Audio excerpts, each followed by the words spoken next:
I guess you must be a little dangerous after all.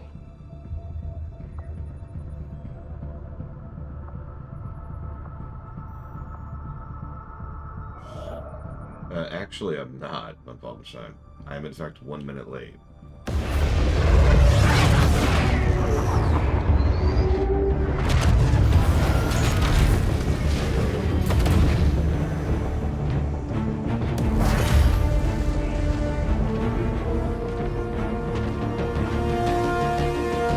Pizza joke.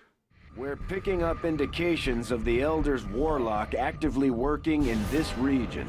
East Asia.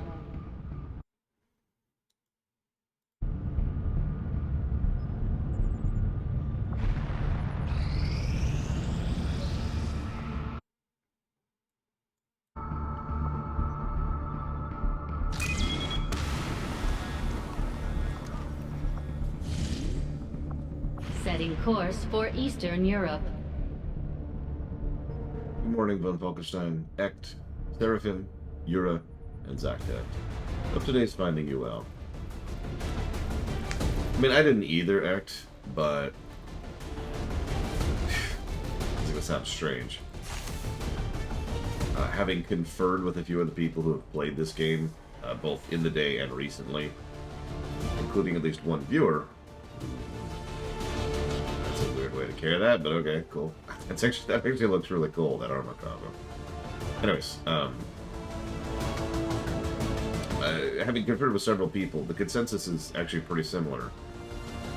This game really is just padded to hell and back, and that's the problem, in a nutshell.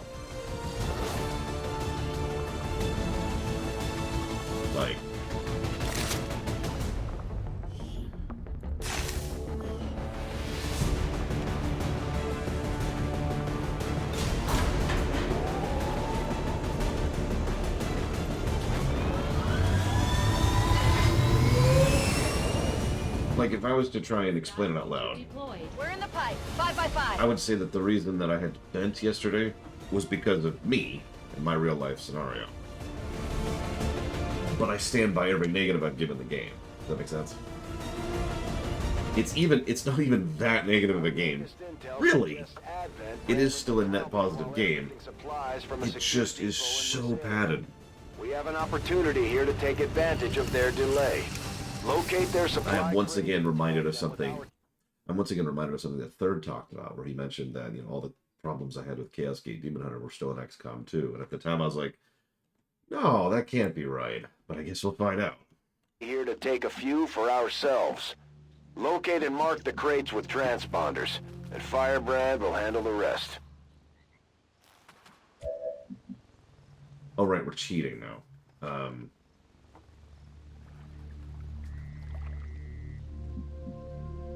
So let's see. Who do we want to give some experience? Let's give to Coit. Oh, no, hang on. What do we got here?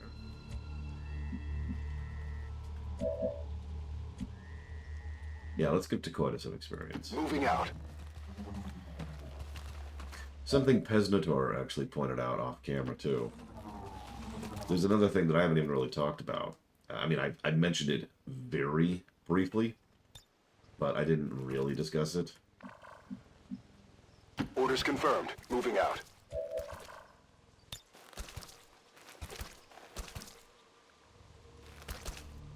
I suppose no, Lord Harriman, is the answer to your question. They found us! I'll demonstrate. I'll demonstrate next mission. Don't let me forget. I'll actually show it off live.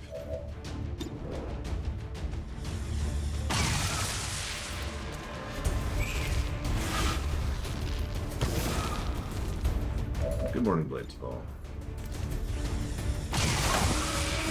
I definitely got that one! I think you should see this. It's dead. It has to be dead. Yeah, Codex and 2 Spectres. This would be a pretty irritating pack to deal with if we weren't playing as the Flash. I think this is the package. Check it before you get too close. Running dry.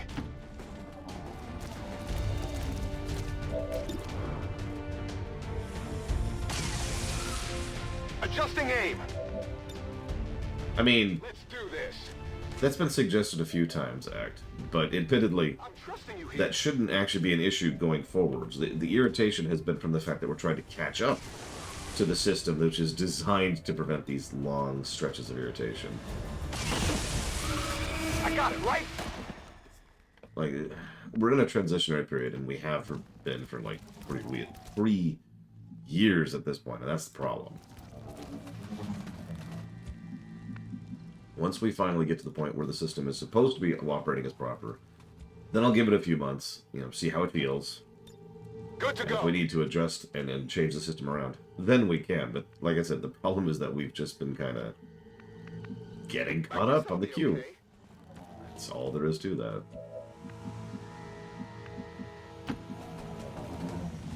Advent troops here. Good morning, Five. And good morning, Bitkiss.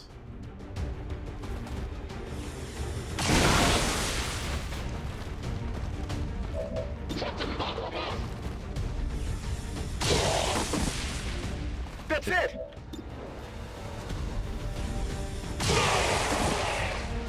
It's dead. It has to be I dead. say I don't have any lost frames, but you never know. I don't have fiber anymore, after all. My ammo's running low. So we are stuck with, whatever Comcast decides to grace me with. Looks like one of them came back for more. Let's make sure to take it out this time. We've got a chance to take this thing down once and for all, Commander. Let's get it done. Back Could you shut the hell up, Bradford, for 5 seconds? Just fine.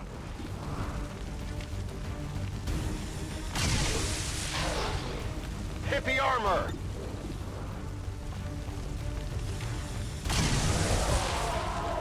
That's it.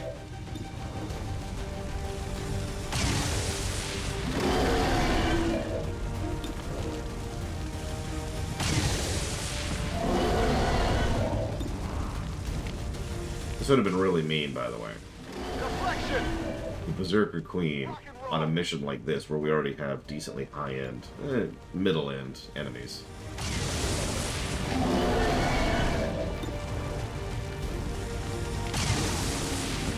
That armor's tough.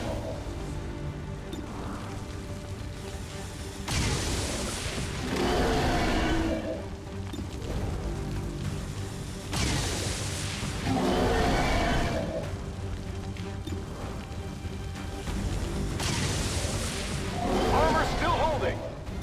It's killing Just time. give me a minute, just give me a minute.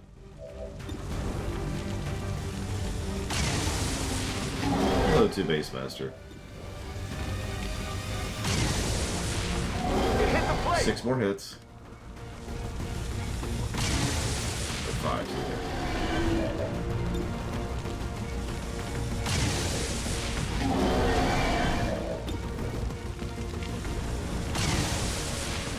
On target. Minimal damage. Oh yeah. Hey, Andrew. I think this queen is just gonna be so frustrated. Shake it before you get too close. The harder they fall. I'd love to ask Valen what exact... Advent officials announced an increase to this month's recruitment quotas. Citizens are encouraged to voluntarily visit their nearest recruitment center. Hey, Mr. Red, you are encouraged to voluntarily go to your nearest recruitment center. Commander. Your efforts in the field have certainly encouraged the crew.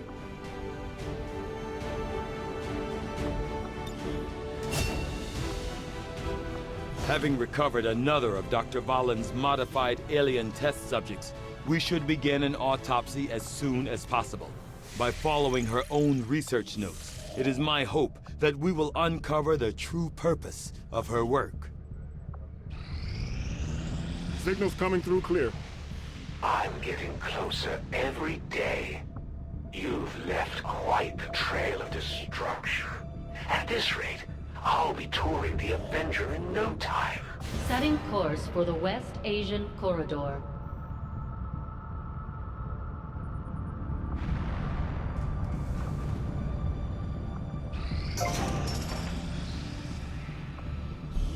Honestly, That depends, Mr. Road. Shadow chamber construction Which I know isn't initiated. the answer you want, but it's true. Accounting can be rather stressful, especially since it's often your job to deal with the stupid decisions other people make. We have made a number of new discoveries, Commander.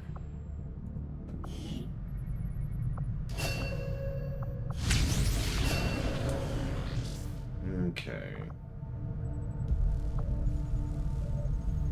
There's...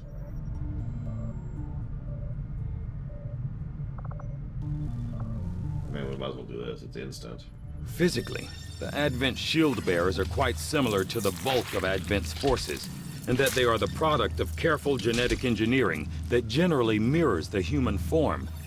Most of their unique qualities come from a difference in equipment and armor. Components I'm sure Shen would have an interest in examining. Hi, 2 minuets. These shield bearers are not all that dissimilar from their various Advent peers. Their armor is perhaps the most distinctive feature differentiating them. Excuse me. I had assumed you'd make that research a priority, Commander. I'll notify you as soon as the report is available.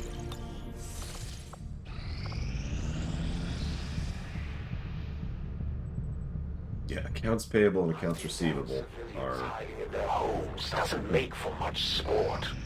But it's the only way I'm Reading going you to loud keep and the clear. elders off my back. Our friends in the Resistance are paying a heavy price with the Chosen running loose. We should do what we can to take them down before they hit again. Bradford. We're reading you. Is Bradford... Could you not?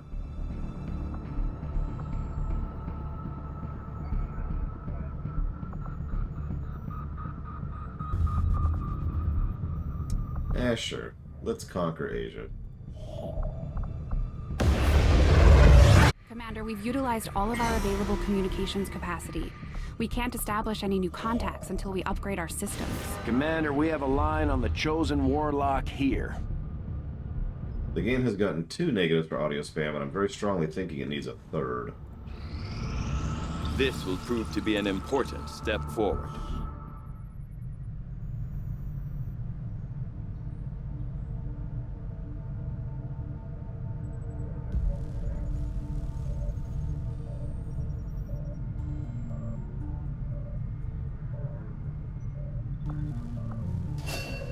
Good morning, Walker.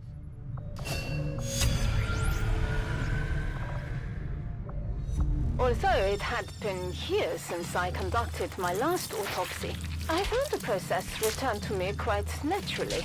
This subject was perhaps less intimidating because of its similarities to varying reptile species found naturally on Earth. Because of extensive cytogenetic modifications to the subject's chromosomes, this could very well be the only male variant in the entire species. Thanks, Valen.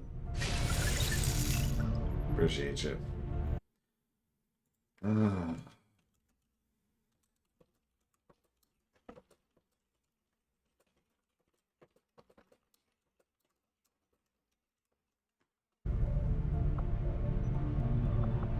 I'm pleased with the research advances we've made so far, but there's still so much more to learn about the aliens' motivations. Just give the word and I'll get started, Commander.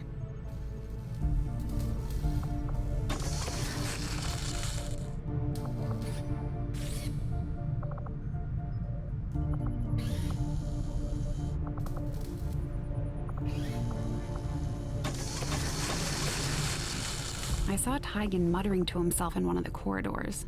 I'm not sure he even noticed me. Bradford trusts him, but I'm still keeping...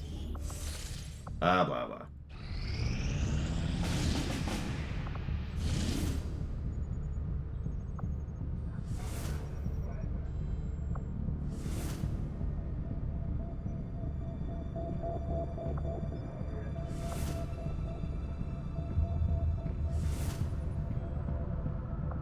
You know what?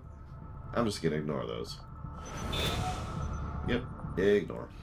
When inspired, our team is actually quite efficient. Despite an extensive study of Dr. Valen's research reports, I have yet to discover how she came to acquire such an impressive understanding of the processes involved in the editing and manipulation of alien genetic material.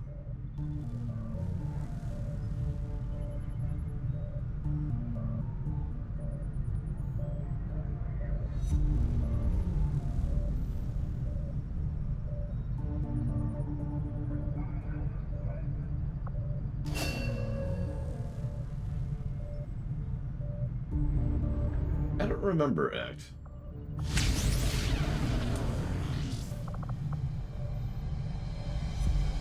I agree. That is an important task, Commander. Hey, Commander.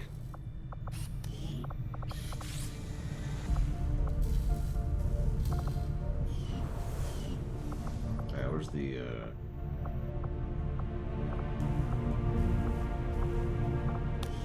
Oh yeah, while we're here.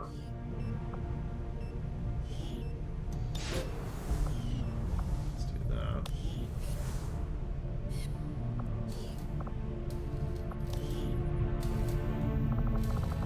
Serpent suit.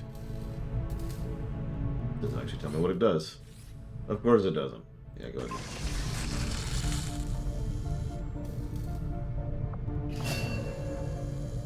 I guess we'll find out later.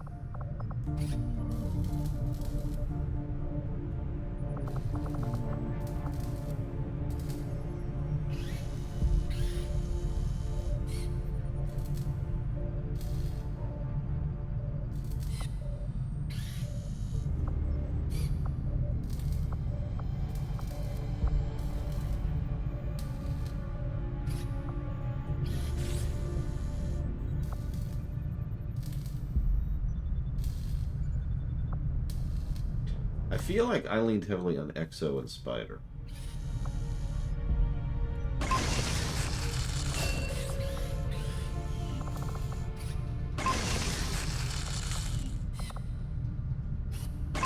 We're gonna make a variety here. And we'll see what we think of them. Not that it matters at this point, but I am curious, because I don't remember. Hi, ISC.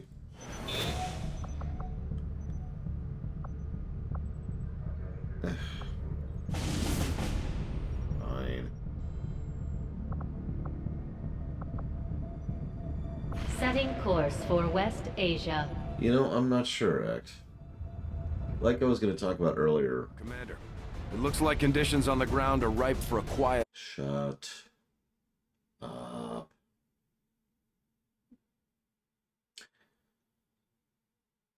Like I was starting to talk about earlier, I do stand by the fact that this is a net positive game, and I am obviously just being more bothered. How to explain this? The things the game does bad are bothering me more than they probably should because of where I'm at in my real life. But I stand by those negatives, but I also stand by the positives. In fact, there's actually quite a few positives I haven't even given yet, which I do plan to give. The question is, does it still qualify as sushi? Yeah, no, it's very rock and shoe. That's exactly right. I said I was going to mention one other negative. You're staring at it right here. This screen should be more streamlined and better designed. I should be able to adjust my loadout pretty smoothly and effortlessly on this screen. What should probably happen is I should have the immediate loadout, which is exactly what you're looking at, characters and utility items. But then if I want to do a more extensive edit, like say, where's Taquita? I'll use him as an example. Get at it. Oh no, Taquita's busy getting unafraid, right? I have to hit the edit button, which goes over here. And this is where I change bonds, weapon upgrades, personal combat stims, and then I have access to my loadout. And that's the problem in a nutshell. This shouldn't be as irritating as it is, right? It shouldn't take that much, and I shouldn't have to, like, mentally keep track of who has what in order to be like, okay, hang on.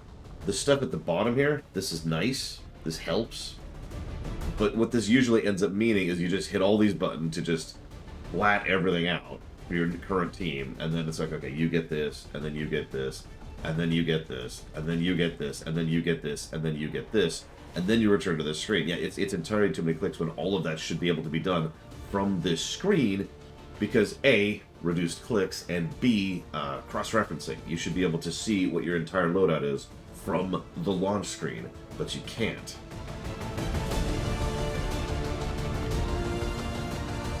Which is just irritating.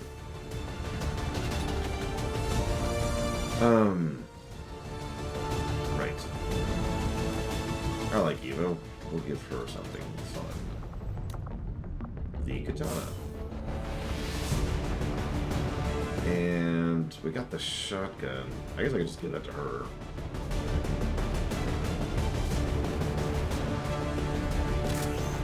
Jesus, look at that. This is one of the reasons why... Hang on. A little loud. This is one of the reasons why I speak so commonly about cross-referencing. I'm sure that's not the official term, and I just don't really care. Yeah, exactly, literal. But cross-referencing is having necessary information where it should be, so you can immediately cross-reference it with everything else, right? So it's like, okay. I mean, this literally is something that Chaos Gate Demon Hunter had the exact same problem with, where it's like, okay, what does this person have equipped? Good question. In order to find out what that particular soldier has equipped, I have to dive into a menu, go look, remember it, leave. Okay, check this guy. Go in, remember, leave. Because none of that was actually being displayed on the screen in question. Hell, the only reason I can tell that she has the unique gun equipped is because of the graphic.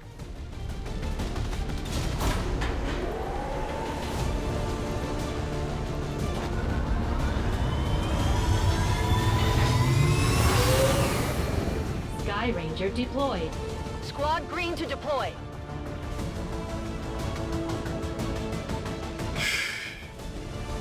I mean, I guess, Active.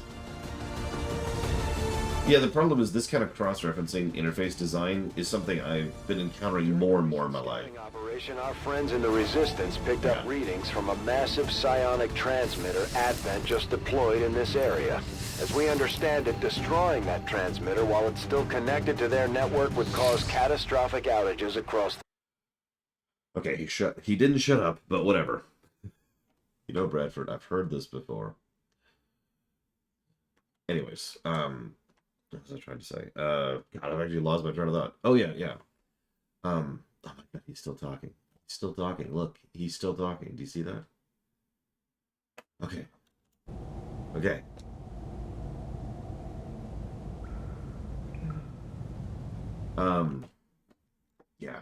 Hang on. Interface. I wanted to give a separate negative because that's not the only example of lack of cross-reference interfacing that we have in this game.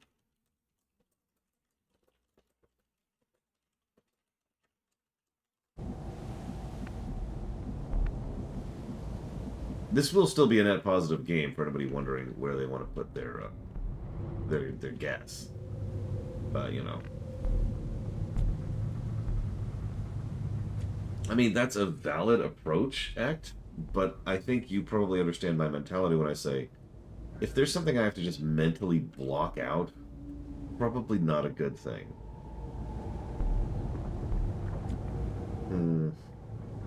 You know? I do get your point. I mean, Position confirmed. as I am fond of saying, I have worked retail during the holidays. So, I get it.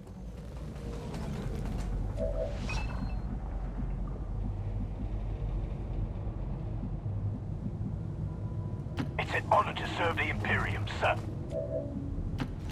And yeah, one of the reasons I bang on so much about quality of life features isn't just because of the fact that I'm a lazy, terrible... What are your orders? Well, crap. I'm a lazy, terrible modern gamer who's been spoiled by good game design.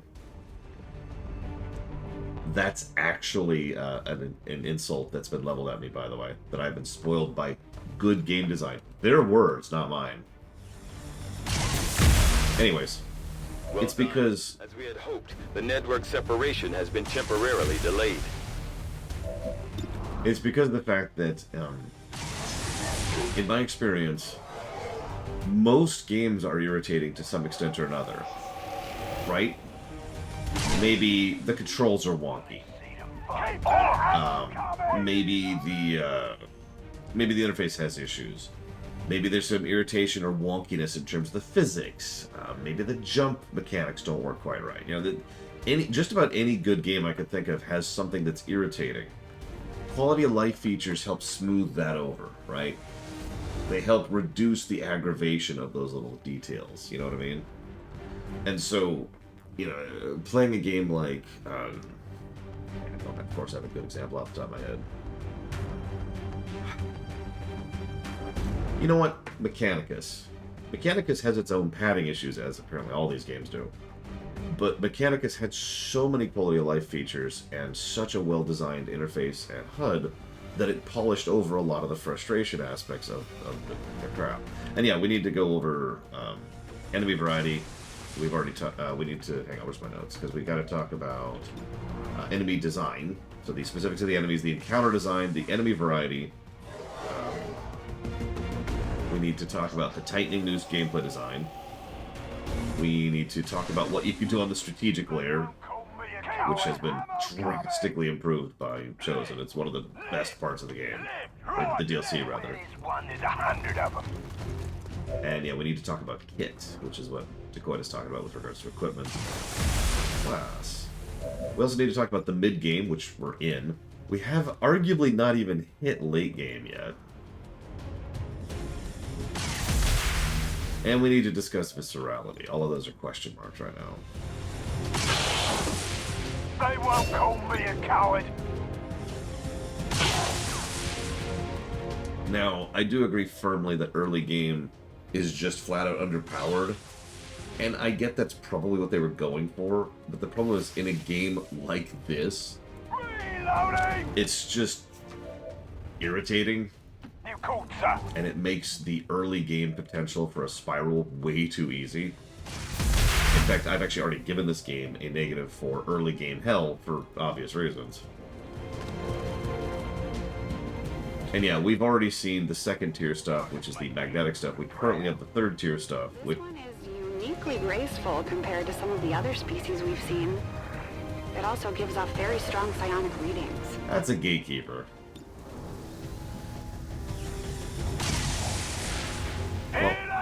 And you know why I don't like gatekeepers?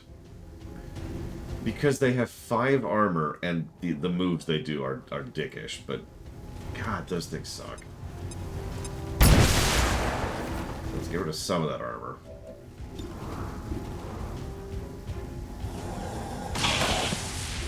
Okay, we can take that. Actually, I agree with that, Dakota. Frankly, I prefer the days when we could get ourselves a cybernetic augment and turn ourselves into essentially a mech. I was actually sad that didn't come back in XCOM 2. But yeah, so X says, XCOM pros complain that this game is too easy at the high end. I want some more! By the way, they explode on death, too. So, they explode on death, they have tons of armor, and they have really mean abilities.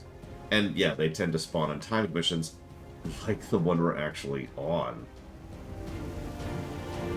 Executing your orders, sir!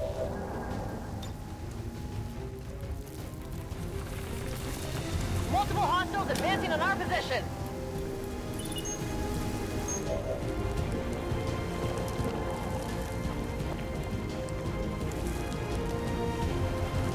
If such is the Emperor's will.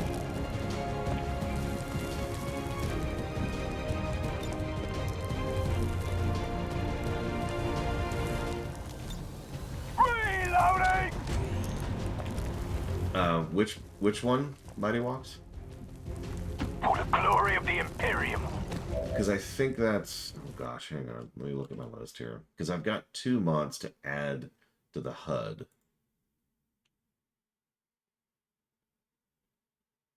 But you gotta give me a second.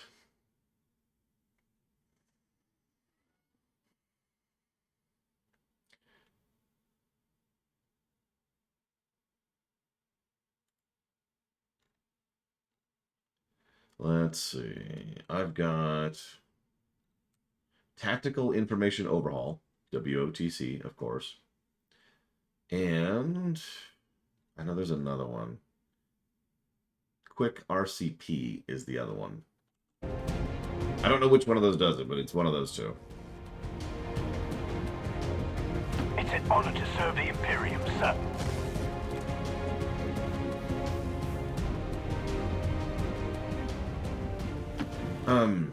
I have played Mario Rabbids 1. Unfortunately, I have not reviewed it, especially not under the current system, so I don't know how it would line up.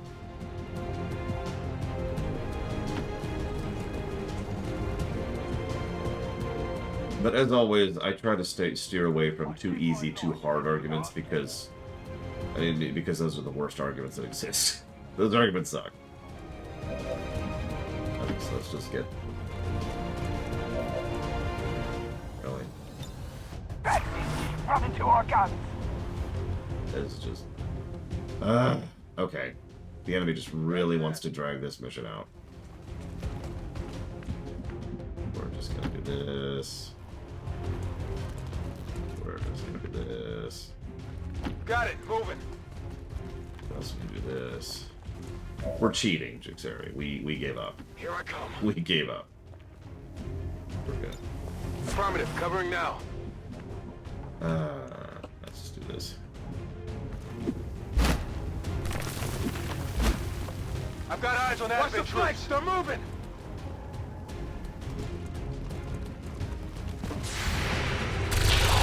You notice that the enemy actually specifically spawned the make the map take longer enemy. Did you catch that? He's being a dick now.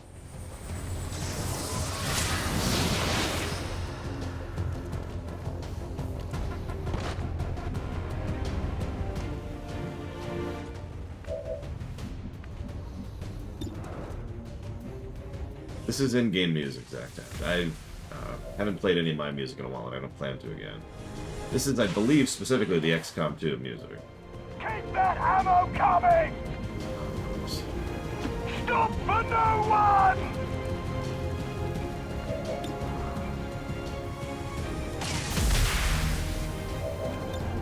Reloading! Fun fact, there's actually an end mission immediately mod, or command. But what it does is ends the mission at the current state. So like, for example, right now, I haven't completed all the objectives, so if I hit the end mission now button, I can actually fail the mission. This looks like the stuff. Finally. Moving to Overwatch.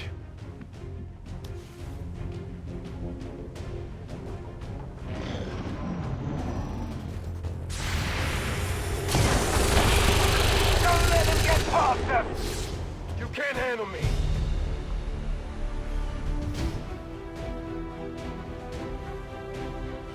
All citizens who were present during today's dissident attack must report to peacekeepers for processing. Advent Gene Therapy Clinics will screen you for the presence of any harmful biological agents. Cooperation is...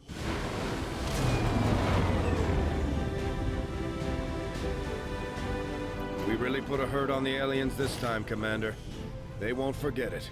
Excellent work, Commander. Your efforts continue to bolster the resistance movement across the globe.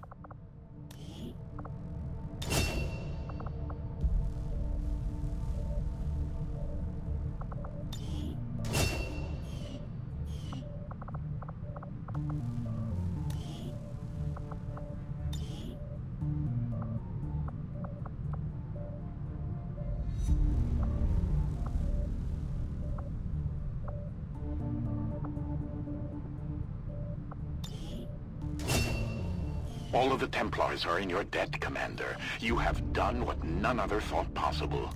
The death of the Elder's vicious child. Your heroics will allow my people to advance the fight against the Elders and drive them even closer to the Void. I think I would agree with you, Dakota. I think that, this is going to sound strange, I think that the best balanced tier of equipment is Tier 3, the tier we are currently at. I think that by the time you reach this point and can actually hang a little bit, even with the higher end stuff, because we've kind of seen all the enemies at this point. There's literally only one. Yeah, one that we haven't seen at this point. Ignoring the Gatekeeper for a second. Tier 3 weapons tend to work. They do a decent high amount of damage, and we have multiple options for being able to break through armor. Cool.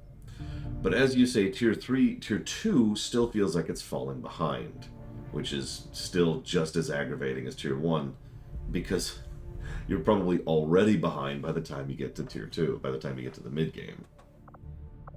So, I mean, saying that out loud, what that feels like is negative for Tier 2 and positive for Tier 3. But even then, I'm not sure. I'd have to debate that. But that's my current thinking on that. Famous, Commander. Your reputation is spreading beyond the Resistance, and soon the whole world will be watching. Oh. Are you ready to put on a show? Against the Elders, we find nothing but success. We've recovered another crucial piece of information about the Chosen. If we want to take out the Chosen once and for all, we should move Bradford, to strike their stronghold. Could you The please? Resistance has found our access point. Please We shut just up. have to make use of it. Yeah, exactly, Darker. Hey, hang on. Do you have armor on?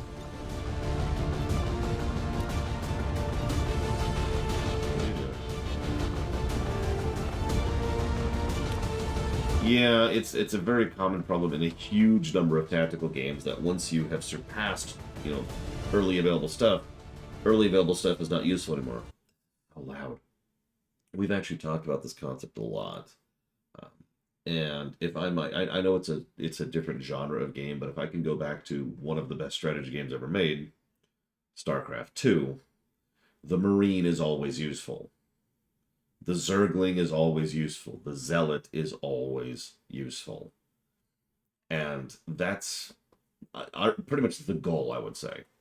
That is actually what I would consider the ideal from a strategy game of any type. Is that you should always have at least some... Shut up, Delicious now. You should have at least some feasibility or viability for lower end stuff instead of just throwing it in the bin the moment you get the higher tier stuff. And if I could be so bold, I would say that that's part of the reason with XCOM 2, what part of the problem with XCOM 2 in general. We've talked about this with the research tree, and we've talked about this with the build order. It's also true with the equipment. There is a very linear progression. It's not really builds. There's no real management there. There's no real gameplay there. It's just getting better. In a typical like a Final Fantasy game, I would say this is entirely vertical leveling, where all you're doing is raising your level, right? Now there are a couple of asterisks to this, especially when we get certain utility items and certain unique upgrades, which can only go on one person. But in general, that tends to keep true throughout the whole game. Right? Anyways. Okay, so Andrew, I'm gonna do something with you. I'm trying to remember what.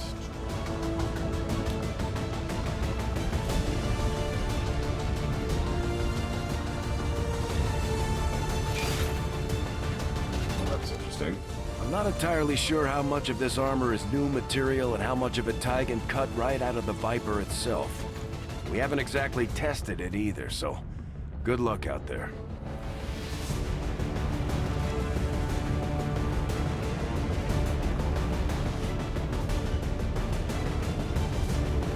What else we got here?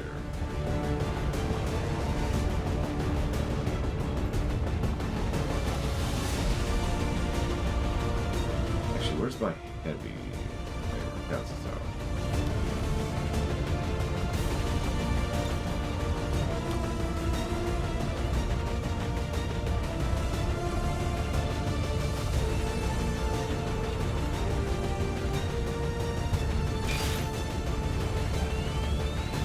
The EXO armor suit gives our soldiers the power they need to handle heavy weapons, with the durability to match.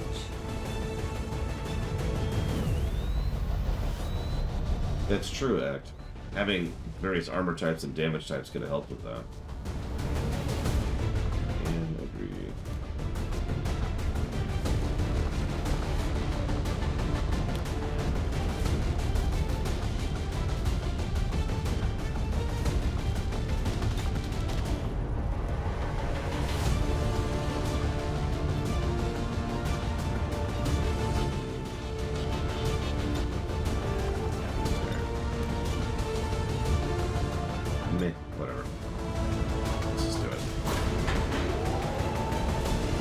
Like, they give you some neat toys to play around with in Tier 3, which is probably one of the reasons why.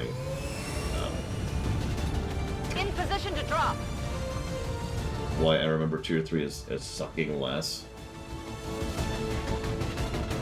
I don't know, I could be talked into giving a neutral, giving nothing to Tier 3. We're making another move against the Elder's pet Chosen. If we can take another one of them out, it'll knock a huge dent in the aliens' plans for our world. Very true, Darkrai. So you know it won't be easy. Stay sharp, be ready for anything, and take that thing out. Okay, people. Stay alert and remember why you're here. That thing dies today. No matter what it takes. Detecting a strong energy signature further ahead in the facility. There is no doubt in my mind that it is from the Chosen. Then that's where we need to be. Such bravery, such steadfast determination, such arrogance. To step foot in this sacred temple and dare strike down a child of the gods. Your hubris is your downfall. Well, we weren't expecting to sneak in here today. Let's take these things out. Here's the rocket launcher we just got. I actually had really good effect with this last time around. The best gift you will ever give. It's only one shot per mission, but still, you can get some good mileage out of that. So...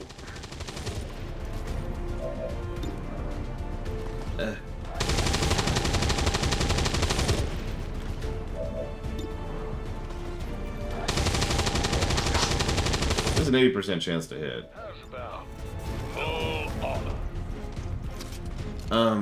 What was I gonna say?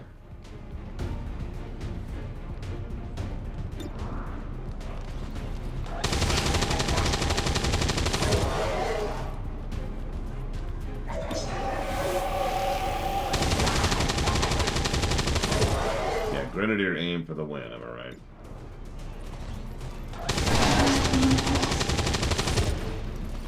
Well, it's about damn time.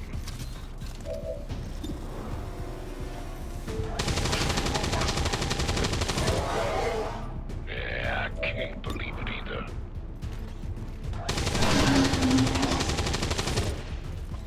I do love almost out of mana, partner. Full auto.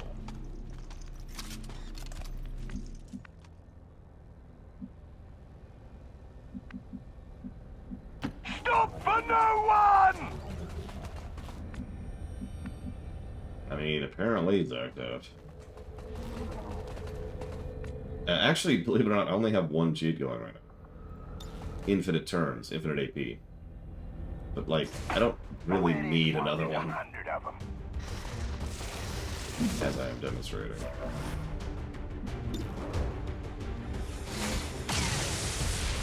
Here they come again! Oh, that's what I was going to talk about. To explain a little bit why the audio spam is so damn aggravating. This is a Chosen infiltration mission, right? We're here to kill the Chosen. Now, you're probably thinking, yeah, duh, but hear me out. In order to even access this mission, we have to spend tons of time in-game slowly working our way up to the point where we can even access this mission, right? We have to go through this over and over and over, and then gain access to it, then go to the spot. Once we start it, there's a pop-up saying, this is a Chosen mission, you get one shot at this. Then we get the loadout mission, where one of them is like, we're Commander, we're going after the Chosen. And then we land here, in the actual Chosen mission, and then they're like, yep, this is definitely the Chosen mission. And there's even this bit, and you just heard it with Tegan, or Tygan, or whatever his damn name is, where he said, there is no doubt in my mind that energy source is the Chosen. And then Bradford's like, well, that's where we need to be. Yeah, that is the definition of empty text. That is exactly what empty text means. I literally can't even give you a better analogy for what that is than what I just told you, because it is a textbook example of it. Sir, yes, sir.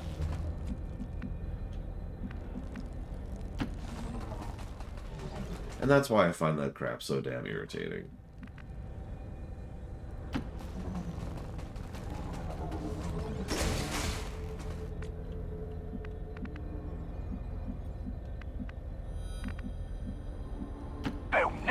what hit? Also, in contrast to the boss fights, which I do enjoy, these chosen lead-up missions Directly ahead. This appears to be an alien are not transport all device that of some interesting. kind. Understood. Looks like we found our way out of here. This is pretty much traditional, what do you call it? This is pretty much traditional dungeon crawling. Square room, which may or may not have enemies. Square room, which may or may not have enemies. Square room, which may or may not have enemies. And just that. Just that. Who wants some more? Yeah, the traditional sense of the dungeon. That's a hell of a jump. Because some of you probably don't remember this. Back in the days before boss design, existed, the purpose...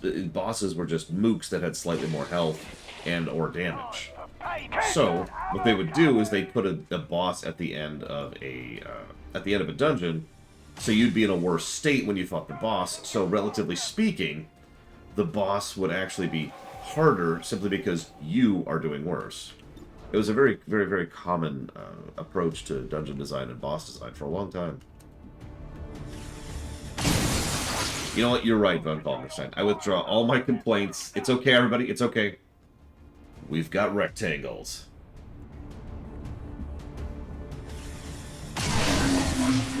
Thought they broke our backs. Keep that arrow coming!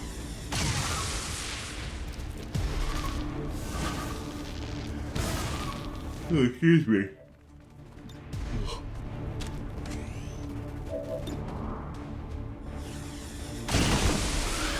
Who wants some more? Concentrate all firepower on that bruiser! Thought they broke our backs. Keep that ammo coming! Sure of that left front! You know what? Yeah. Plus to gameplay. Rectangle rooms.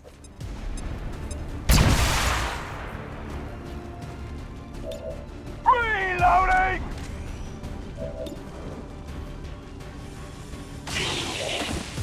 Let none escape! Time for payback! Move, move, move! I will admit, by the way, there's not necessarily something wrong with the dungeons grinding you down gameplay design, because as Blade Terval points out, the point of that is resource management. It's not really about the difficulty of the enemies or the boss encounter. It's about how well can you manage your health, your mana, your special abilities, your ammunition, yada yada.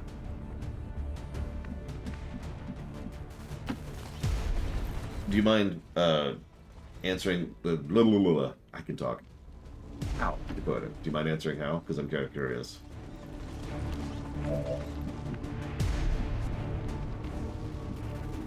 Man's gotta do what a man's gotta do. I mean, even FF6, which is a game I absolutely adore, does not have good boss design.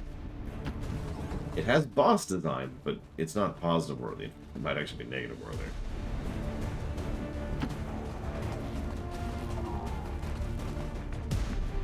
Yeah, I was actually thinking about other things you could do with this formula. So last night I was playing Far Cry 6, right? With my friends, because co-op. And as I was playing through it, we were doing a specific quest which mandated that you go through an area and kill a bunch of people specifically with stealth takedowns. And I was like, it's an honor to serve the okay, Imperium, sir. I'm kind of with that. Yes, yeah, that's correct. Let none escape! And part of the reason I was with that was because it naturally allowed me to, or encouraged me, I guess I should say, to do something other than just go through and kill everyone with an LMG, right? It also helps that in Far Cry 6, for better or for worse, it is fun to kill people in multiple different ways. Admittedly, my personal favorite is I have a Deagle, which has a couple of mods on it, which increase its range and its penetration. Those are both important. Because I can headshot anybody to death in one shot, even if they're high level in that game. And I'm a very good shot. So, you know, pop, pop, pop, and they're all dead. Now, that's fun, but I like to vary it up every now and again. So, you know, we've got a flamethrower, we've got stealth kills, We've got just straight up meleeing, which isn't really that feasible, but it's something you can do. There's rocket launchers, which are fun. There's the aforementioned LMG. They do have one of my favorite LMGs, which is the World War I one, etc., etc. But I'm getting a little bit off topic. Getting back to XCOM, I honestly think there should be some kind of real stealth mechanic here. And the ability to do something like, say, a stealth takedown should probably be a thing. The ability to either hit someone with a tranq weapon or just walk up and, you know, something like that should be an option in a game like this. And I honestly think that would add a lot to several of the stealth missions. Because if you do it right... Good morning, Braven. If you do it right, that would mean you would have the availability of killing in order to clear something without immediately breaking cover. Which, as the game stands, if you kill anything, essentially in any way or for any reason, you break cover.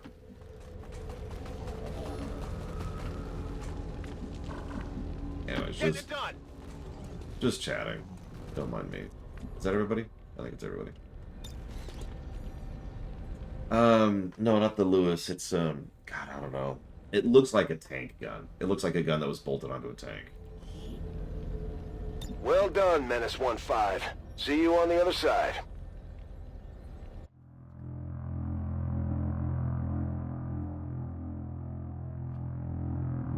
That's another thing. I think Psi abilities should probably be available a lot earlier than they are.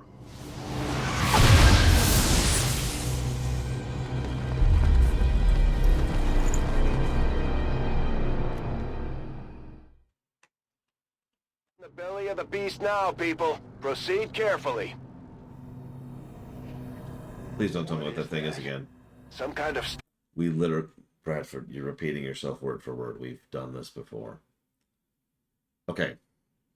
Anybody who's a programmer in chat, there's a concept which I don't... There's a concept which I don't know what it's called. It's when you can check, like you have if, then, but there's like an extra flag somewhere in here where there's an extra chat. No, Dakota. There's an extra check which says, you've done this before. And that's the check, right?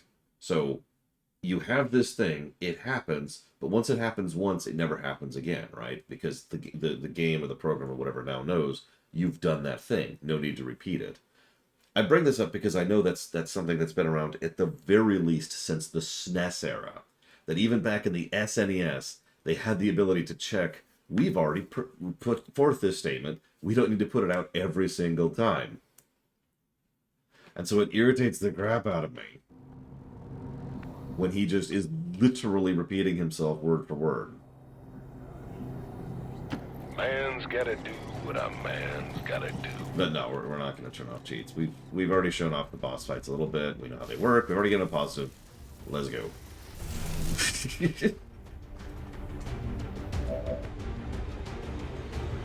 Yeah, that's also true. You can also, if you want to be fancy about it, you can have a thing where it's like, we've already said this, so here's the new thing to say, now that this is the second mission you've done.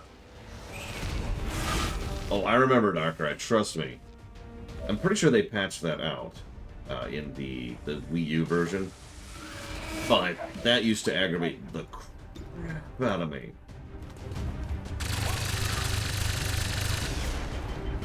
Negative damage. Heading out. And then we could do that 3 times, because there's 3 Chosen fights. Target neutralized. Oh, I just noticed we actually don't have infinite AP. Sorry, we actually turned off cheats without meaning to. On the move. We had the actor for a day. Well, then use him! God damn it. This is Andrew. I don't want him up there.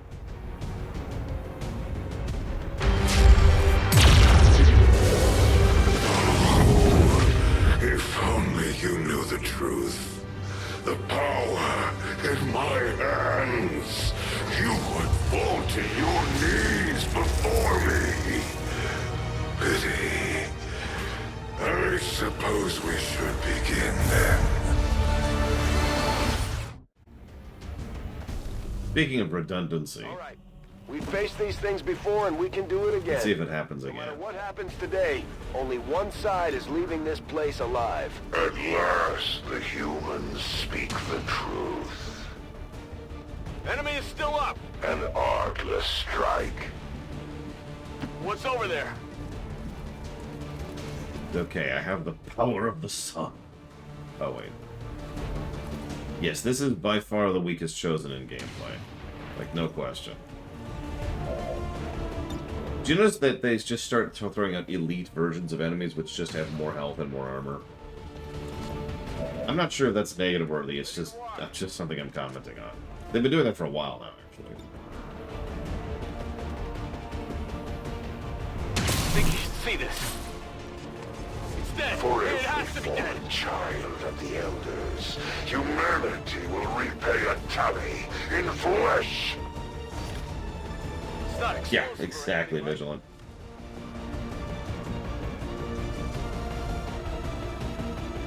You know what? I think this might actually be faster. Okay. Because the Hulk sounds like this.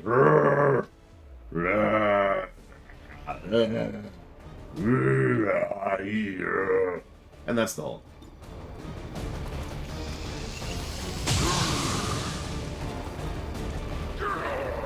Let us begin then.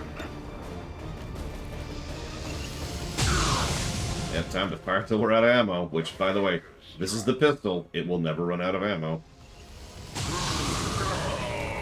Check it before you get too close.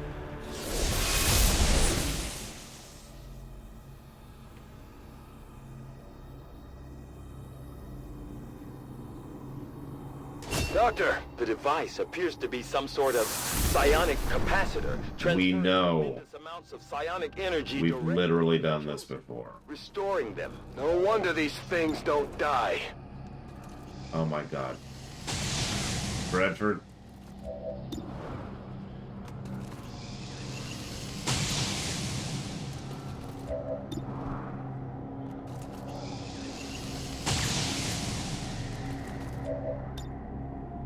Overwatch. Whoops.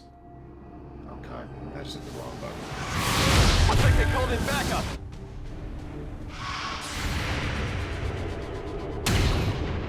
What?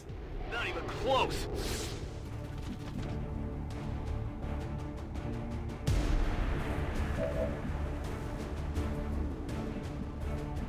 I'd give my life if that's what I asked.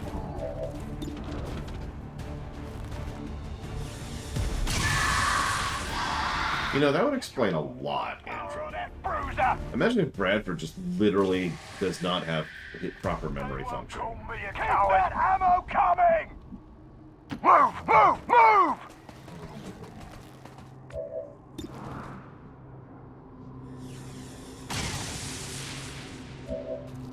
Reloading!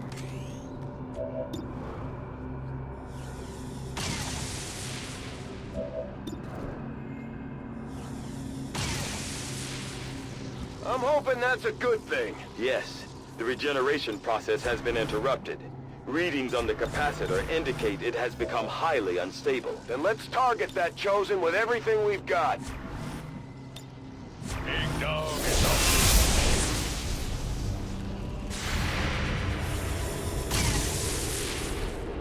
Adjusting aim. Shore up that left flank and keep firing! How many is that now?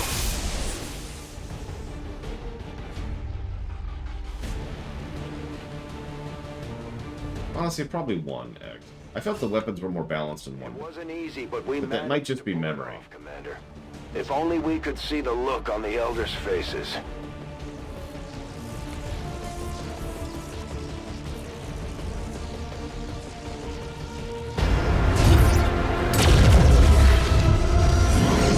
At long last, I hear their voice unobstructed. They are so near. They are everywhere. They come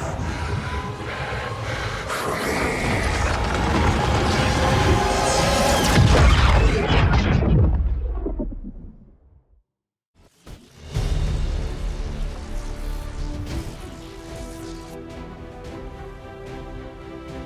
Advent officials revealed today's maneuver by local peacekeepers was a planned exercise. Citizens should not be alarmed. All weapons...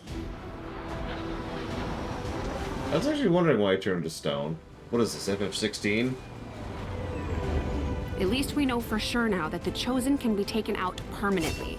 Shen. I was starting to worry we might never hear the last of them. Shen.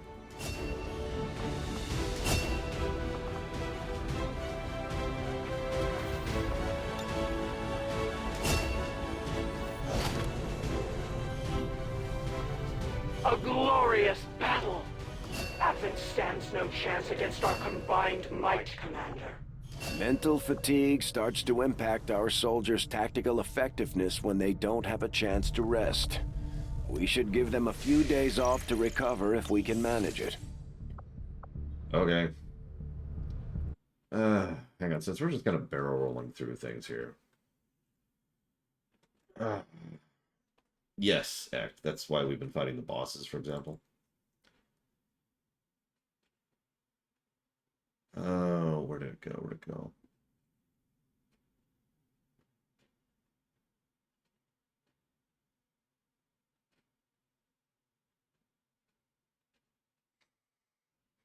Hang on, I'm trying to... I literally had this up yesterday. Ah, whatever. We'll just do this.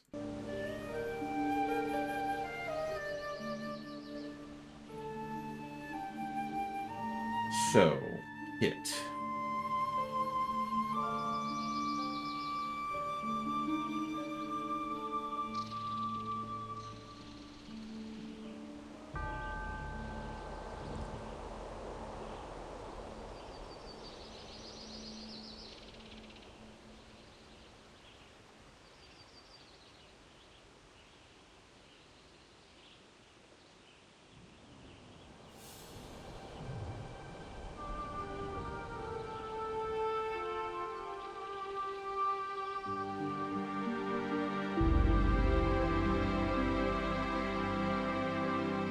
I believe so, yes. Then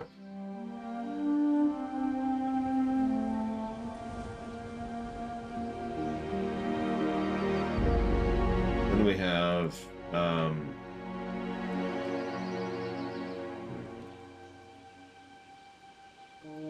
oh god, Okami's repetition. Oh my god. Technically, I think Persona 5 wins the repetition battle by sheer virtue of quantity. Because, you know, Persona 5 is an 100+ hour game. But yeah, Okami was pretty bad about it.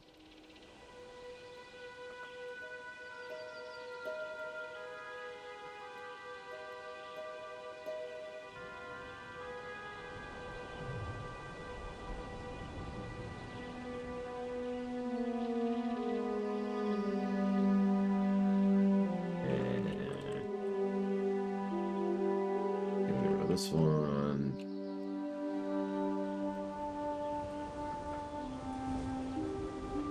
Don't remind me about Arise. Don't. Just... What I should probably do is I should find a timestamp of when I rant about the empty text in Tales of Arise, and then make a command in stream to go straight to that timestamp.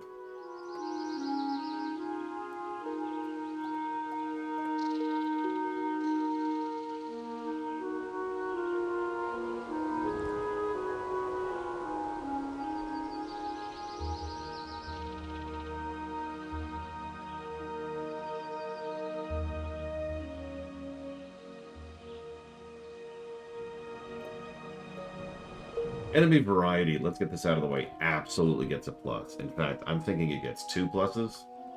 Not enemy design, we're not there yet, but the enemy variety. There's a lot of different types of enemies which have to be fought in a lot of different types of ways. Could probably be talked up to 3 positive here. What do y'all think, though?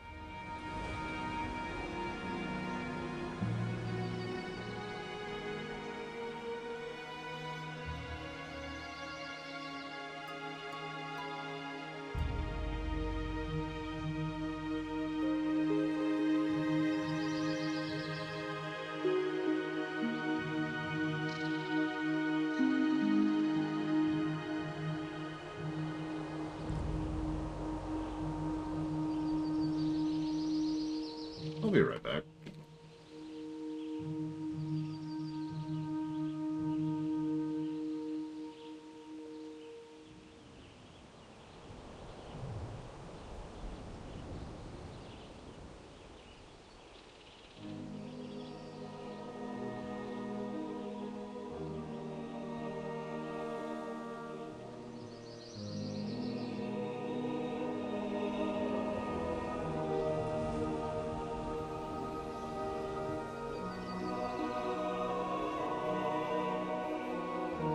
Yeah, see, that's kind of what I was thinking too, Dakota. Because some of the enemies are fairly distinct, but, like, as you say, not all of them. And then there's the elite variety stuff, which is literally just more health and more armor. I think 2 works.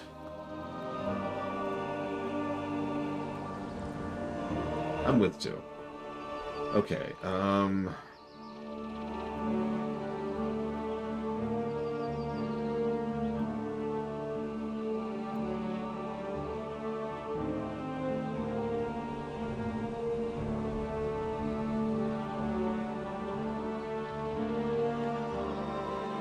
now, by memory, I think late game should either be a neutral or a negative, and I'm curious what people think of that. And to explain myself a little bit, by memory, the late game in this game has the traditional problem that, like, every strategy game has in late game. It reaches a point where you're just kind of like, come on. We had this problem last time, and we weren't cheating last time. Where you were literally just waiting for the specific event to trigger, which was a time waster, in order to move forward. And we were, like, skipping missions, which was costing us because we just didn't feel like fighting them. It's like, come on, let's go, let's go. And that's pretty much the definition of, you know, the late game problem. But I am looking for thoughts on that, obviously.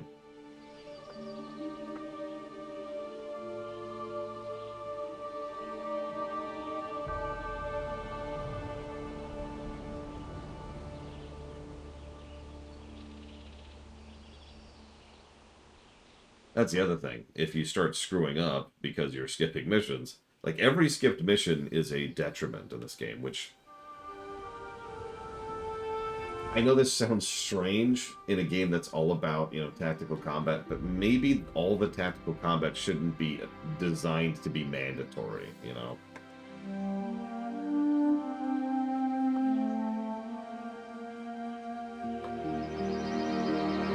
What games have a really solid late game? That's a good question.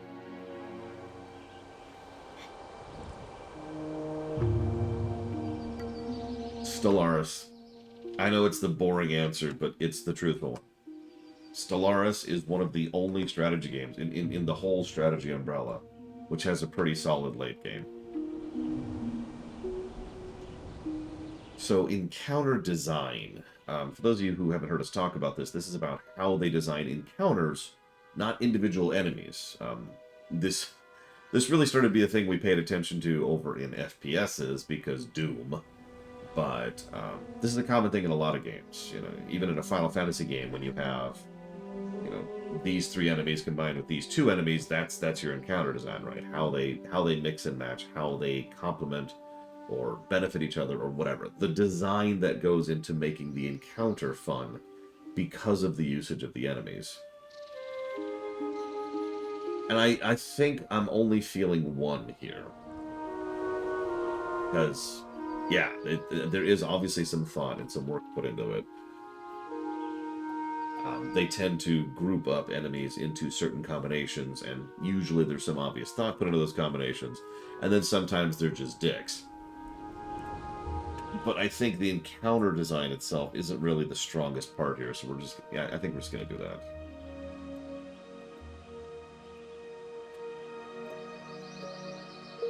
Which leads us to the big one, and actually the last one.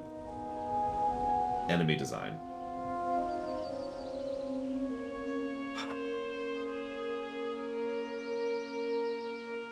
Yeah, no kidding, Takata. Oh my god.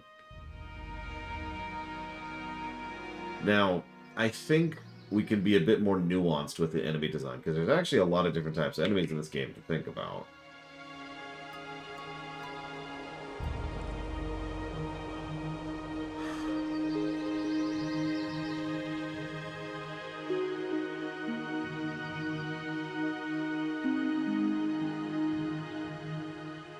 There are 2 types of enemies we haven't encountered yet, consequently.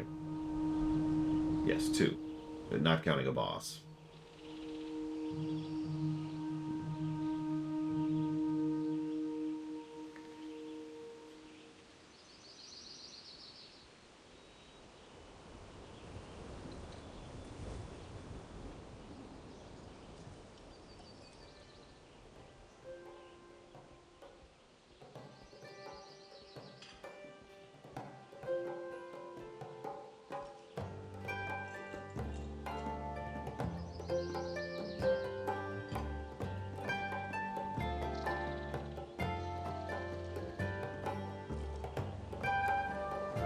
processing it in my head, what I feel like is we should probably give 2 positives and 1 negative.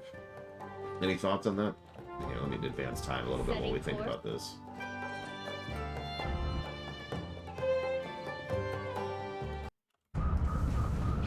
Shadow chamber now operational. Although I'm impressed with the strides we've made in infiltrating the alien psionic network, the depths of their technological advancement continue to leave us one step behind. However, with the enhanced decryption capabilities of this chamber, I'm confident we will find a great deal more information than we had previously hoped. Okay. New objective added. We are fully prepared to begin our analysis of the material recovered from the Advent Black Site, Commander. With the Shadow Chamber fully operational, we can use its advanced decryption capabilities to analyze the Codex artifact recovered by our forces.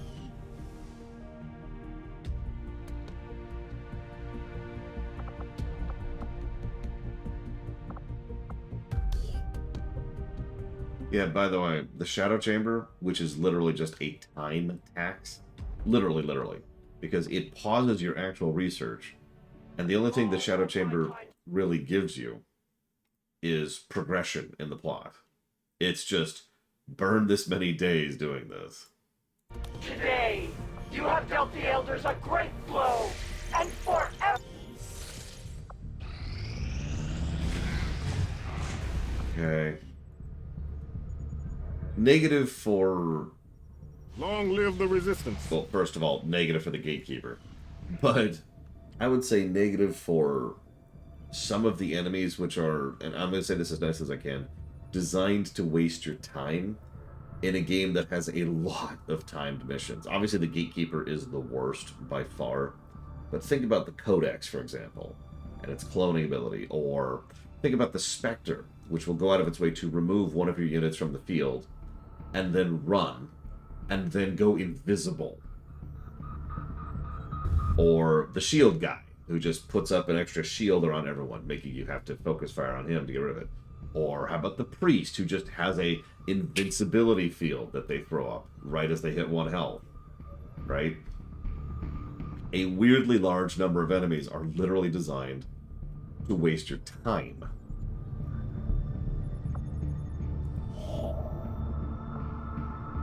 Setting course for Sector 5, India. I mean, we were talking about it earlier, Shadow Machine. Having a we're counterattacking the alien world actually sounds kind of cool to me. Like, no joke. I think I'd be into that.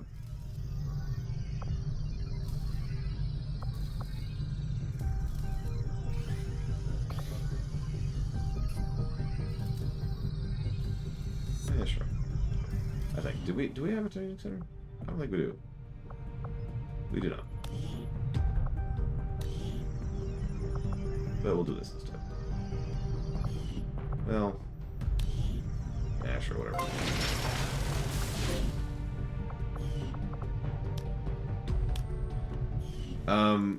So they made XCOM Chimera Squad, which was functionally another expansion pack.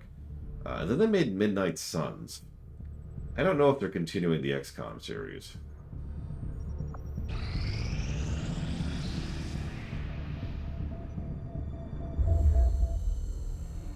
Still can't believe it's come to this. I truly hope those gruesome images are the worst of what we find today. They're slaughtering us, Doctor. What could be worse? We're about to find out. I've patched the Shadow Chamber directly into the ship's computer. Well, that sounds smart. It's been through the material we recovered non-stop since our return, cataloging sequences. Genetic sequences in near infinite combinations, yet all bearing similar genetic markers. Human markers. There must be thousands of them. Tens of thousands, and the procedure is still nowhere near complete. Which is why we need the ship's computer to find out where they came from, by cross-referencing them with the data we've managed to hack from the Advent network. It's an admission file from one of the gene therapy clinics. Avatar. Just what exactly is in that vial? In my worst nightmares, I would never have imagined. Doctor. I believe we have found the missing civilians. That's impossible. The gene clinics. Millions of people just looking for help. Medically screened and selected. Suitable candidates taken to that contemptible facility to be processed, refined into the material we now possess. But why do this? I could not begin to fathom a guess at this point. There exists no research that would ever warrant this. It's genocide, Doctor. And these people are walking right into it. We may not know what they're doing with this stuff, but I think I can find out where it's going. Got it. It's a high-security production facility. Standard defensive complement. Then I strongly suggest we pay them a visit, Commander. Agreed. The information we gain could prove invaluable towards stopping the aliens' true agenda. New objective added. Okay, so everything about that was dumb. That's not true. But what we just saw is a perfect example of why I bang on so much about the execution of ideas, not just the ideas themselves. I don't know how many of you, but when I first played this game, very first time, and they were like, there's gene clinics. I'm like, okay, so they're taking in people to process them. And then we saw the giant vats where they were lowering people into the green ooze. I was like, oh, okay, so they're combining people down into the green ooze. Okay, cool. Then we get to this cutscene, which cannot happen until the previous cutscenes have happened, and then they're like, my God, in my worst nightmares, I would have never imagined. No, this can't be true. They can't possibly be doing that. And I'm just sitting here going,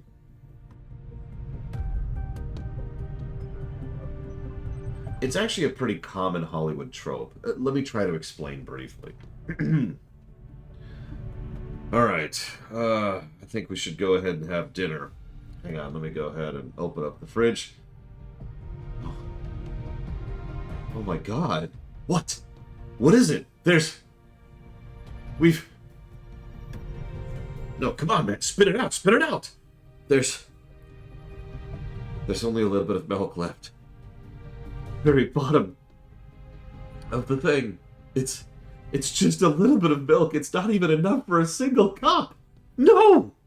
Why could you let this happen? I don't know. I didn't mean to. I'm sorry. It's okay. It's okay. I know it wasn't your fault. But you understand. Without milk. I hesitate to even speak of it. We can't have any cereal today. No, I refuse to believe it. I refuse. We have to have cereal. We've got to make it work. No, man, you don't understand. You're not listening. There's not enough milk left. And that's what Hollywood does a lot. Obviously, I'm making fun, but I'm really not joking.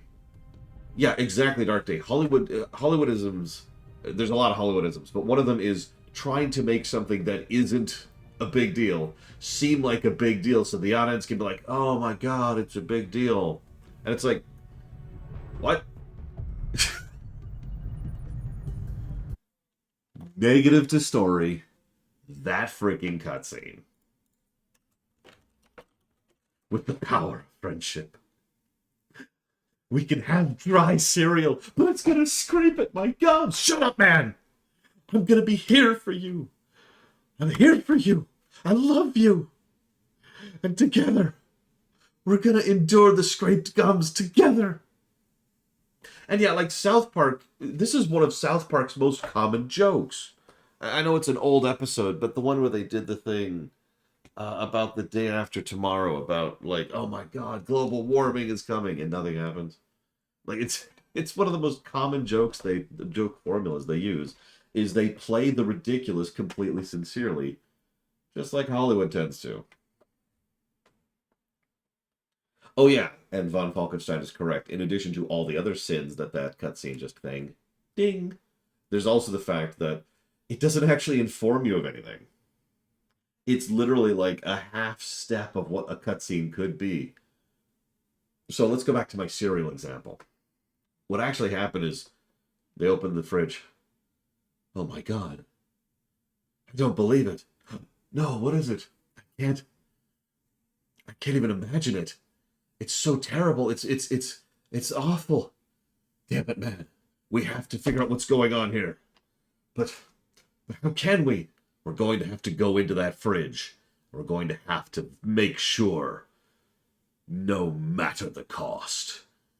You're right. You're right. I've got this. We've got this. Together. And then these cutscene ends, and the viewer is left thinking, what's going on with the fridge? Like, what, okay.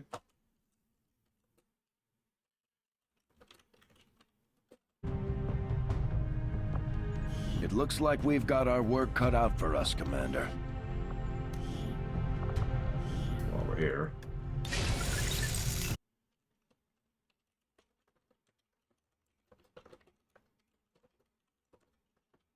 You just missed a terrible cutscene, Luke.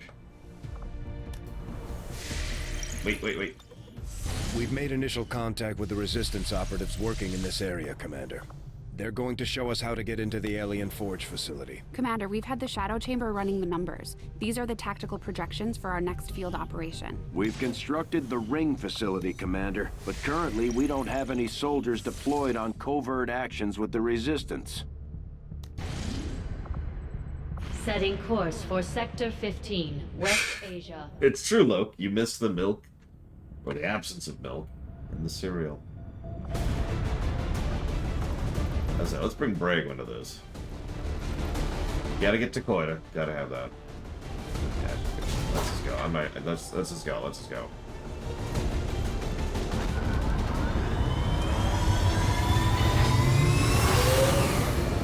Sky Ranger deployed. In position for deployment.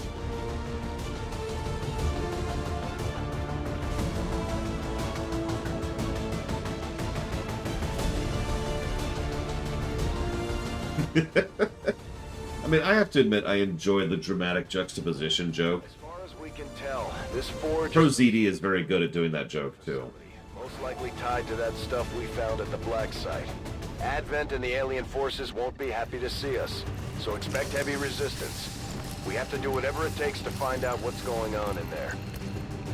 Like, imagine a really dramatic retelling of a game of Uno. Yeah, that kind of thing. We're in a concealed position. Apparently we do, Darkrai. Apparently we do. I remember this mission. I actually did pretty well in this mission last time. Alright, Dakota, go do this by yourself. Seriously, I would enjoy that, unironically, Act. Like I said, I enjoy that kind of juxtaposition as long as you're doing it on purpose. Running.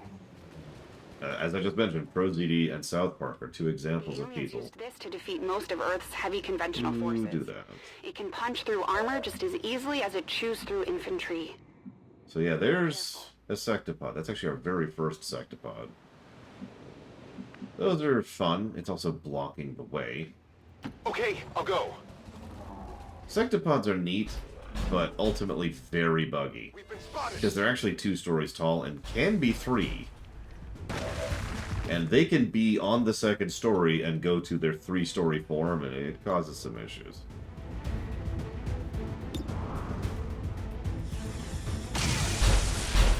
Heavy armor!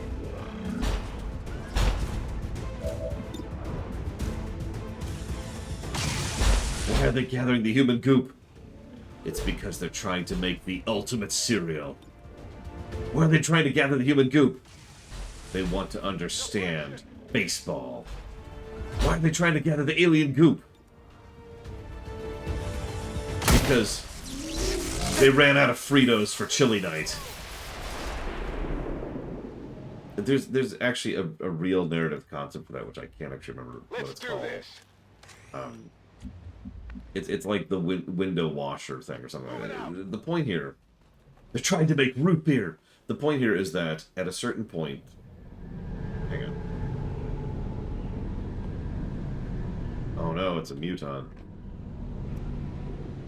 Advent troops here!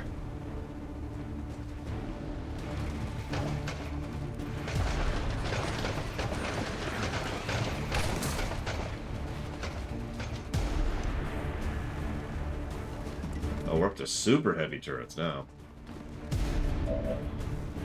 The first one, because it's the only one that's actually good, Went off the arm. If you can replace some aspect of your storytelling with something completely ridiculous, and it still makes exactly the same amount of sense, maybe you need to think about that.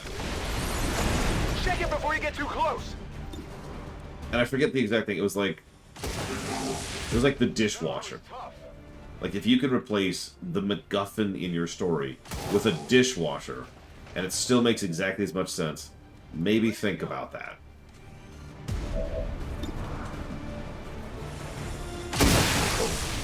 Why are they making all the alien goop? Because their dishwasher broke.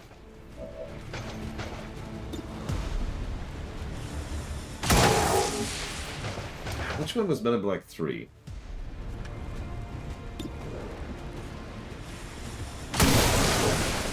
It's dead. It has to be dead. Come on! Oh, I actually haven't seen that one. So, never mind. My bad. Armor still holding. I'm aware of it. Reloaded. Yeah, why do they need human goop? It's what they clean their clothes with. I got it, right?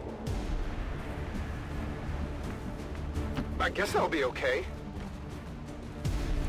I've got eyes on an advent position. I mean, I don't want to overpraise Tolkien, but the One Ring makes a lot of sense from multiple levels, narratively speaking. Like, one of the big... There's like 5 big narrative beats with the One Ring, and one of them is, it's such a dinky, insignificant little thing. If it was some big, giant glove of death, or a huge, honking sword, or something like that, it literally wouldn't have the same narrative impact that it does.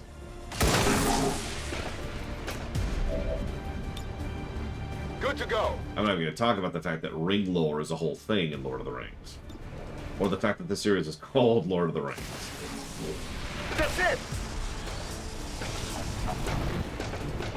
Or the fact that they were specifically designed for other races to take them and use them and thus be abused and controlled by them. What I'm trying to say is the One Ring succeeds at the dishwasher test. It's dead. It has to be dead. What's over there? Unfortunately, not every setting can boast that. Green to go.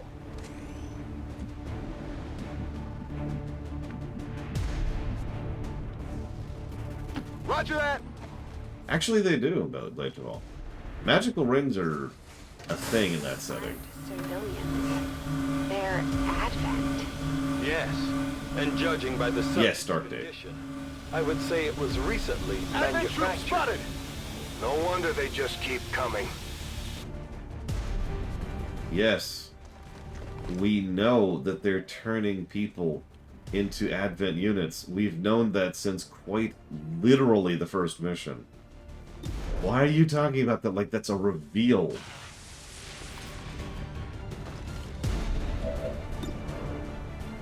You know what, actually, yeah. You want a game that fails the dishwasher test? Mass Effect 3. Good to go!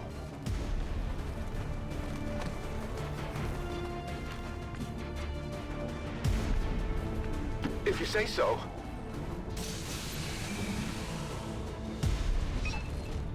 This is Avenger. Package is in range.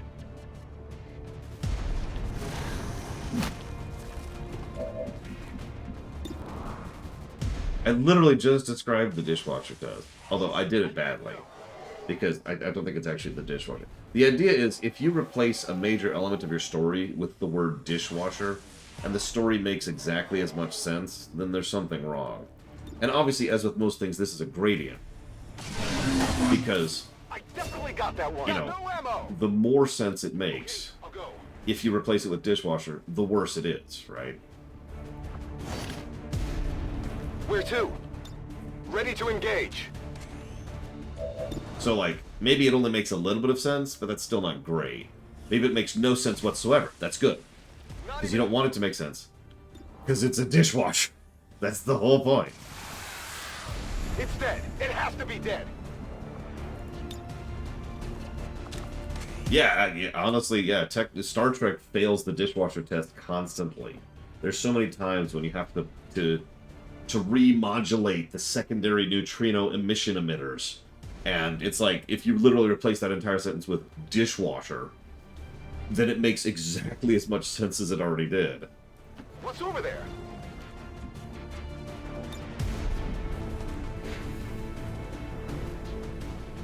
Looks like they called in some friends. Yeah, this is quite a... It's just like the one. Carefully! Preserve the specimen at all costs!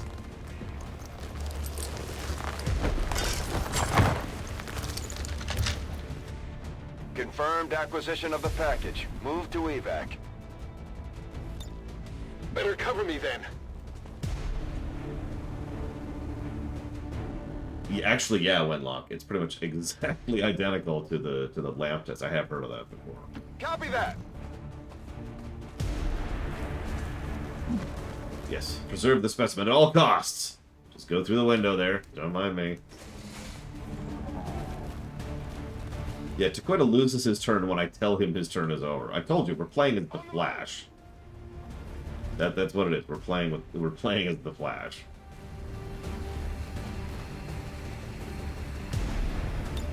Evac confirmed. Yeah, we're done. We're Status done. confirmed. Target package in custody.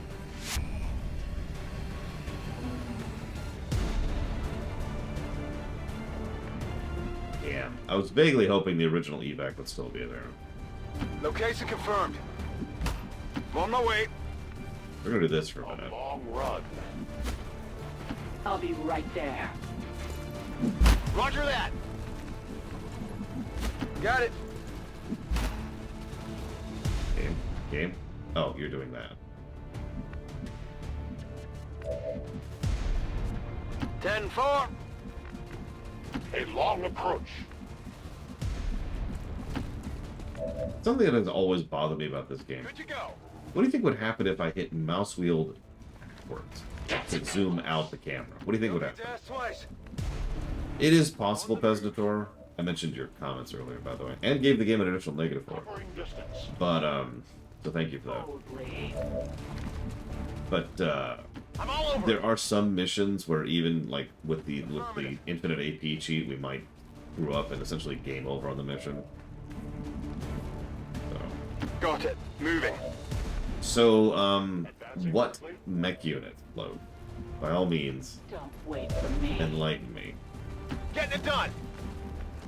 Because if you mean the ones in the first game, they're not in this game. Solid copy. A confident approach. I'll be right there. Got it. Moving. Copy that. Oh.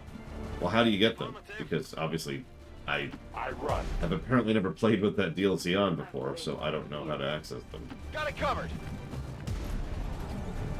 Double time. Random. Let me guess, just like the side. Go. Okay. Anyway, so let me demonstrate. No, stop. So, I'm going to zoom out the camera. Okay, nothing happened. Let's zoom in the camera. Out. In. Out. In. Explain that to me. Moving far. Returning as ordered. And yeah, it doesn't even stick. You have to do it repeatedly. It also does not like height terrain at all. Double time. Admittedly, I have a hard time giving a positive to something that I didn't know existed, that I've never encountered, and at this point, never will. Yeah, exactly, Von Falkenstein. You're not listening. Let me try to explain this better. If I scroll the mouse wheel forward, why does that go up?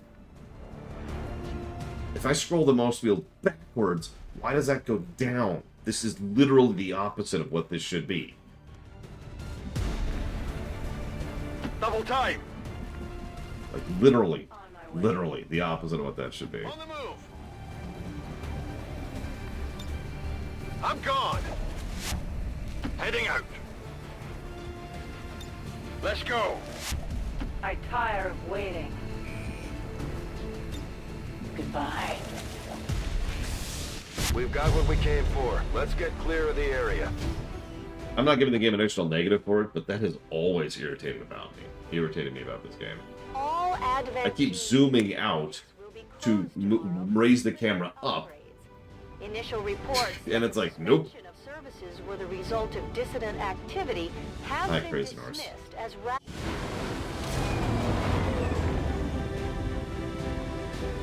I mean, okay, so what are the mechs called? Maybe there's a cheat for making the mechs happen. Although, I gotta be honest, a random chance to get psionics and mechs is probably a negative, if we're just being very blunt about that. In a game this long,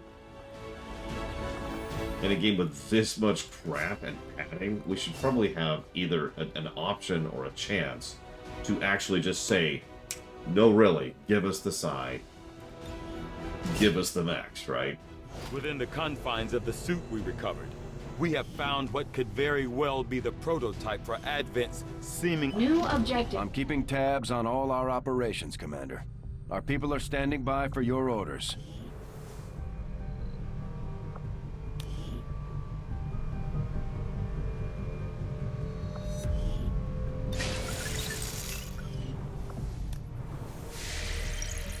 It's fine, Takoida. Honestly, this facility was clearly of critical importance to the aliens, Commander.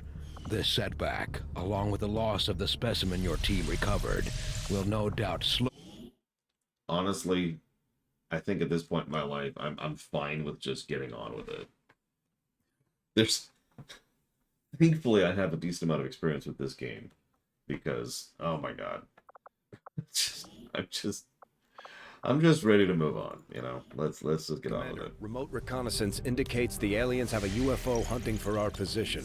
We need to be careful about where we pick our flight paths. Commander, our ring facility is currently idle. If we have the soldiers to spare, we should deploy them on a covert action with the Resistance. Avenger plotting new course. Okay, that was funny. I suppose that's one way to approach a problem you can't solve. Just build a machine to do it for you. Incoming message for you, Commander. Patching it through to your quarters now. I had high hopes for the Resistance under your leadership, Commander, and you have outdone yourself. We have learned new things, new tactics to be used against the Elder Servants. If you would order it, we will make it so. Understood, Commander. My followers will appreciate the support of your soldiers.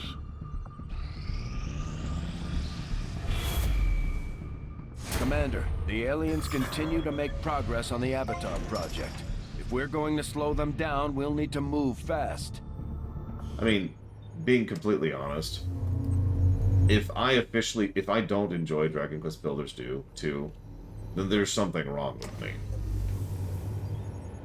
Like it or not. Commander, this facility will allow our soldiers to train together to improve their bonds, while also putting the knowledge they've gained in combat towards learning new abilities.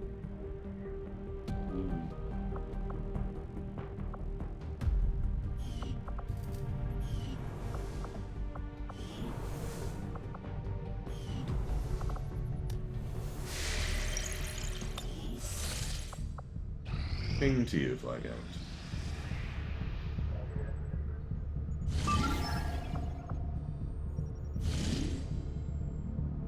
Eh.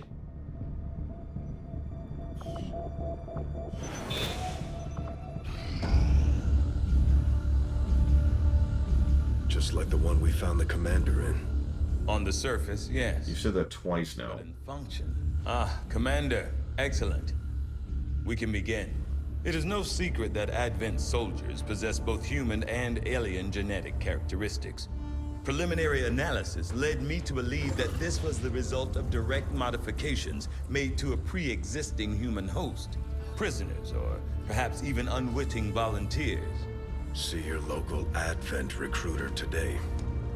However, the repetition is something else entirely. The Advent troopers at the facility we discovered, including the specimen before you, were manufactured. Each soldier possesses a unique genetic code. Predominantly human, of course, but with some fragments left open. Left open for what? Whatever alien DNA Advent wishes to insert. Sectoid, mutant, even the species our soldiers refer to as berserker. In all cases, human genetic material serves as a bonding agent, holding the strands together. Human material? You mean the stuff we found at the Black Site facility? Precisely. The key component in their soldier manufacturing process. So we've been fighting ourselves this entire time. In a way. But I believe there's more to it than that. The human DNA in this specimen bears one key difference from the entirety of the sequences decoded in the Shadow Chamber. Psionic sensitivity. Given the sheer volume of strands involved, this cannot be accidental. Screening process at the clinics. Avatar. The potential power of a being created with this template is significant, central. Had we not intercepted it before the process was completed... I know, Doctor.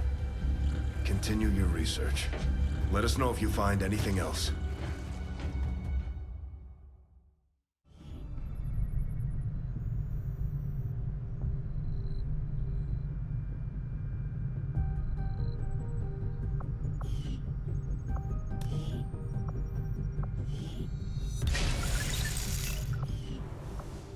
I do have the proving ground. Somewhere. There it is. Behold the proving ground.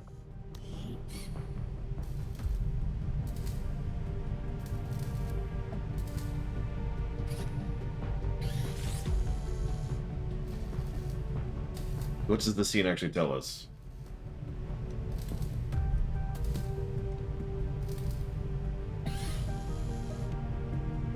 You know, I'm not even sure.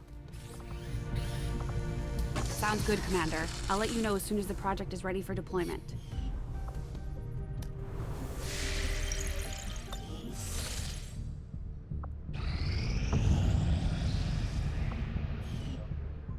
I think since the moment I put up the proving ground, which is actually very recently, in fact, it was today, so sometime in the last hour. Like, it's pretty recent. Setting course for the Indian Regional Zone. Local resistance forces in this region have gone into hiding after the recent setback, Commander. We'll have to wait for them to regroup before we can try to make contact again. Commander, we've utilized all of our available communications capacity. We can't establish any new contacts until we upgrade our systems. We've located the Elder's Hunter, actively working in this region, Commander. Our cooperation has proven to be a boon to the Resistance. It looks like we've got some new information on the Chosen after our last covert op. The Resistance found a way into the Chosen stronghold, Commander. Our troops are ready to deploy. We should launch a strike as soon as possible. Now, does anybody want to bet that he's about to say the exact same dialogue as the last two Chosen missions?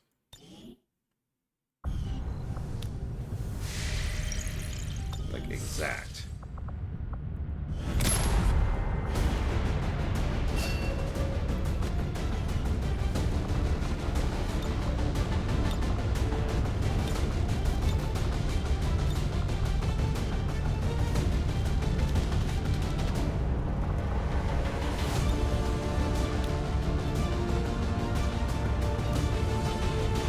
What's really dumb about the fact that the new weapons are always better than the old ones is for some reason they let you equip the old ones. Which feels strange as a choice, as far as choices go, but whatever. You got this, Braven.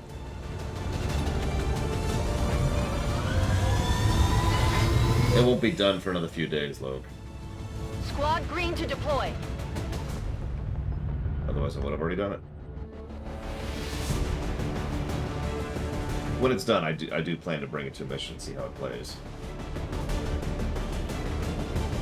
We're in position to end the Chosen threat once and for all, though I doubt it'll be easy. Advent isn't known for its forgiving nature, and we're setting out to destroy the last of the Elder's favorite pets today. Expect heavy resistance and stay focused. This is the moment we've all been waiting for. Not our first time in one of these facilities, so we have to assume the Chosen know. Oh my god, you remember. That didn't stop us before, and it won't stop us today. You know what to do. Locking on to the Chosen's energy signature. Uploading the coordinates now. Understood. Move out. I was hoping you might take a little longer to find this place. Things were just starting to get interesting between us. Now, you're already dead. We knew there'd be resistance today. You know what to do. I am honestly shocked. No joke. No facetiousness. That was actual dialogue that indicated we've killed the Chosen before. In fact, that's probably the dialogue that should have played in the second Chosen mission.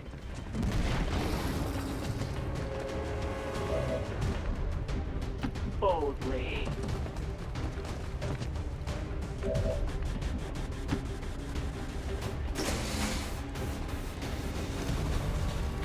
Transport portal directly ahead. Updating coordinates now. Got it. Let's go. Plus to gameplay.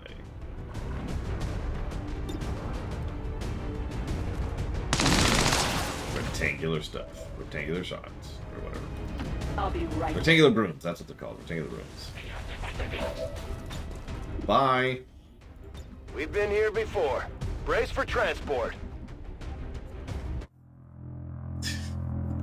I like the picture. There's a bunch of troops and there's just, yeah, just a blur running through them.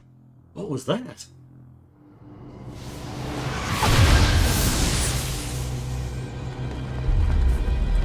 Alright, Bregman. You got this. Hopefully. There's a reason I saved before You know this. what's coming next. Finally, the real fight begins. See you soon.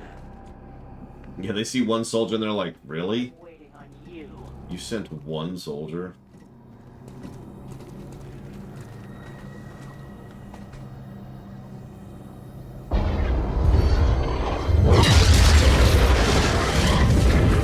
You're not supposed to be here.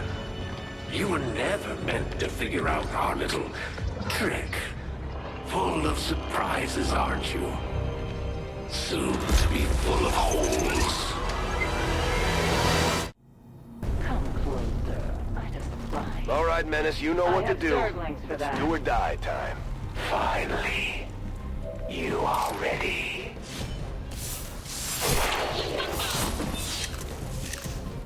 You never stood a chance, Sarah Fool. I always get what I want.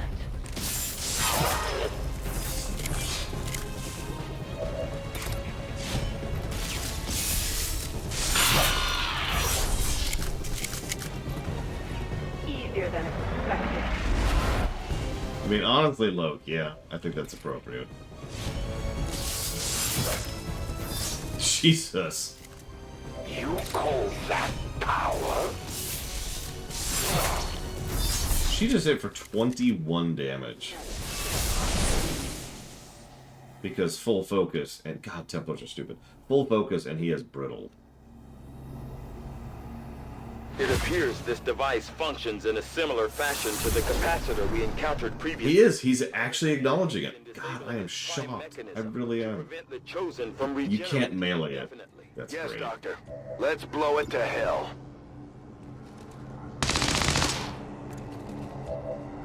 We're gonna be here a minute.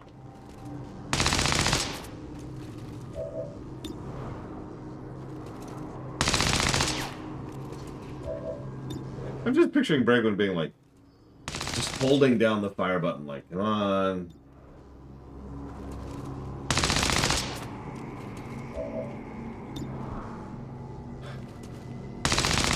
Come on.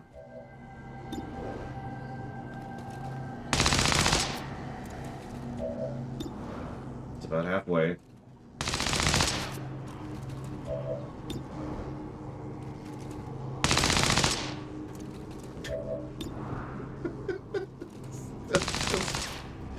Oh my god.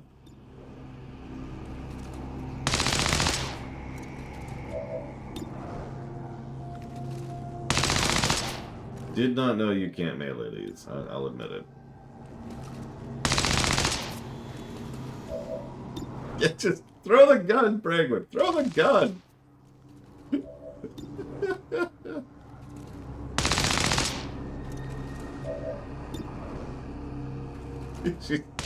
She's literally drilling through it with her bullets. Okay. With the capacitor damaged, the regeneration process has been interrupted. I believe now would be the appropriate time to take them out. Then you know what to do. Take that creature down.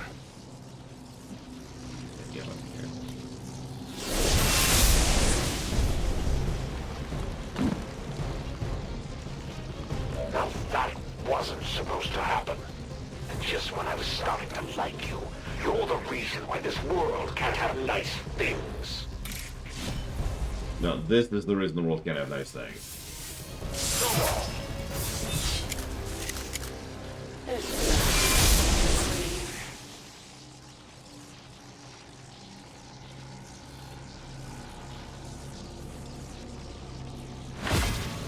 It wasn't easy, but we managed to pull it off, Commander.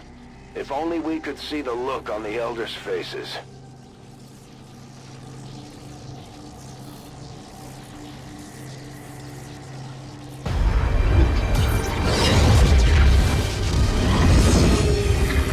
Have to admit, didn't see this one coming. So, this is what it feels like to be afraid. Not my style.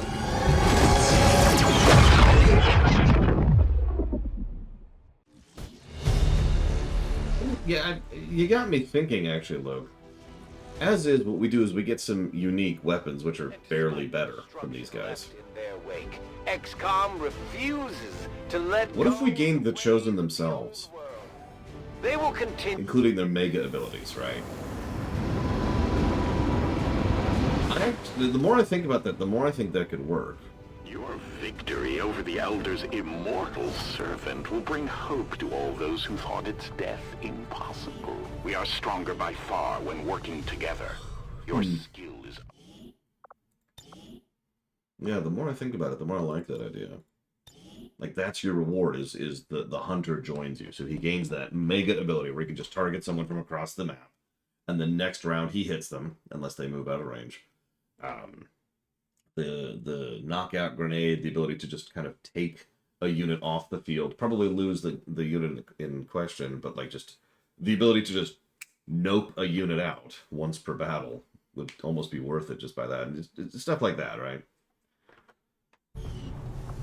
The problem is they would have to be like just as good, probably a little bit redesigned as their boss versions. Otherwise, it just wouldn't work. But think about it. What if they actually kept their weaknesses and their strengths too? So you can kind of not deliberately, but you could have a slightly different variant of it each time too. Taken from the Elders' facility is unknown. I don't know. I think there's some cool ideas we could do there. Avenger plotting new course.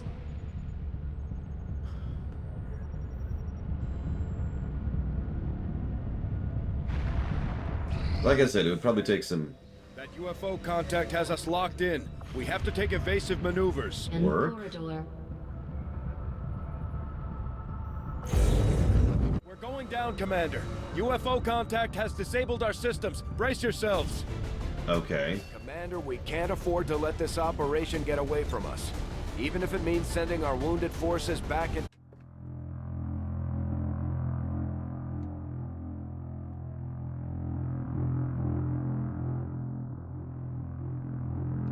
Well, we've seen one of these before. In fact, we've game overed on one of these before. This is our first game over.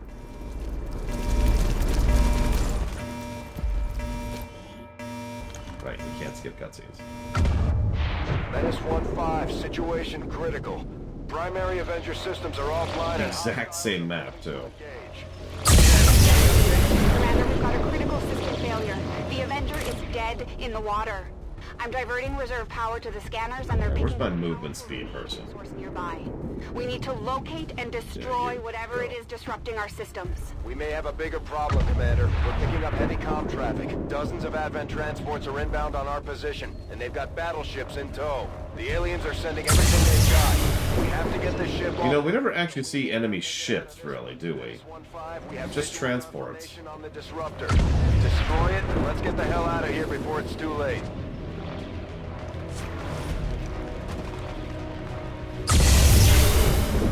Yep, sorry, I guess we're gonna have to wipe and restart the campaign again. Actually, this is a much worse setup than we had last time, which is funny. Because, you know...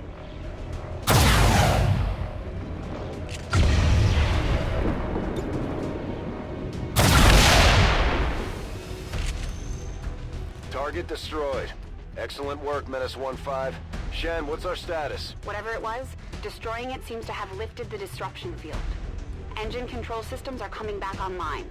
We should be clear to take off within 60 seconds. Commander, we can take off on your order. We should get the squad on board and... Hang on.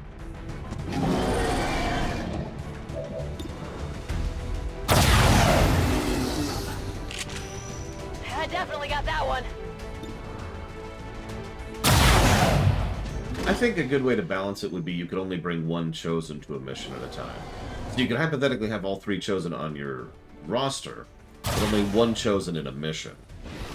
That would also probably make the game a little bit more... like, ignoring balance for a second. It would probably make it a lot easier to run. Right, like the engine would probably have less of a time dealing with one boss mechanic at a time, you know what I mean? How did... You know, I don't even care.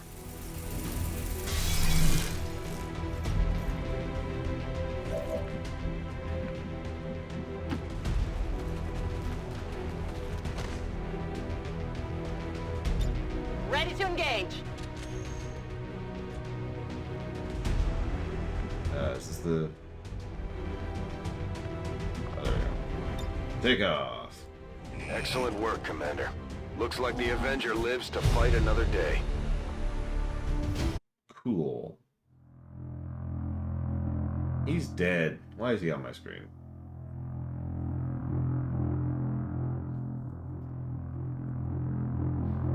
I agree with both of those points. Impressed, Commander. Another heroic effort in the field. Yeah, blah, blah, blah.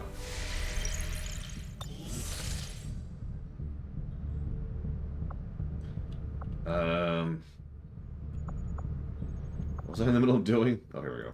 Setting course for the Australian sector.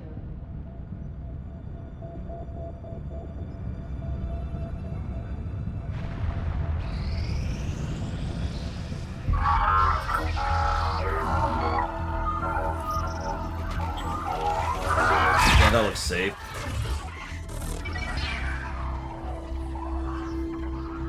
Commander, we're making progress piecing this thing back together, but it hasn't been pretty. Our soldiers completely disabled this unit in the field. What we're hearing is merely a byproduct of electrical impulses. I assure you, it is well past the point of feeling pain. I'll take your word for it, Doctor. I'm sending you a new sequence now. These are coordinates. Return coordinates. Think we've got a point of origin. Well, part of one. Something else. Something underneath. One moment. The unit is attempting to block further access. That's not all it's doing. I'm losing the data we've already decrypted. Almost there. Just one more adjustment.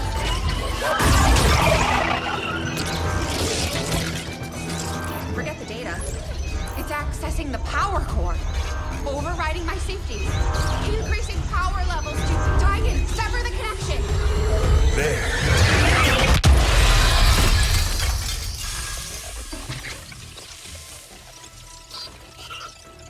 Some sort of fail-safe protocol, I imagine. The Codex must have intentionally overloaded the interface to prevent any further theft of information. Still, I believe I was one step ahead of it. That's an enormous amount of data. Yes, and I expect it may take some time to decipher. Better get started. I don't think we're gonna be able to do that again. I'll proceed with the necessary research and preparation. With your approval, of course, Commander. I'd also suggest we look into those coordinates. That's if I can reconstruct the data we lost in the transfer. I just hope it was worth it. New objective added. It looks like we've got our work cut out for us, Commander. In the field, the Codex appears as an anomalous form in an almost constant state of flux, seemingly only present in our world for milliseconds at a time. However, it was apparently not immune to the effects of conventional weaponry, having dissipated before leaving behind this object. Okay.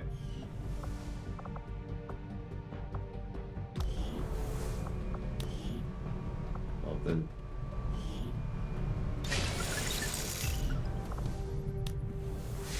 So you asked what's New objective added. what we're waiting on till endgame. We're basically just hammering through plot points, but each one of these plot points has a time requirement, so... Commander, I've updated our current objectives based on the most recent findings. We've established contact with the local resistance forces in this region, Commander. We're ready to move on the coordinates we pulled from the Codex.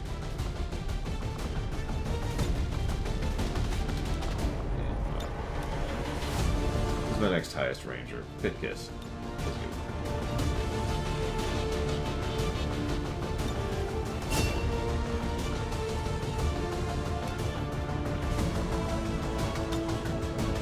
Kind of, yeah. Dark Day.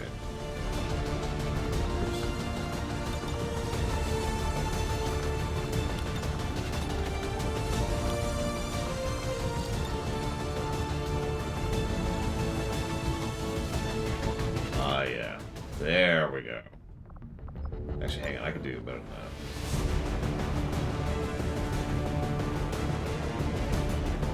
Hang on.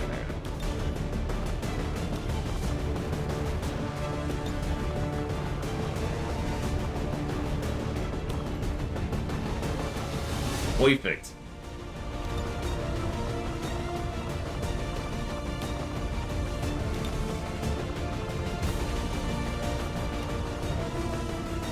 Oh, no. I just noticed where it's showing up.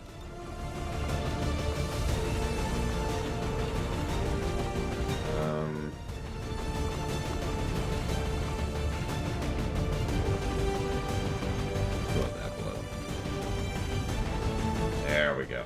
There we go. Let's do it.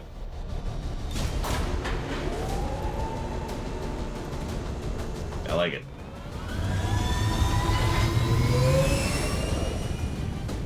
We're still building that stupid spark.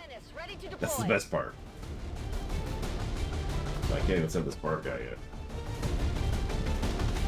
We should get this spark before we finish the next plot research, though. Shen and Taigen barely managed to pull these coordinates from that Codex thing they had down in the Shadow Chamber. We're guessing this may be its origin point, but can't know for sure. Based on the fight it put up, I'd expect heavy resistance either way. Good luck down there. The target coordinates are just ahead. Move to investigate the site. Hostile presence is currently unknown, but expect the worst. We're in concealment. You know, you remember Homeworld? Where they would give you information that wasn't completely redundant? Heading there now. Did you notice how he literally just said, based on what just happened, I would expect heavy resistance? And then literally the next thing he said was, we don't know what the enemy is there, but it's probably going to be difficult. And it's like, dude. On the move. While we're here, let's do the double move Good to go. trick. Alright, now that Crazy Nurse is gone, we can finally beat the game. And get on with Dragon Quest Builders 2 while he's not here. Eyes on a hostile patrol. Yeah, that's great. Can I please? Thank you. 10-4. Roger that. I mean, honestly, the more we play, the more it seems likely that he literally has a memory loss problem. Also, it's nice to see a different biome. We haven't seen this one yet. Orders confirmed. On the move.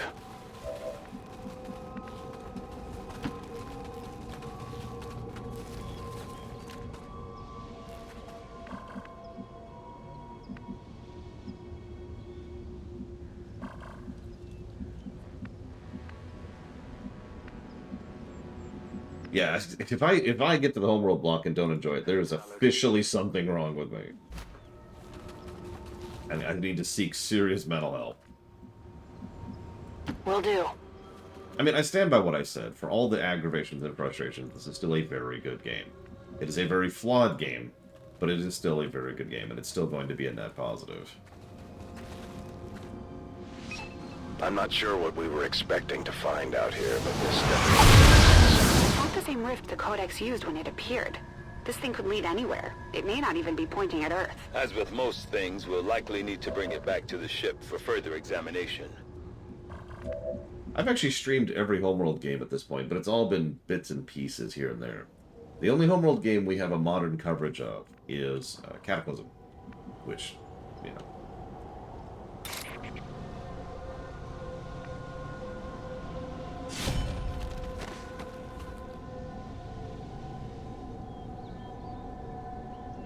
They found us!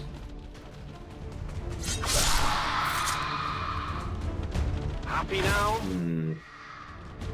I am very hesitant to add City Skylines 2 just to City Skylines 1. Usually I like to cover those kind of games side by side, but honestly, I feel like that's going to be redundant in that specific case. There you go.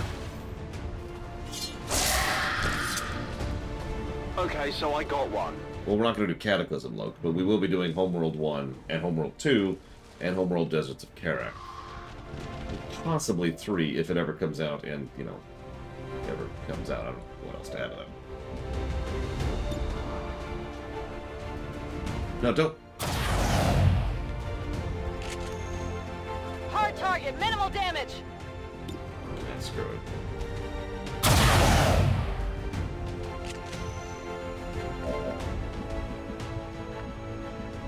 Go, go, go!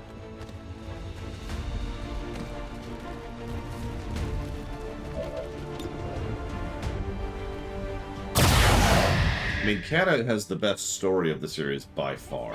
It has to be dead. I'm not sure if it has the best gameplay. Definitely has the best story. Check it before you get too close.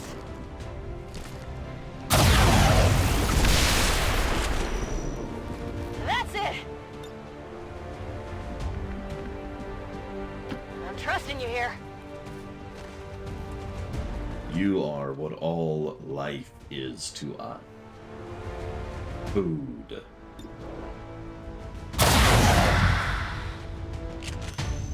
I definitely got that one. Training ammo fast. Ready to rock. Does it want me to just keep killing? Is that what's going on here? Must the slaughter continue? I guess that'll be okay. Okay.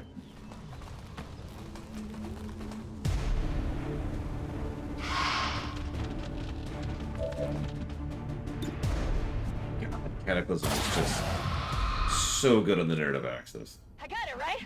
So good. Double time!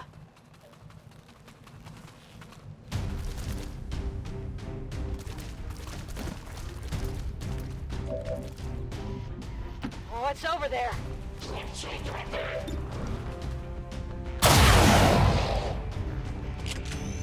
Check it before you get too close.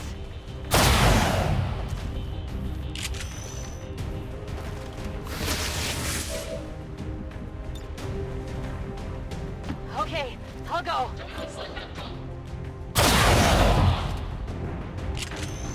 It's dead. It has to be dead. We done here? Can we move on?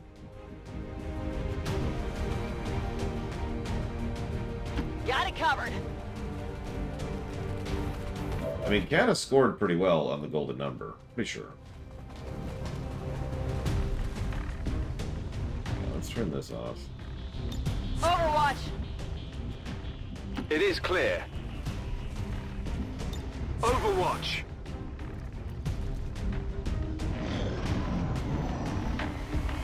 Keep the pressure on!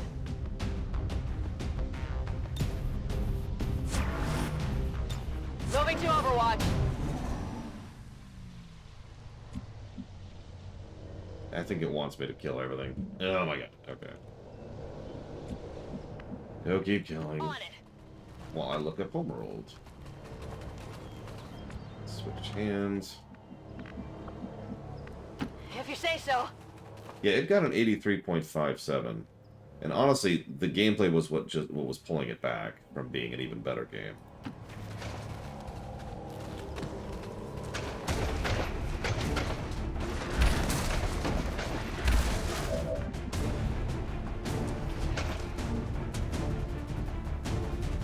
It'll be interesting to see if any of the homeworlds actually surpass Cataclysm. I'm not sure they will.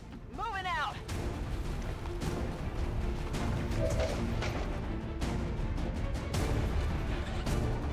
God, that stupid Nebula mission. I definitely got that one. I'm not sure about Carrick. Deflection. So first of all, Carrick simply will not be as strong narratively as Cataclysm. Honestly, none of them are going to be as strong narratively as Cataclysm. But gameplay-wise, I don't know.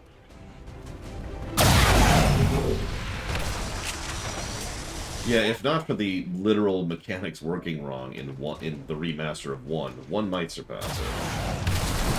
1 still has a great narrative. I got it, right? And some really solid mission design. Went off the armor. I definitely got that one. Status confirmed. All hostile contacts in the AO have been eliminated. The gateway is secure. Status confirmed. Commander, we've secured the psionic gateway and recovered... The speaker commended loyal citizens today for standing up to those who would abandon our values for those... Having said that, I do remember being very fond of Deserts of Carrick.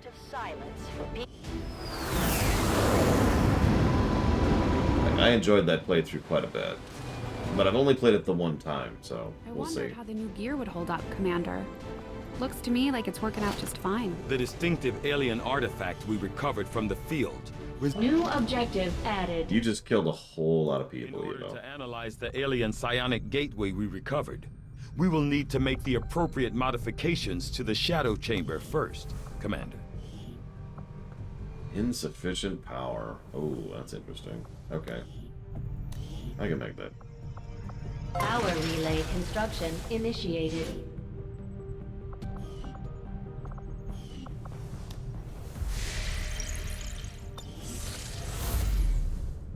Your team has done an excellent job in the recovery of this alien artifact, Commander. I believe with further research, it may prove invaluable in uncovering the truth. Spark's finally done.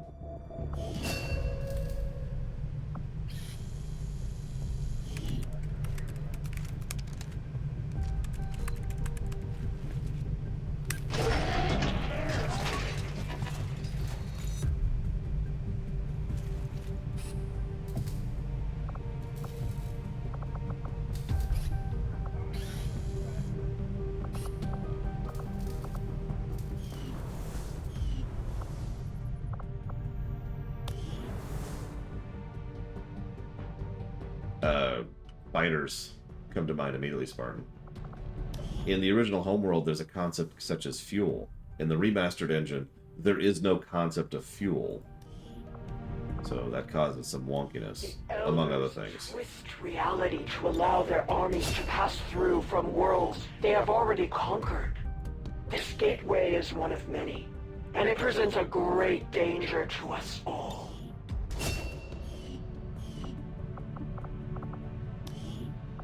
Also,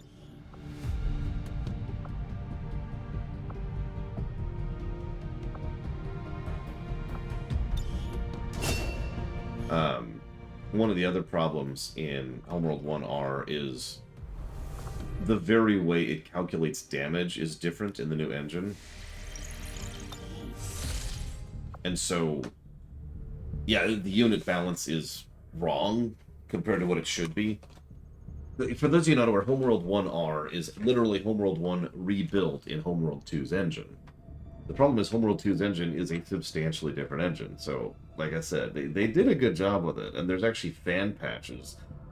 And when I say fan patches, for once I actually mean made by the developers, but in their spare time, that, keep finishing up and polishing over a lot of those issues. But if you're just playing it default, which of course we will be doing, there's some holes here and there. Commander, the aliens continue to make progress on the Avatar project. If we're going to slow them down, we'll need to move fast. Okay. What am I waiting on? 4 days. Or 9 days. No, I'm waiting 9 days. Oh my God. Avenger plotting new course.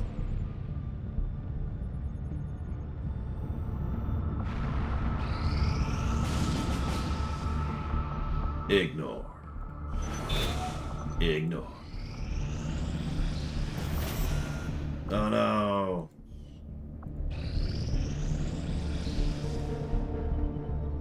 Yeah, Power relay now operational. Okay, so I wanted to do something. Ah, yes, this. Shadow chamber upgraded. Yeah, let's poke at the spark. We are going to bring the spark to our next mission. Obviously. What do we got? So here's this block.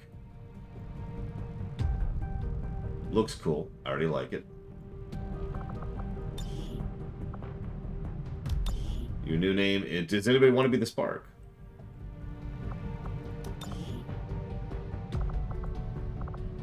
Tracking route to target.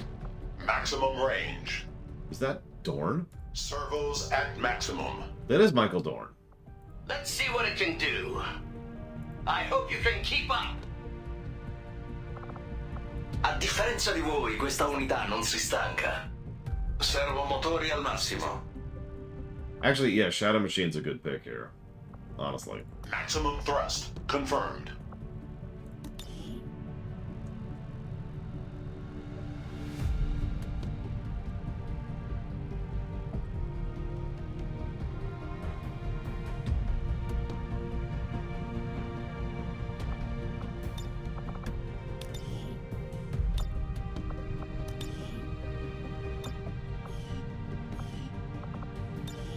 What do we got here?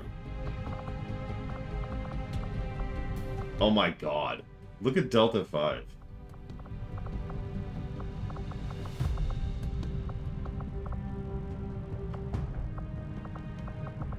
I think I personally like Plated 2. But Shadow Machine wants Delta 5, so... You got it.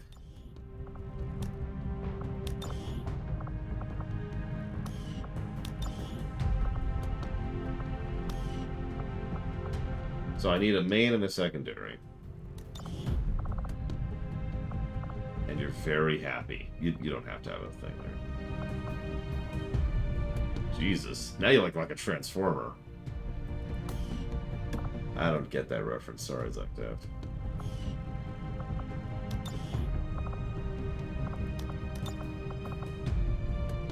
Yeah, we need a main, primary, a secondary, and then a weapon.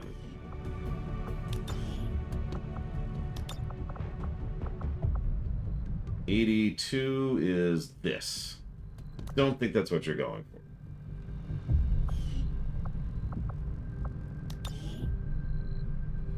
Ah, Titanfall. Let's get rid of that pattern.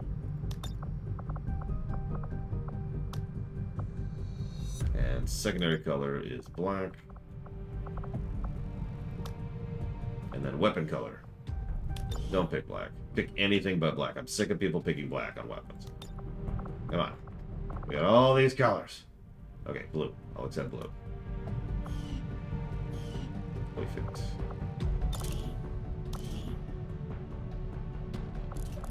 That's an interesting feature. Someone tell me what the superior hair trigger does. Or the superior autoloader.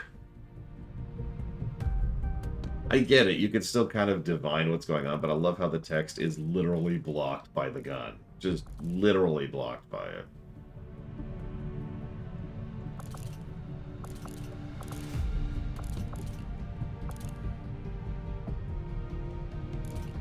Oh, there we go. I tried to turn it earlier and it wouldn't do it. It's really weird.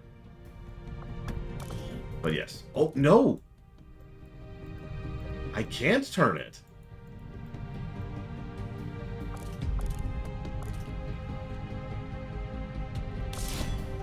Guys, we're gonna go with that.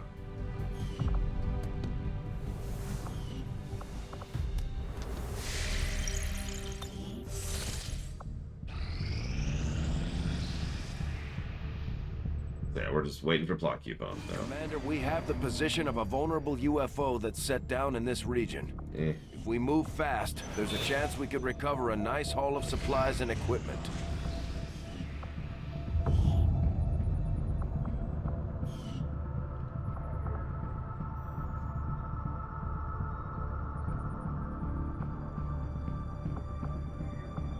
Let's go conquer Europe.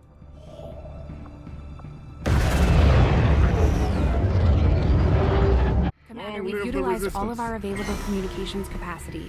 We can't establish any new contacts until we upgrade our systems. Setting course for the Indonesian zone.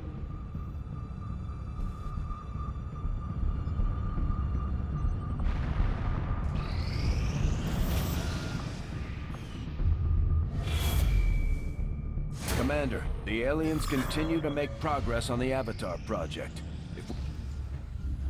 Central, Commander, excellent. My analysis of the fragmented codex data is almost complete. The information I've uncovered so far outweighs the loss of the Shadow Chamber, as you'll see.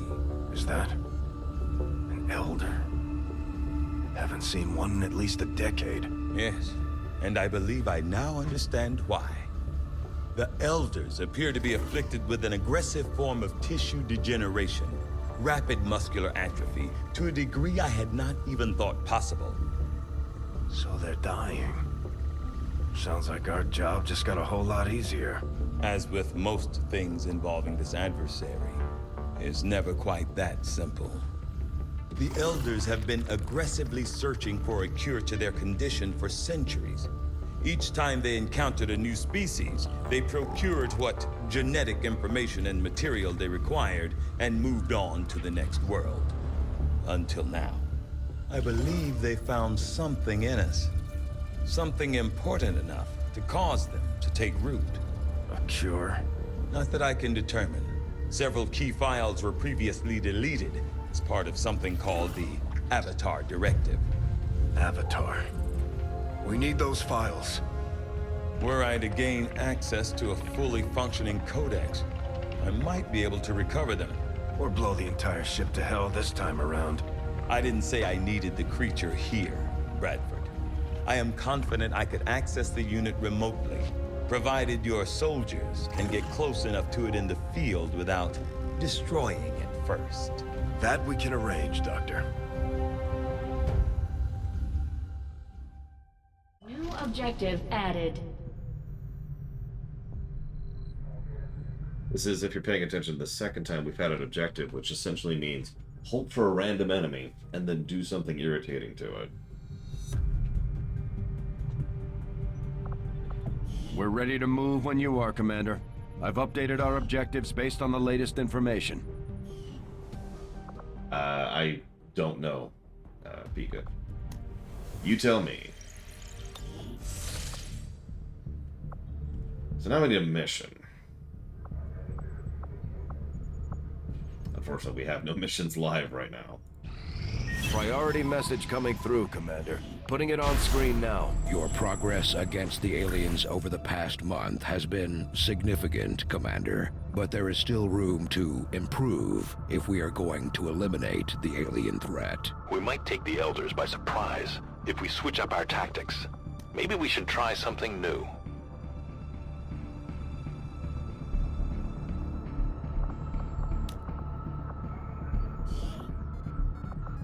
Hey, Gold Tech.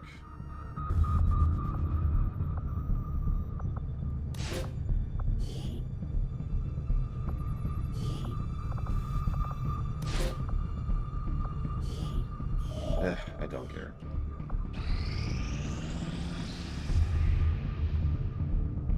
Reading you loud and clear.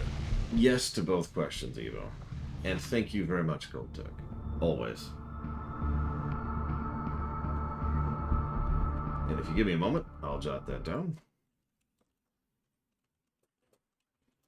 For Tyranny, the Age of Empires block, and the Expanse Streaminations. You got it.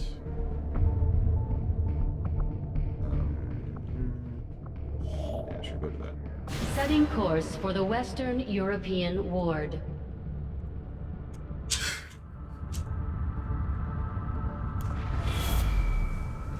Commander, the aliens continue to make progress on the Avatar project. You know what? Hang If on. we're going to slow them down, we'll need to move. While we're here, let's do something. Commander, the faction...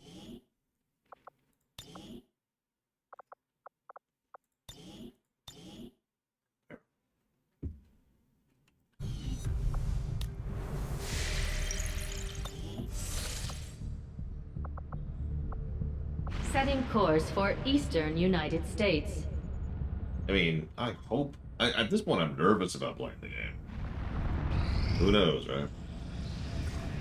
This is going to take a minute. It is just as I had hoped, Commander. Commander, we've located one of their facilities. So, you asked where I was inspired for the 8 elements. The aliens continue to make Get ready for the progress really, on really Avatar dumb project. answer for that. If we're going to slow them down, we'll need to move fast. Commander, resistance forces in this region are in hiding as a result of recent setbacks. If you wish to contact them again, you will have to wait until they are able to regroup. Commander, the aliens continue to make progress on the Avatar project. If we're going to slow them down, we'll need to move fast. Alien facility coordinates locked in, Commander. Okay, this is actually going faster than I thought it would. Commander, Not that I'm if we complaining. want to set back the aliens' work on the Avatar project, we should hit one of their facilities as soon as possible. Commander, the aliens continue to make progress on the Avatar project. If we're going to slow them down, we'll need to move fast.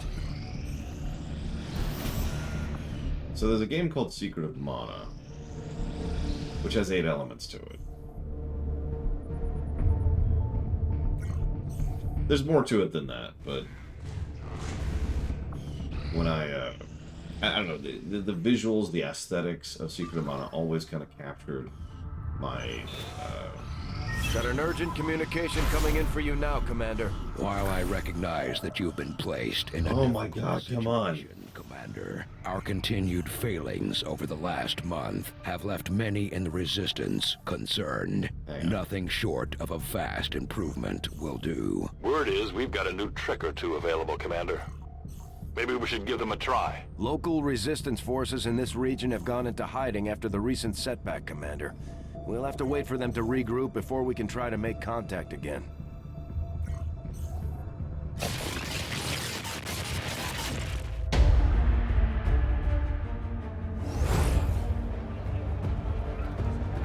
No. Loyal citizens, I stand before you truly humbled. So many lives lost. So many needless sacrifices endured as we have struggled to cope with those who would see our great coalition fall. Today our struggle ends. XCOM is no more. Advent peacekeepers have reduced the last of their strongholds to ashes. And with it, the fragmented remains of the old world are finally washed away. Thank you for your continued support. And thank you to the Elders for their guidance through this crisis. Long live Advent. Long live the Elders.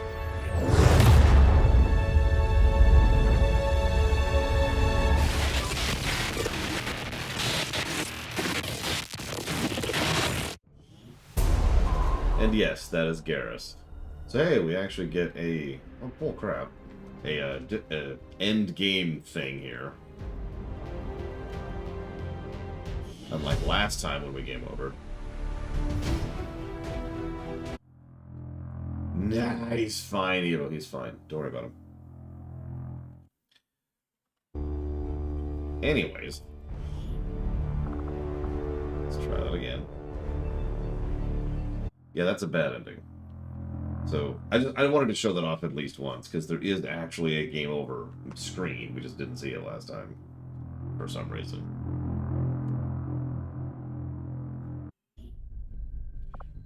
Okay, so what are we doing now? Right. Now we need a mission, is the step we're at. Just any mission that has a codex. It is just as I had hoped, Commander.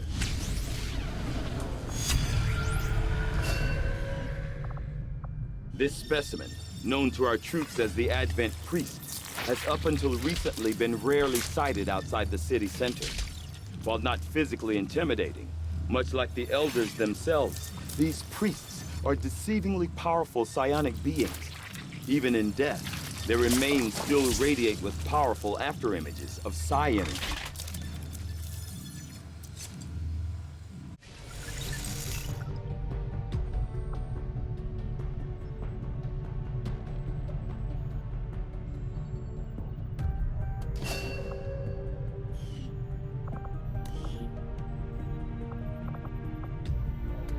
The most dangerous of my 3 test subjects, the Berserker Queen, also represents the greatest leap towards the boundaries of what could be considered reasonable and ethical research.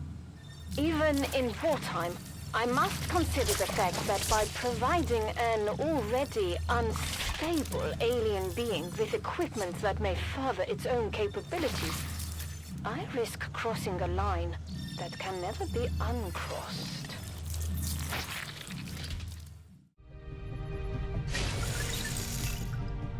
I had fully expected to find that the aliens were conducting questionable experiments involved. The reason we lost is because I deliberately provoked a loss, Retu. I wanted to show off the game over voice. Or the game over screen. Commander, we've located one of their facilities.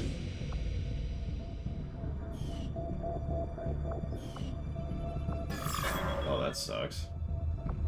Our inspiration did prove beneficial. As Dr. Valen noted in her own report, it was irresponsible and borderline irrational for her to have pursued this research, knowing the incredible risks involved, not just to herself, but to what little of humanity as a whole remains. Well, there's the rage suit.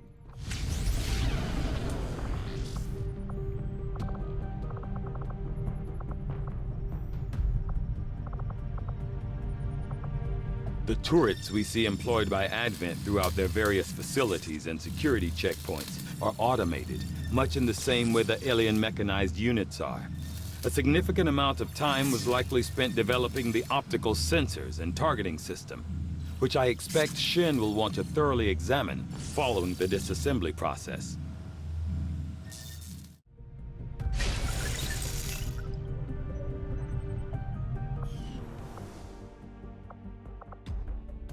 That's a good question, Retu. Ironically, they don't explain it. What you saw is literally what they tell you. So, neat. Hello, Commander.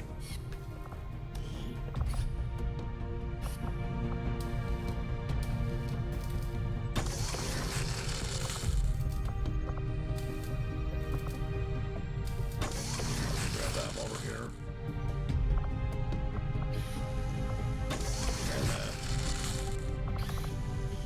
All the millions of innocent lives unknowingly walking right into the alien's trap. Yeah. We have tried the snake armor. It's neat. The outcome of this research can only further our advances, Commander. Advent doesn't seem to have any issues stationing completely autonomous weapons in close proximity to the people in those cities. Really shows you how much they care.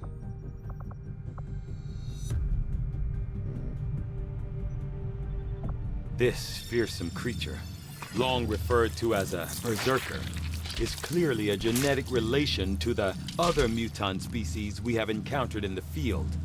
For reasons yet unknown, this particular variant is unique in that it is altogether consumed by what can only be described as blind rage, a thirst for combat, unlike any other creature we've encountered.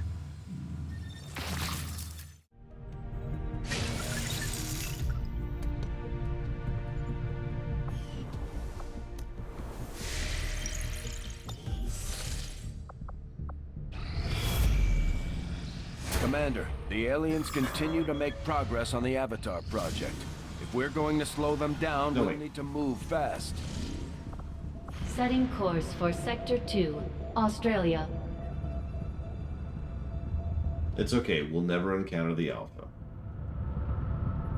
Commander Tygan and Shen aren't going to be happy if we don't put the Skulljack to good use. We should have one of our soldiers equip it before they deploy.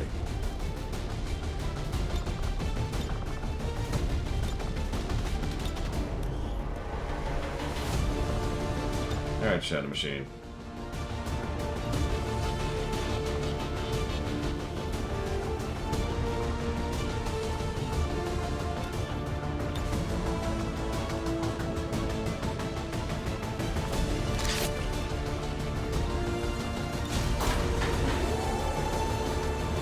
Let's see how this goes.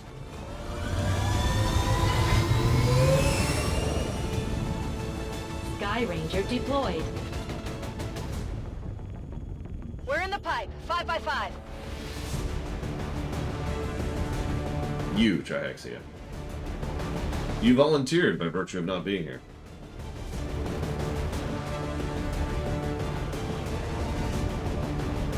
The aliens just hit one of the resistance outposts hard. There may be survivors, but that's a best-case scenario. We're going in to secure the site. Neutralize all hostile contacts.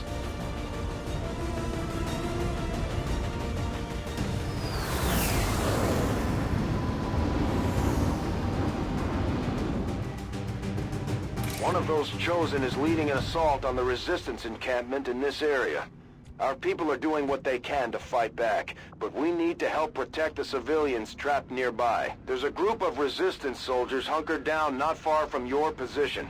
Move in and help fend off the attacking alien forces. So, Shadow Machine has an ability called Overdrive. You can take 3 actions this turn, and none of the actions, including shooting, is a turn ender. However, if you take multiple standard shots, it does incur a recoil penalty. You've also got a giant-ass rocket launcher, which we've seen this before. It's got some movement, too. Look at that. Affirmative.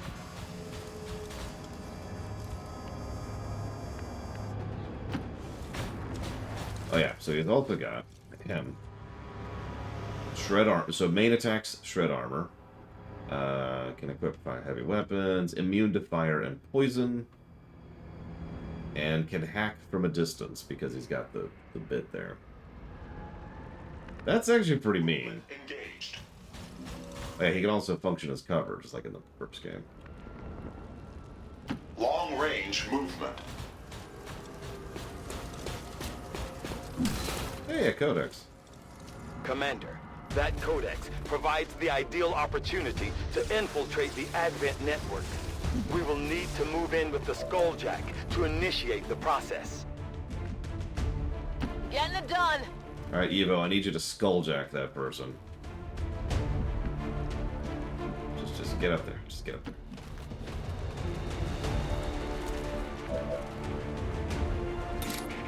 This might sting a little.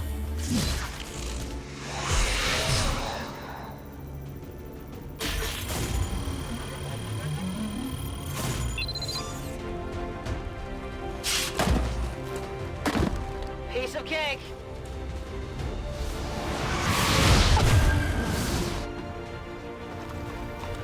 Commander, I believe we are seeing something entirely new. An alien species that has so far managed to elude capture or observation by Resistance forces. I strongly advise a cautious approach.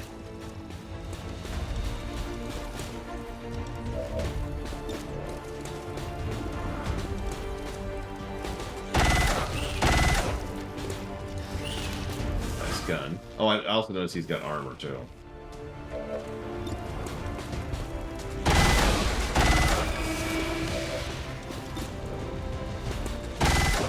So, to my knowledge, this is the last enemy type, the Avatar.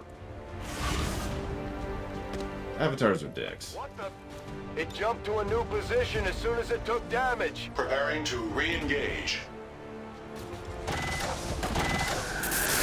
Hostile destroyed. Maximum thrust confirmed.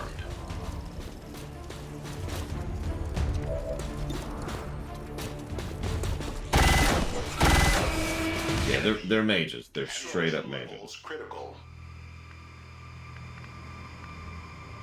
Tracking route to target.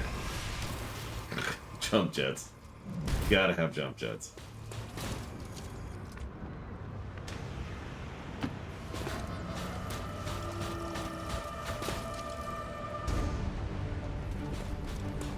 A lot of codexes on this mission. Not that I'm complaining. Although 3 codexes, an Archon, and an Avatar would have been fun. I guess I'll show this off. Because yeah, you notice it does have a few issues with its aiming. This is true with the other one too. It's because it doesn't actually have an arc like a grenade. So it's just kind of eh.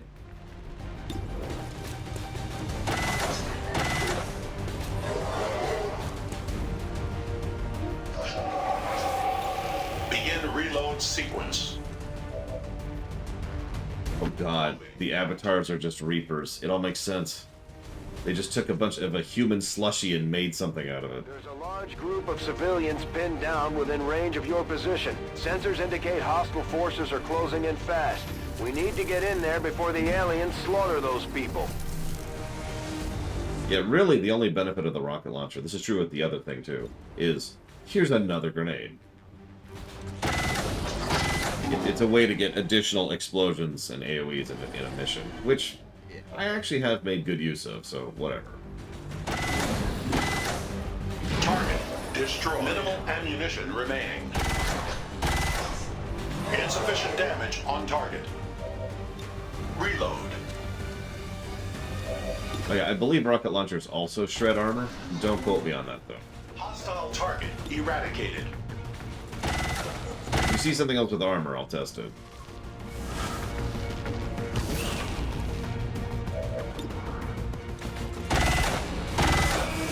Target neutralized. You know, ironically, Evo, Proceeding to target. not really.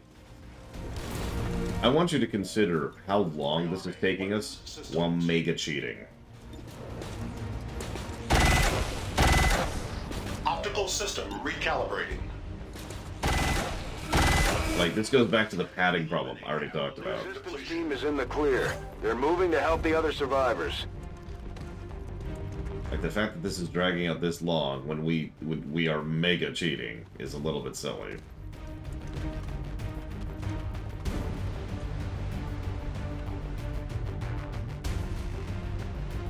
Scanning approach vector.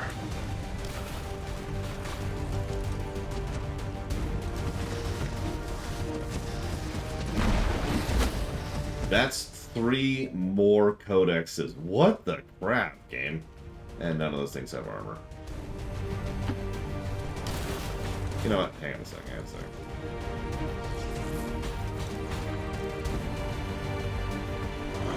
Game. Oh, faceless.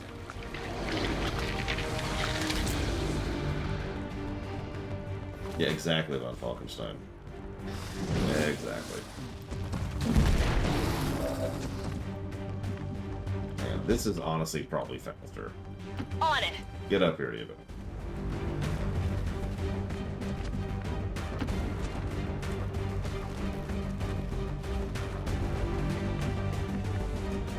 I guess that'll be okay.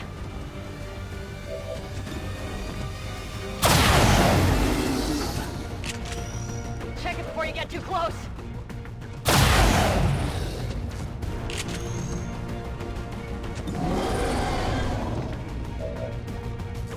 That was buggy. Oh man, I wish we had multiple uses of Skulljack, because I would totally Skulljack a Muton. That would be funny. Ugh. I definitely got that one.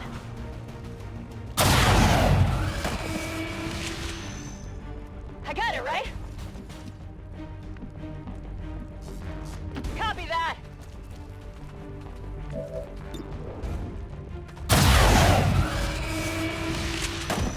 That's it. Graze.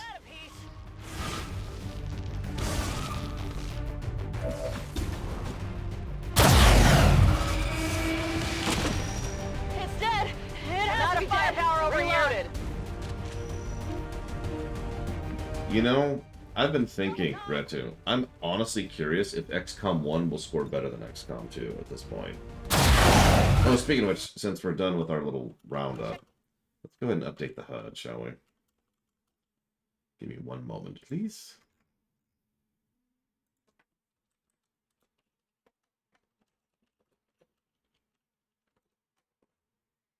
Yeah, I will say 2 definitively has a superior strategic layer, like, hands down. 1's strategic layer practically didn't exist. It was mostly just a vehicle to get to more maps, more missions.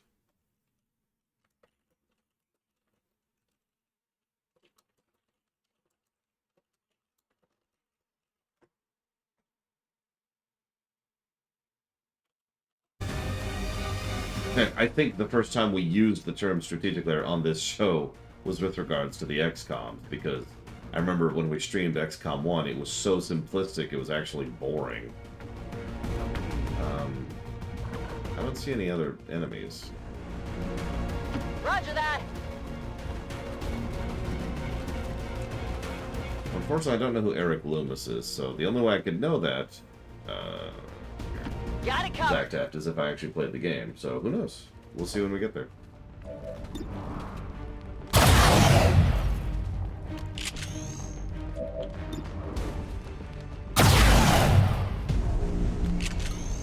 That's it.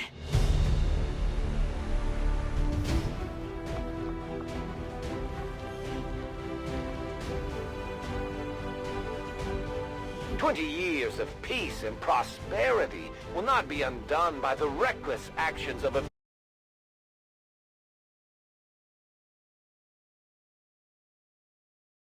Okay, so our gameplay negatives are at 28. Jesus, that's pretty bad. But our gameplay positives are up to 39. There we go. And that's the HUD up to date at the moment. And I don't know what happened with the Avatar. Oh, no, we killed the Avatar. We killed the Avatar. I can't imagine the aliens are too happy about this one, Commander. Hell of a job. Oh, so there's the ability that makes it always provide cover. I'll go grab that. Not that we're never going to use it, but...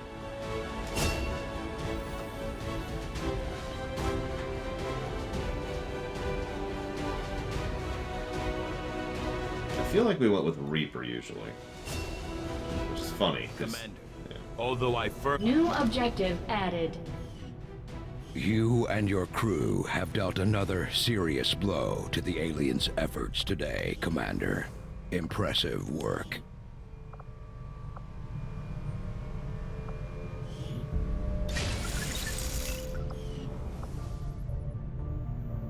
Okay.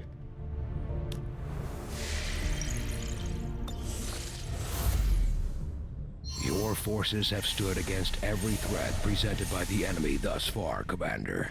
Still, we must remain focused until Earth is free from Advent's grasp.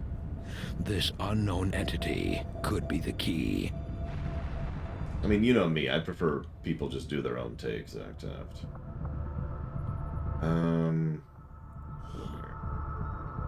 Setting course for Sector 7, Western Europe.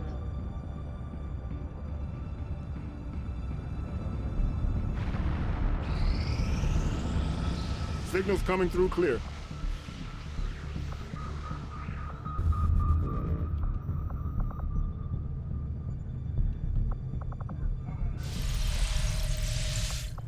Commander, we should make use of the ring facility and deploy our idle soldiers on a covert action with the Resistance. Upgraded.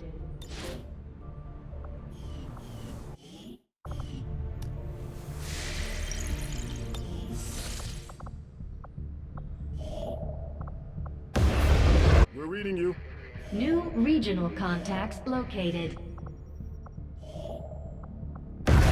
Long live the Resistance. Yeah, let's just conquer Africa while we're here. Yeah, we've conquered Africa.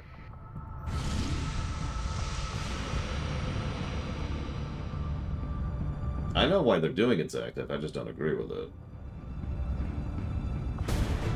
All they're ever going to do is do a not good enough version of what was already done.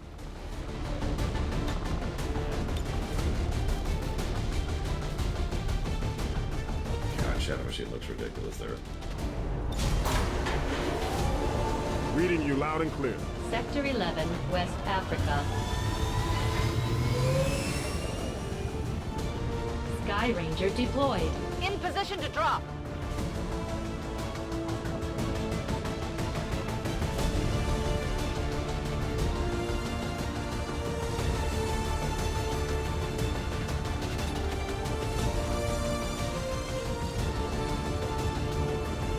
The aliens have a secure facility hidden in this area conducting research crucial to the Avatar project. And we've got enough information at this point to move in and take it out. Once we reach the AO, head to the designated position and plant the X4 charges. When they're armed, get clear, and we'll blow that place to hell. Menace 1-5, target coordinates are locked in. Move to designated position and place the X4 charges. Okay.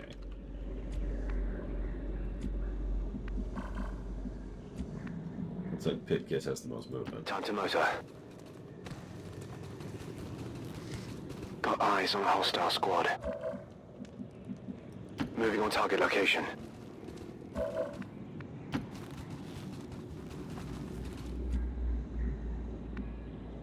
Getting it done. Well, this is one way to do it. They've got our position. Sectopod. Variation of the Archon. A new Archon. Surely be the modified subject Dr. Valen had been experimenting on. She didn't have to upgrade their equipment in the process. No wonder these things escaped from the lab. Menace 1-5, you're near the target position. Advent troops here! We've got a chance to take this thing down once and for all, Commander. Let's get it done.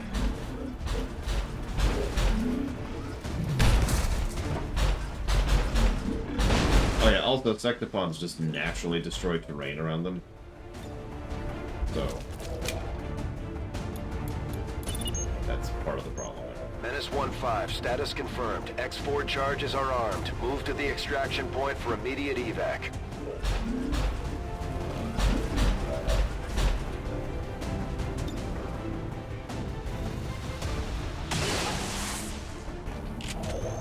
Armor still holding. I like C4000. Big deal. Jesus, that thing has 90 health and 4 armor. It hit the plate.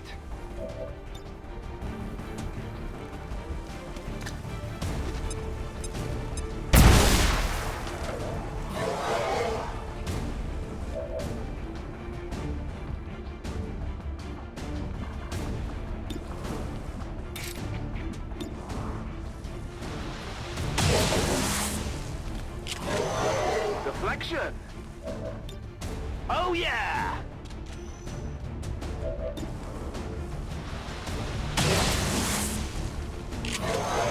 Only winged them.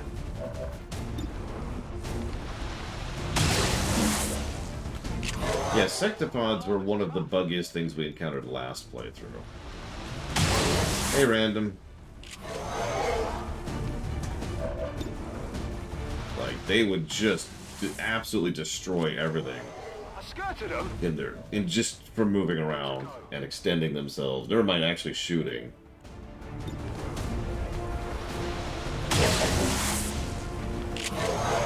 Hard target, minimal damage.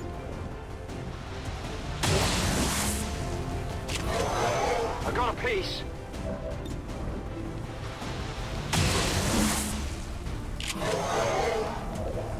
Okay, so last boss encounter. Well, second to last. Locked and loaded.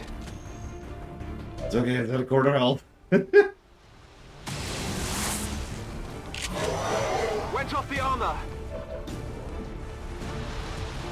We're functionally in the end game at this point. Weak hit. Which is the problem I already mentioned earlier. One down and toughened thousands to go. Not enough to handle us. Good work out there, people. I am eager to begin examining the subject as soon as we can get it back to the lab. we might as well take advantage of Dr. Valen's existing experiments, as I have no intention of trying to replicate them myself. Commander, that's the last of them. That's the goal, 3 Blaze botched of all. science experiments, 3 alien rulers down for the count. At the very least, we know Valen is still out there somewhere, and we picked up some new gear in the process. Not a bad haul, considering. Copy that. Yeah, did they ever actually explain what's going on with Valen? Like where she is? I'm going. Proceeding to target. Spark, disengaging. I guess that'll be okay. Getting out of here! Menace 1-5, status confirmed. X4 charges detonating.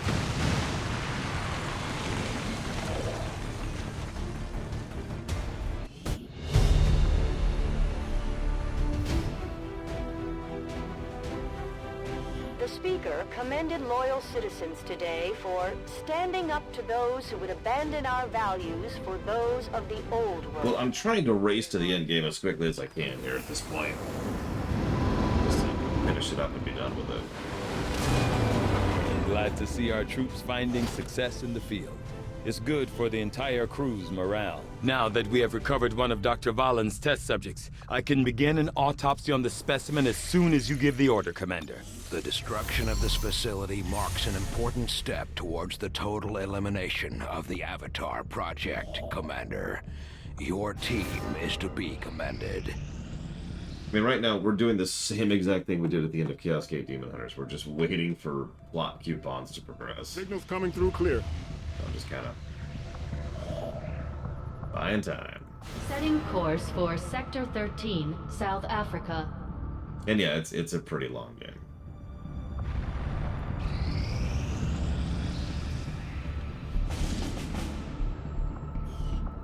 Just gonna ignore those. Let's go. Let's go.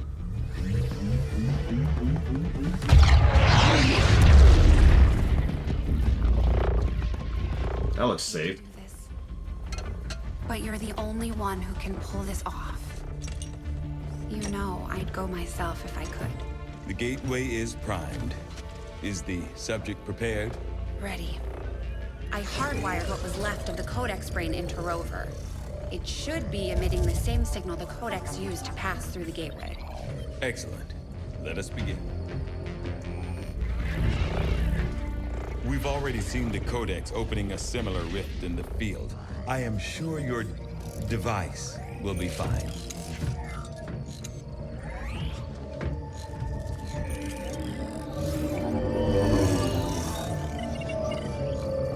There. We're set to record across all spectrums. Remember, go in, take some quick readings, then come right back through. Okay?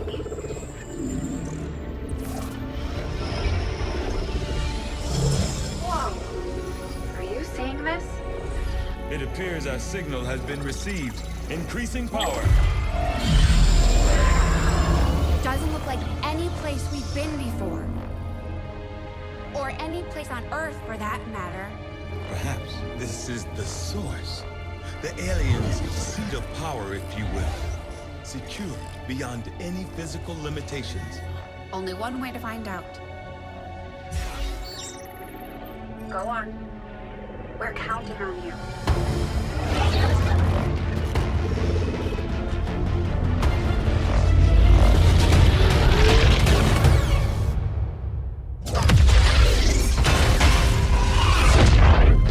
That is definitely not fine, Doctor. The process did work. There was an instant where the device was in between locations. However, once that occurred, the gateway called for a second signature, an organic signature. When we could not provide one, it generated a sort of feedback pulse. Obviously. If the Codex creates the door, this organic signature must surely be the key. Well, we better make sure we have the right key before we try again. I would hate for this to occur to something organic. Agreed. I'll report our findings to the commander immediately. We are now prepared to autopsy the body of the powerful being we recovered, Commander. I feel that we may be on the cusp of attaining a complete understanding of this avatar we have long sought. Work is well underway, Commander. The Elders have always been elusive. Aside from the occasional monument, I don't imagine most of the people in the city centers have ever actually... This creature represents a near-perfect fusion of human and Elder DNA. Though remarkable, it appears as if the creature were unfinished. Perhaps why we were able to ultimately defeat it. Still, this can lead me to only one logical conclusion.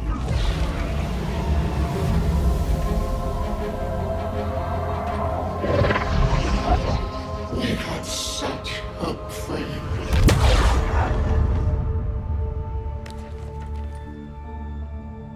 I believe we have found our avatar. Really? You sure? Now we have to wait a few more days. Let's have a Snickers while we wait. I like Snickers. You loud and clear. Do you like Snickers? Yeah, they're dying of turbo cancer, Crazy Horse. Somehow. Ah, it's expensive.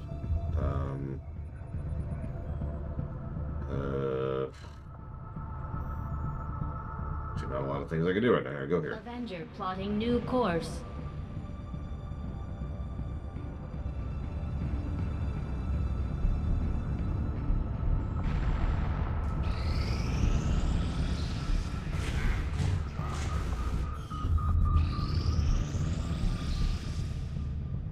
Yeah, there's actually some potential for a cool story here.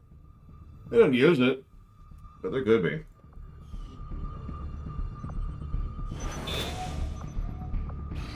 Got an urgent communication coming in for you now, Commander. It is unfortunate, Commander, that your recent efforts have proven to be so mediocre. We have a chance to deal the Elders a great blow, should you wish us to, Commander. Commander, Resistance forces in this region are in hiding as a result of recent setbacks.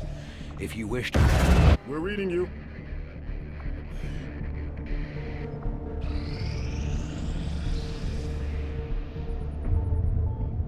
Strategic resource located.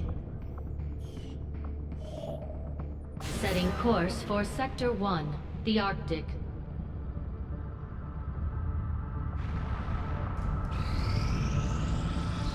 It won't be easy, but I think it's the only option we have at this point.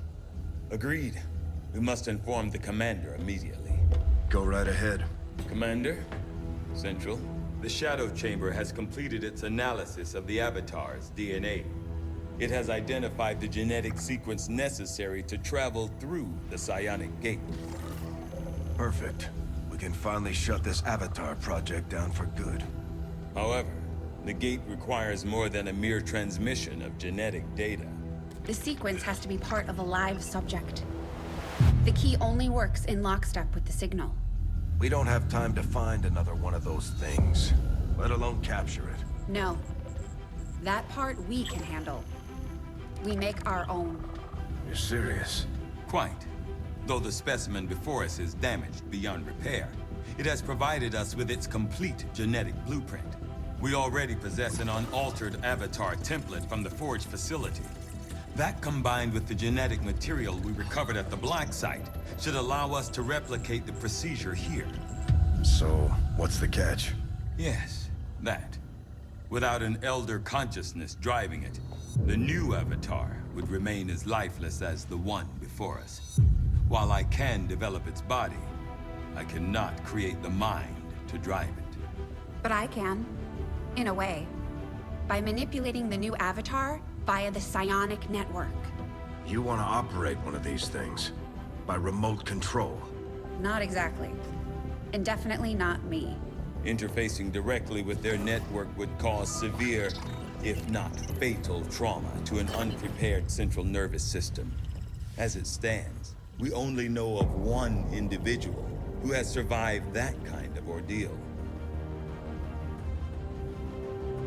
That was different. The stasis suit. created the perfect interface to the network, one tailored to your specific biology, Commander. Of any human candidate, you are the most likely to survive the connection. Most likely is not good enough, Doctor. It is the only answer I can give you, and our only option to traverse the alien portal. We need to come up with a game plan before we charge through the enemy's front door, which will give you some time to think about this, Commander. Yeah, so if you were wondering why the whole game has been focusing how the Commander is so super special and amazing and awesome, this is why. And yet somehow, our troops once again prevailed. Research is proceeding as planned, Commander. Was it worth it? No. But we're not really there yet. Priority message for the Commander coming through on a secure channel, sir. I think this is one of the only cutscenes in the game I really like. It's coming from the Advent. If this is the one I think it is. You heard me. He's taking a big risk contacting us like this. Hello, Commander. You and your crew are to be commended. Your efforts in rebuilding the Resistance network and uncovering the truth about the Avatar project have been admirable. I only wish I had better news to report. When does he ever? Advent is not taking the death of an elder lightly, and in turn have greatly accelerated the final stages of their Avatar project. A plan is now in place for the rapid processing of all non-essential human life, to begin immediately. Very soon, Advent's speaker will announce a breakthrough in gene therapy, a final treatment for the human condition. Billions will flock to gene therapy clinics across the globe. They will never return. I have managed to secure tactical data and access codes to the Advent Network Tower. The speaker's address will be broadcast live to a global audience via this facility. The whole of Advent's network will be listening. It is this hubris that we must use against them. The information I am sending you should allow Dr. Taigen and Chief Engineer Shen to take control of the transmission and disrupt their entire network from within. Though my hope is that this disruption will confuse the enemy's forces long enough to allow your final assault a chance of success, I ask one more thing of you. Take what you have learned. Let the world know what is happening here. Wake them up. Broadcast the truth before there is no one left to listen. It seems we are both out of time. Farewell, Commander.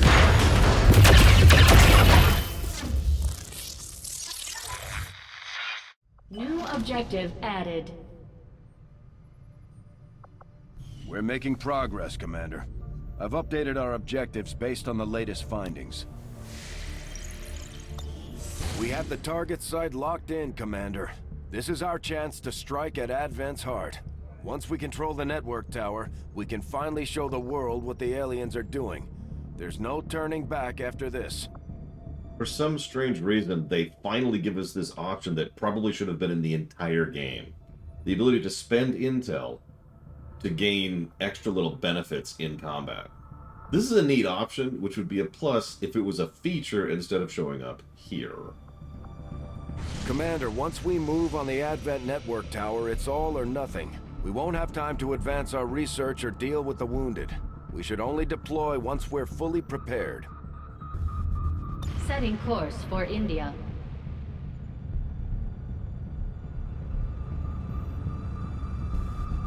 Be aware, we'll be working with limited personnel for the next operation, Commander. If we're going to infiltrate the Advent network tower, we'll have to use a smaller squad. Try to draw less attention to ourselves than we already do.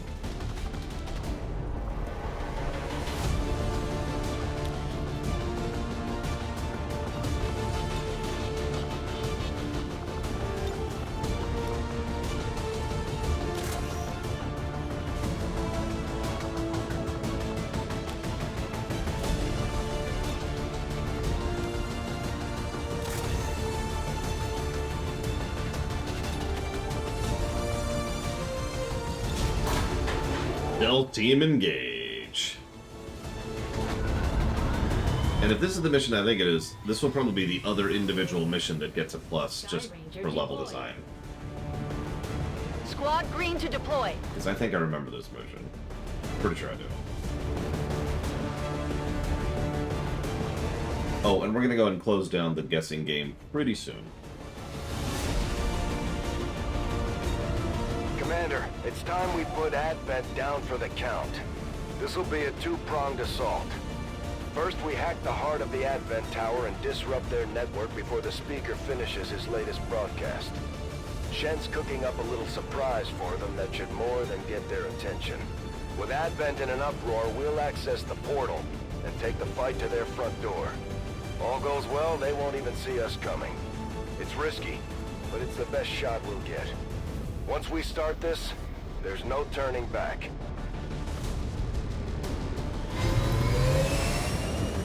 Okay, yeah. This is the mission I thought it was.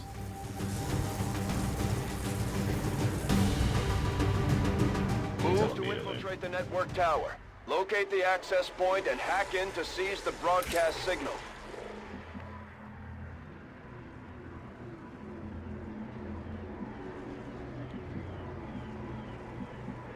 Time to make the Emperor proud. Eh. As much as I'd love to do this one legit, let's just cheat and get on with it. Go, go, go! Got some Advent here.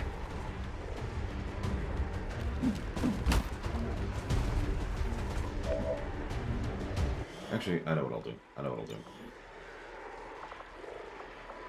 Put a backup save here. Just in case I feel like it. Just in case. I hope it's worth it. Yeah, exactly, Kira, why knows.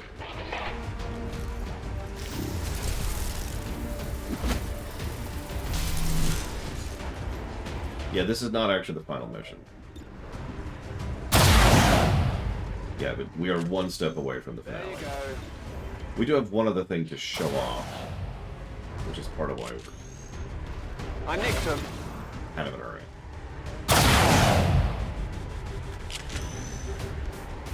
Freaking braced, am I right? For those of you updating your guess in the guessing game, the HUD is up to date.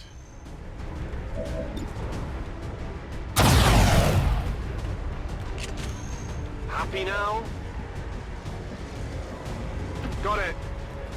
You know, ironically, several games I can think of have a better second to last mission than last mission. This one including. I wonder why that is. Locked and loaded.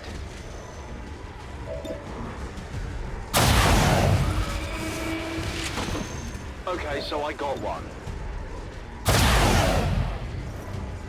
Dodge, 6 damage. Dodge, 7 damage. Dead. Big deal. It is clear. Yeah, I remember the last mission of this game sucking, but we'll get there. Pretty soon, actually. Hi, Dream Whisperer. One down, thousands to go. 10-4. Oh my god. I shall see to it personally, sir. Alright, I'll go.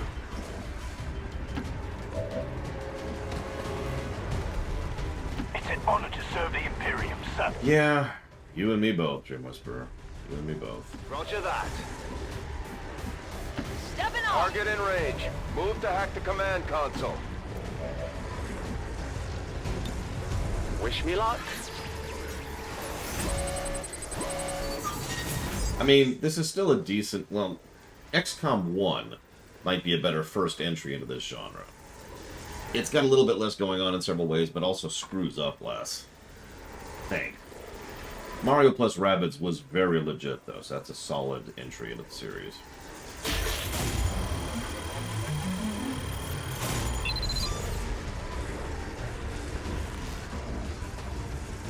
Piece of cake. Status confirmed.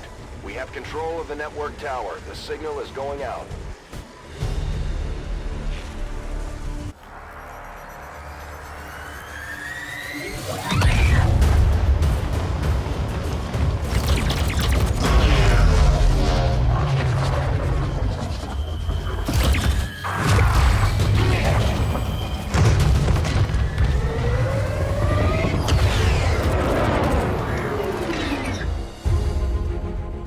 Firebrand has cleared the perimeter, sir.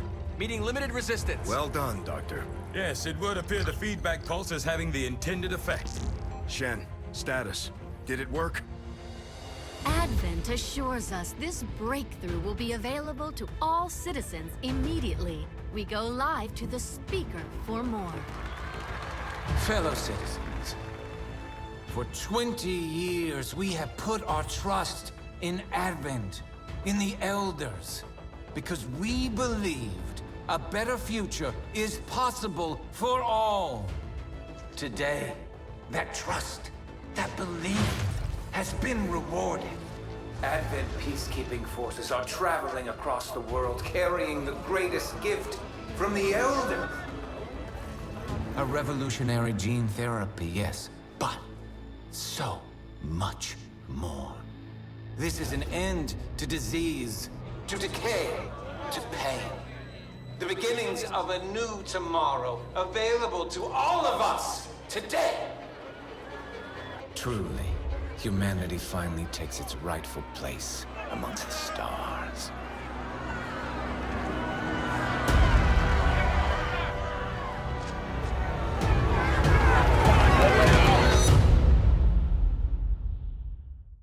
Right. Let me tell you, thank goodness that all the aliens have the Phantom Menace problem. Squad made it back whole, and the aliens paid the price. Great work, Commander. For those of you not familiar with the Phantom Menace problem, it's when you can kill one enemy and defeat an army. You know the type, it's really common. No, we actually haven't beat the game yet, Evo, believe it or not.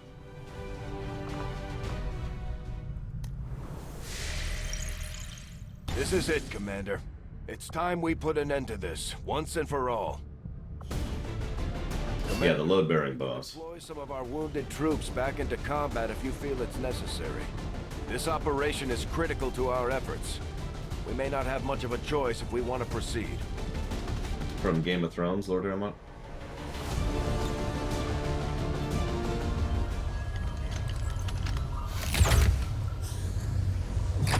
There. I've infused this material with the entirety of our viable Elder DNA. We won't get another chance at this. His DNA is always like some glowing goo in a test Power tube. levels adequate. One more look at the buffer. Watch you go over this thing 50 times. Take a breath. We are ready.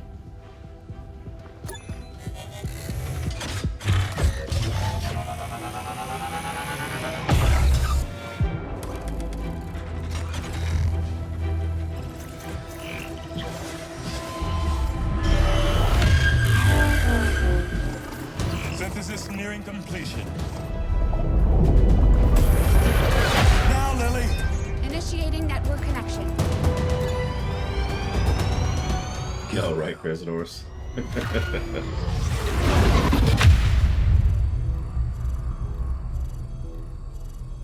The ooze.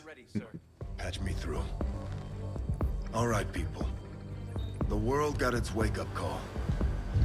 And now they know the truth. Advent is a lie. And their time is up. They've got a full-fledged war on their hands now. While the aliens struggle to contain our world, we're gonna make a move on theirs. It won't be easy. But you're used to that. You did what was needed. Never gave up the fight. You are XCOM. And you're gonna end this. Humanity is counting on us, people. Good luck, Commander. I mean, Sauron was a load-bearing boss, Kira White Noise, and that goes back quite a ways. Thank you, Sub-Zero, as always. Appreciate the sub, and if you want to put that towards something, please let me know. Oh, hang on. jot all this down. Excuse me. That's going to EU4, the BRPG block, and Dragon Age block. You got it. No way of knowing if they detect our presence yet. So that's us. Such loss, such needless waste. You force our hand, yet still we offer peace. Rejoin us, and your world will be spared.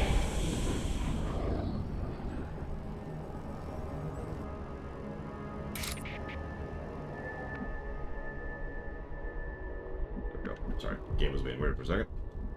Okay, let's cheat. But the commander is given the Null Lance, which we'll show off in a minute, and the Dimensional Rift.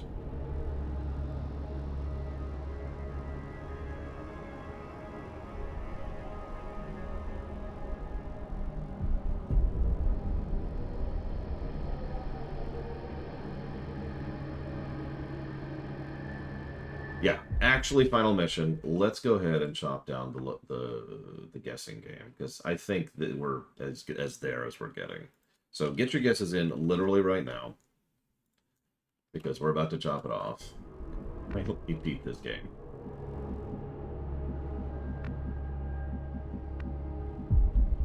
Oh, I am giving a gameplay positive for the previous mission. It is honestly one of the best missions in the game. It probably didn't look like much. It's relatively short and sweet.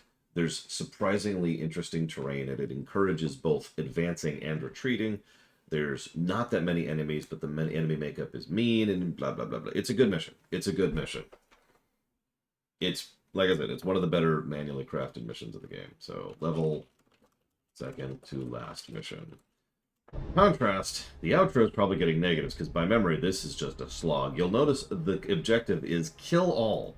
And if you've played any strategy game ever, you know that kill all missions have a tendency to suck.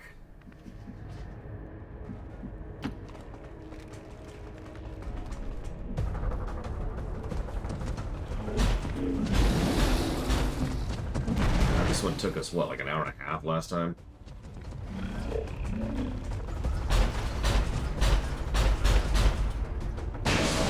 As I say, just walking through the walls there. So let's show off some of these abilities, shall we? We can use a very large AoE, which does damage and then later does damage. We can mind control someone.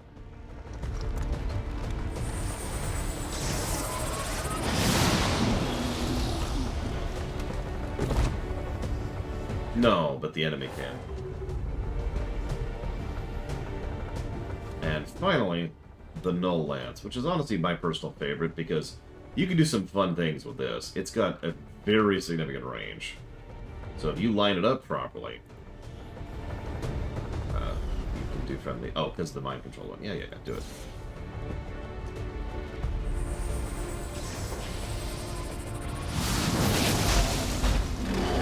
Notice all of this does psionic damage, which completely bypasses armor.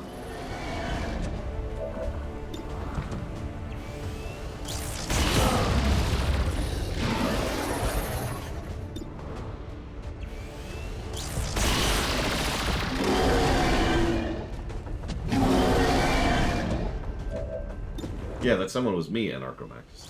I hope you like it. I didn't design it, though. Yeah, properly ranked psychics are kind of like properly ranked Templars. They're mean. Just mean.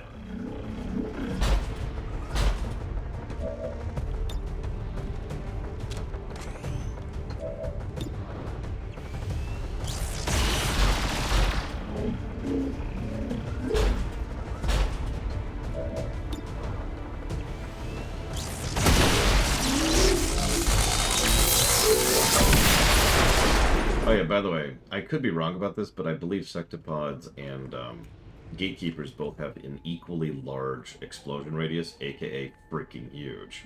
Already there! No, you're not the one I wanted, actually. I wanted Pitkiss. There we go. Already there! He's the one with the tons of mobility. Alright, Pitkiss, bring us home. Go into the storm. It's okay, it won't kill you. Maybe. Yeah, you'll notice the enemy pods just get mean here. Here's 4 sectopods. Every single one of which is going to try and mind control and zombify. It's okay, you can deal with them, but, you know... Okay, so I got one. What's over there? I also have to admit, I like the visuals of the outro. The alien facility. It almost makes me sad that we didn't see more alien facilities in this game. Big deal. This is a neat tile set. I think it's a neat tile set.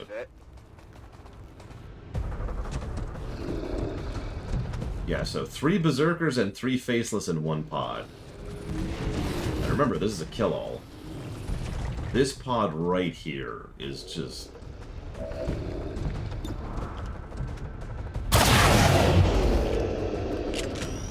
Happy now?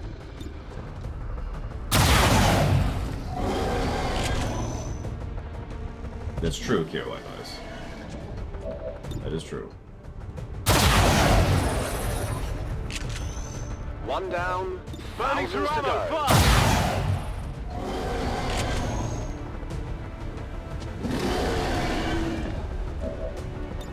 It's killing time.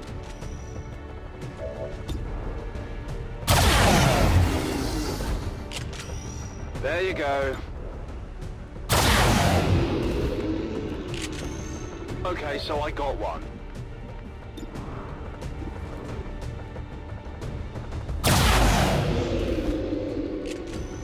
Happy now? What are we, 3 pods in? I should be keeping track. Alright, I'll go.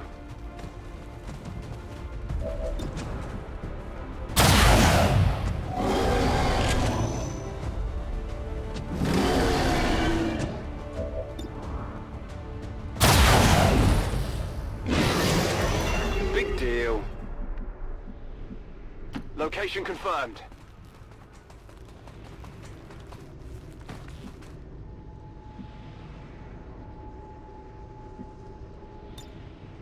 Ready to go.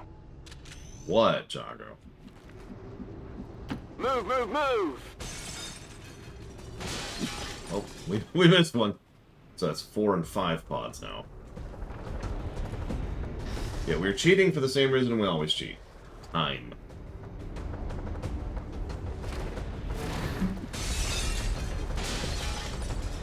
Six pods.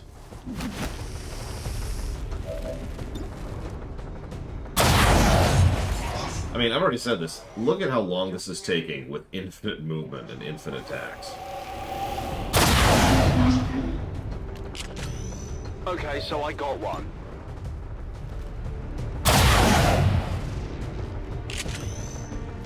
Not much of a hit.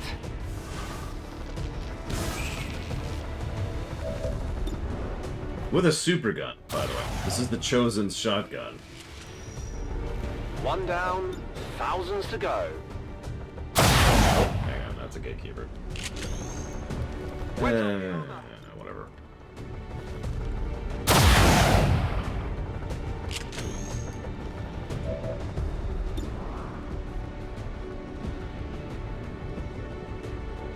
Shoot.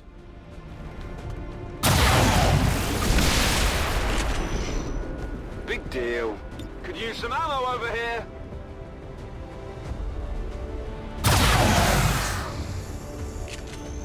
Happy now? Weapons empty. We're green to go. Engage.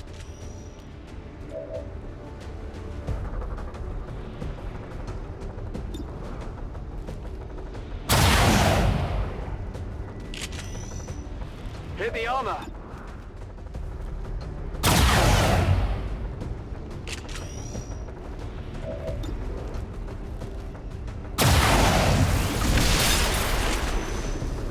There you go.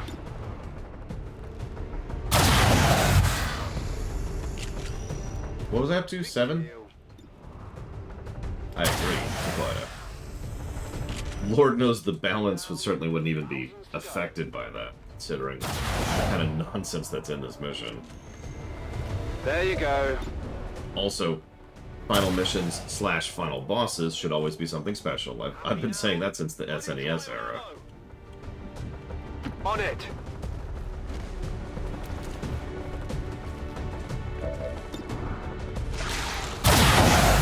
I wonder if the game literally has issues Okay, so I got one. Need a resupply! tracking multiple units on the field. I can't imagine it does, but then again, this engine is problematic, so maybe, I don't know. One down, thousands to go. It is clear.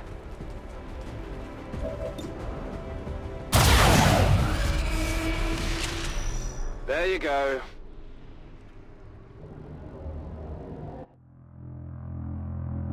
Not even a cutscene, we're just gonna jump into a load screen. Failure. Game over. Astounding. This entire facility submerged beneath our oceans. For how long, I wonder? One problem at a time, Doctor. Our form is but a shadow of our truth. We seek to defy that which would consume us all. Your efforts deny the sacrifice. Before you leave us no choice.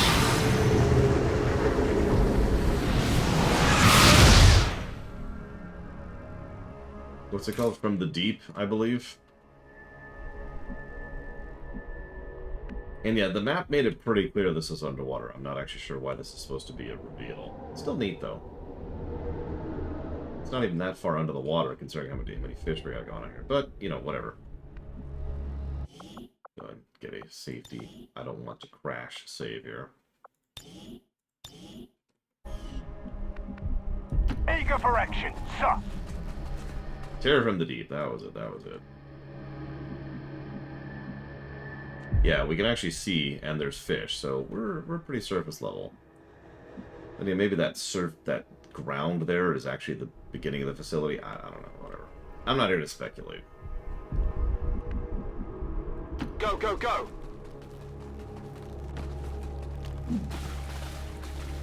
You are our greatest adversary. You are our avatar. You can lead our armies and save your world. Return to us. There can be no more delay. Though I find the possibilities for this creature intriguing, I believe we have passed the point of rational discourse. We didn't come here to talk. Yeah, take it down. Your persistence is admirable, but tired. It is time to laid out before you, Commander. Return to us. You were once our greatest asset against us. It can be so once again. I mean, go for it, Shadow Machine, why not? Oh, and I'm gonna go ahead and lock down the Golden Guessing game now, because you've had tons of times. Yeah, I love how they're like... I'm not saying that every villain has to have some layers or shades to them, but like...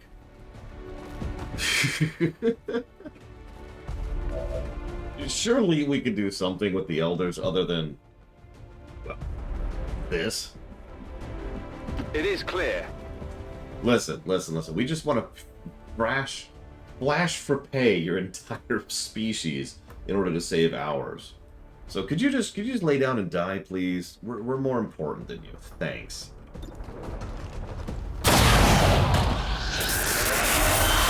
There you go. On it. Yeah, they're just snidely whiplashing. Soon we will kill every billions of people to save our species. Maybe. Keeping in mind, it's very heavily implied that they have been doing this for so long that they have left wakes of planets behind them. Just graveyards, graveyards of planets in their wake, is what I was trying to say.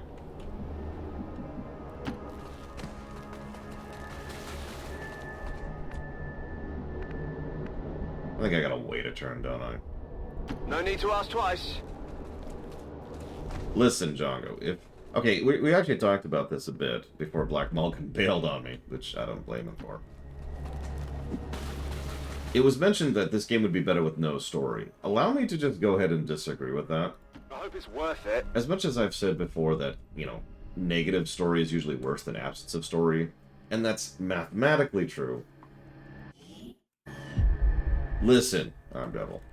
You saw nothing. The fact of the matter is, if there was no story, I would have no interest in playing, right? It'd be like, okay, why are we fighting the aliens? Why are we fighting anything? Why is there something escalating? And you get the general idea. Story provides the all-important context for what's happening and why. As is, this would just be boring to me. And it's not exactly a good story, but I would say I at least prefer this over nothing. Keeping in mind that I'm pretty sure the story axis is net negative. No, exactly. What's the point of playing chess? Also, I'm going to be very, very real here. If that's your argument, then you have made my point for me. In fact, we reviewed a chess game. It was one of our earliest worst reviewing games because there was so little there, because it was just chess, that there was nothing to talk about. Okay, if I like chess, then it's...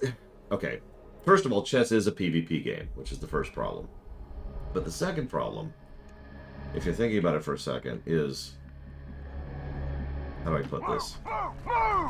I'm going to get some serious flack for this, but chess is a little bit too basic of a board game for me to be really engaged with it. I've never really liked chess. I've talked about that before.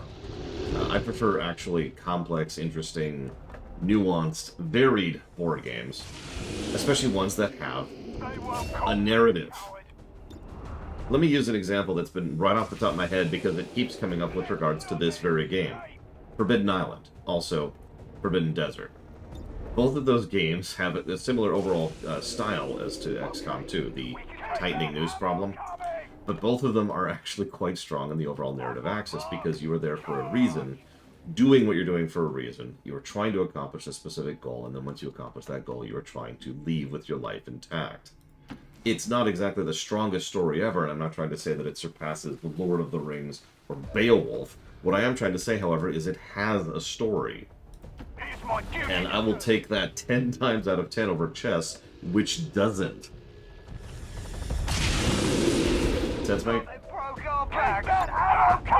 A game that is truly absent story, and there are such games, I don't see the point in that, to be as nice about that as I possibly can. Mario Brothers has a story. Mega Man has a story. Alpha Centauri has a story.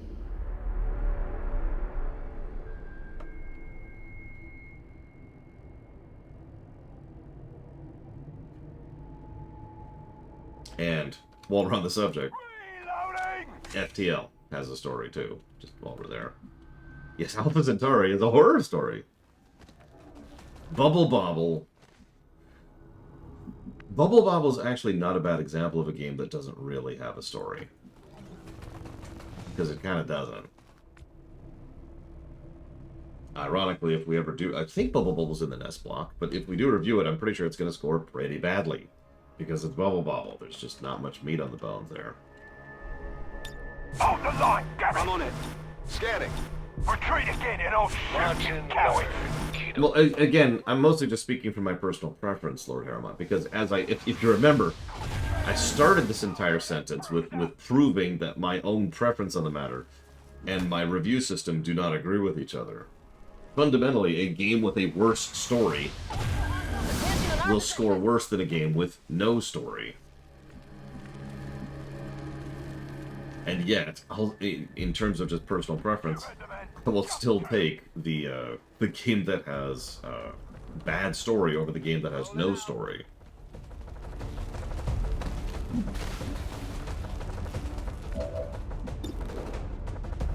Or, actually, if I could phrase that a little bit differently. Happy now?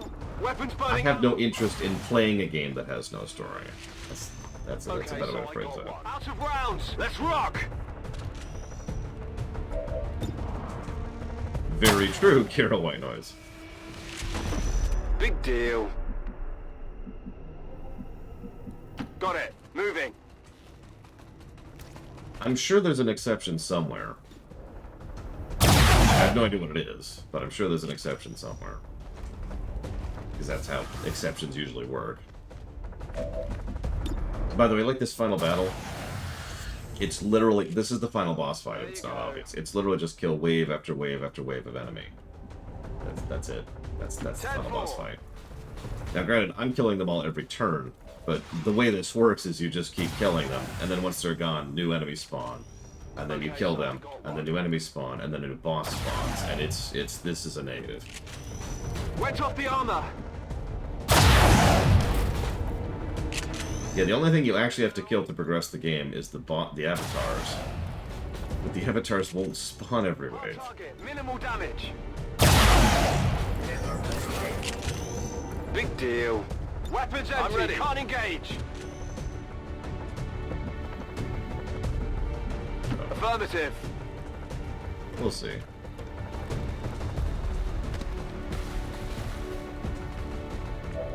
What's Abalone, Dream Whisperer? I feel like I know what that is. Oh yeah, the avatars also bounce around because screw you. One down, thousands to go.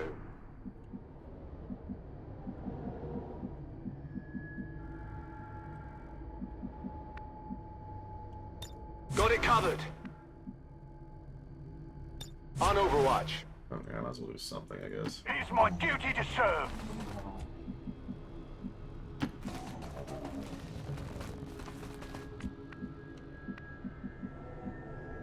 I'm coming.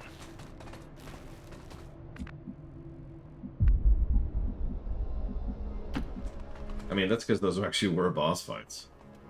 Your white noise. And probably worth noting they were literally DLC. Moving out. Well, let's try and come up with a game that truly has no story in order to put that to the test, which, well, I need specific examples, you know me.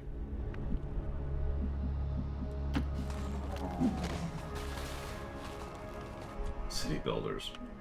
That's like saying Civilization has no story. I'm not sure I agree with that. Tetris. Would I rather play Tetris or Secret of the Stars? World of pain. Honestly, yeah, I feel like I would rather pick up Secret of the Stars than play Tetris. Now, I would put Secret of the Stars right back down again pretty quickly. But the thing is, I know Tetris is just not going to engage me, so... Like, okay. Or Minesweeper, that's actually a really good example. But I'd rather play Animal Crossing... Well, Animal Crossing does have a pretty strong narrative layer, especially if you're playing the GameCube version. See, Crazy North gets it. Yeah, Dead or Alive has a plot, it's called Boing! If you say so. I will also admit, any game that's a little bit more versus is a game I'm going to be less inclined towards because it's a versus game. Like the aforementioned chess. Splatoon actually has a full campaign story mode and everything. In fact, I can tell you some of the lore of that game. I'm not going to because I don't want to spoil it, but I could.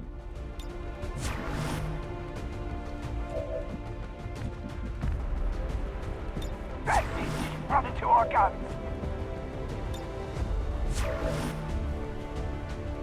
I mean, I'm the absolutely bizarre person who likes to play fighting games for their narrative. It's one of the reasons I dug so much into Mortal Kombat over Street Fighter, at least back in the day.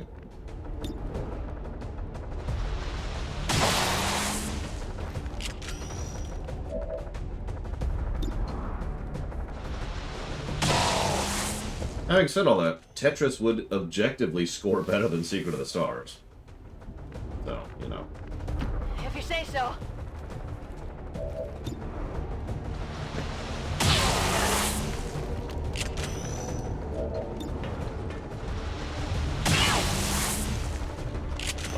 Oh, this is Evo. Whoops. Sims 4, but Sims 4 sucks! Now Sims 3. Oh my god, 3 priests?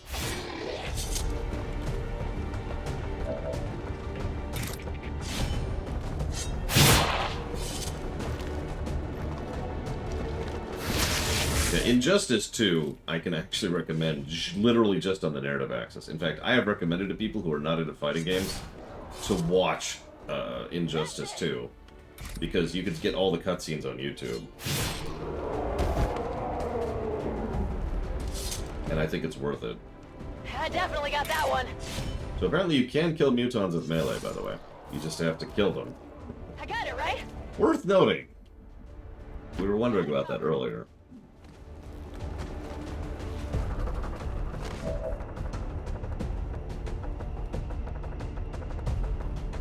Affirmative, covering now.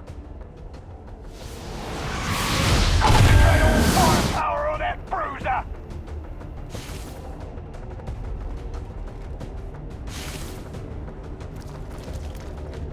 We've got Advent here. I didn't know they were even making one, Andrew.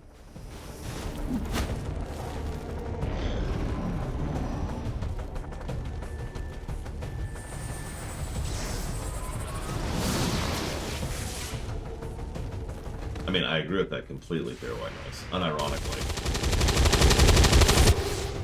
Damn. Could we hurry this up, please?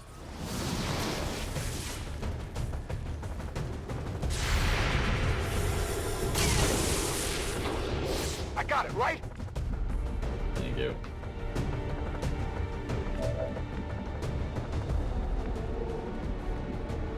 Good to go.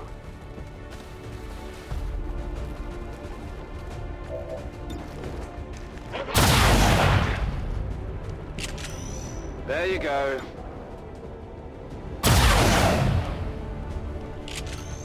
Okay, so I got one. Life by You. Location. Do we know anything about it? Hi, Black Malkin. Welcome to, final battle. I'm going. Yeah, we decided to hurry things up a bit.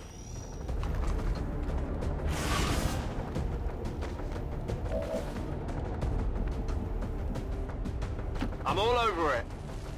We did, Takoida? We showed off all the Avatar abilities. Unless they added some? Nope, they didn't. We showed off Mind Control, we showed off the Giganto Grenade, and we showed off the Null Lance. And just the regular attack.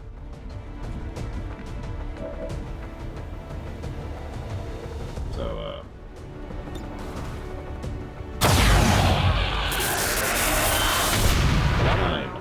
Thousands to go. Without the Elder stabilizing the psionic network, everything's going haywire. That gate's not gonna hold much longer. You heard her!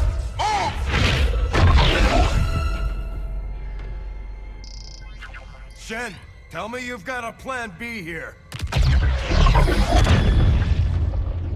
Nice work. Wasn't anything on my end. This shouldn't even be possible. Unless... Commander, whatever it is you're doing, it's working. Just make sure you save enough juice for your own trip home. Commander, you okay? We just lost contact.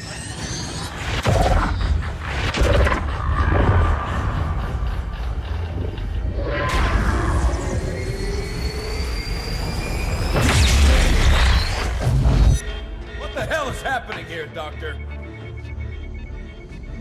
It's the Elders. They're overwhelming our link, enveloping the Commander's consciousness. Then sever the connection! We do that, we risk a complete overload. We will reclaim what was given. We will be whole once more. No! Your victory here means the end for all others. Of course we can overpower all the Eldars simultaneously. Are not ready. We must not fail. Vitals stabilizing. Synaptic activity returning to acceptable levels. And a hint for an XCOM 3 that has never happened. Network down for the count. Mission accomplished, Commander.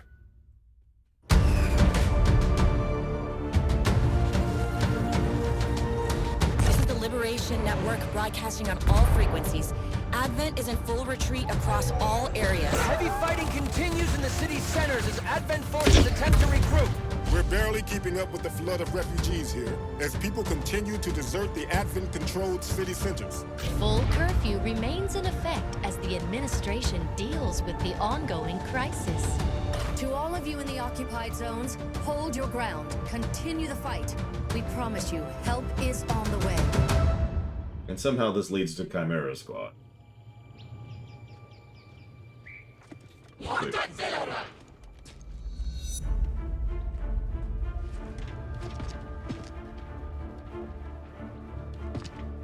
Why didn't they just shoot this dude?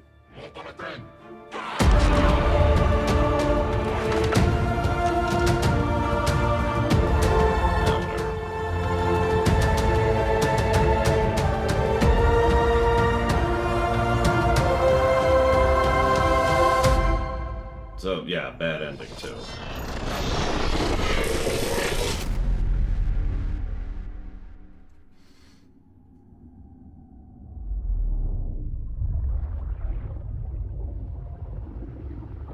Oh yeah, and here's the big hint. You ready for the post-credits teaser?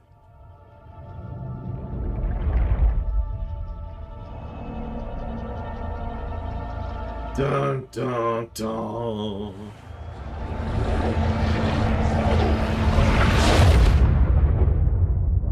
Never followed through on. It's been 7 years. No follow through.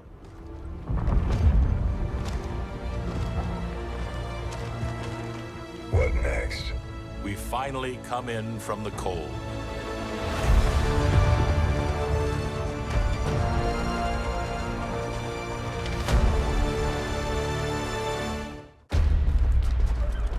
We're still watching empty cutscenes. Oh my god. Even the cutscenes can't shut up.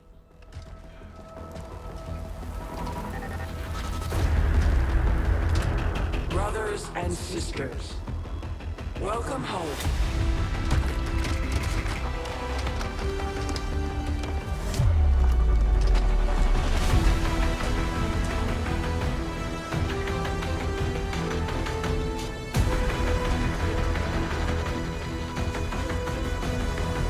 Time to go play Terror from the Deep.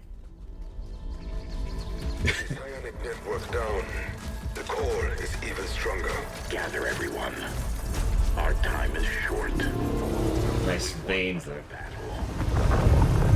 Now the real war begins. Again, not followed through on. God damn.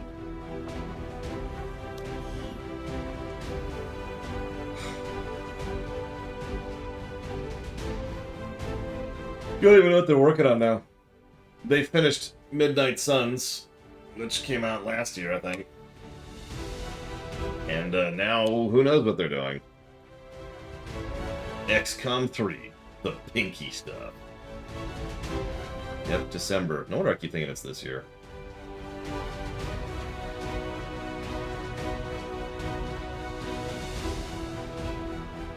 I mean, honestly, for all my complaints, I'd be completely down for an XCOM. Or whatever. Let's go. XCOM 3. Oh god damn it. That's it. That's the subtitle. We're actually not quite done. We gotta look at this. So, daily challenges. This is custom skirmishes, which is exactly what I thought it is. So we're just gonna give a plus for those and move on immediately, because I'm not spending time on that.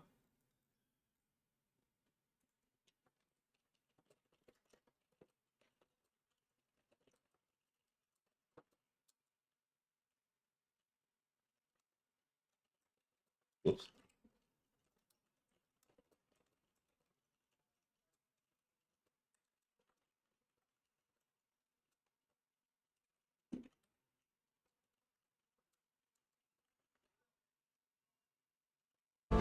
Hang on a sec.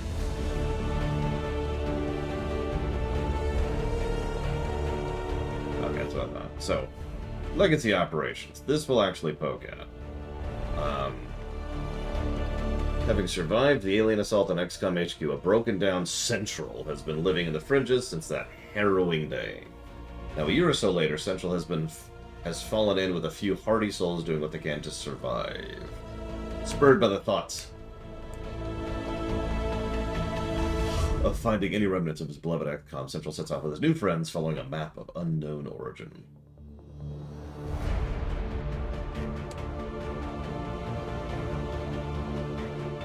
Why is this mission 1 of 7 of 4?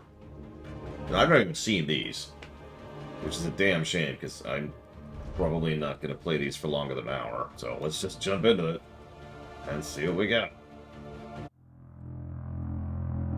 Alright, people. Story time.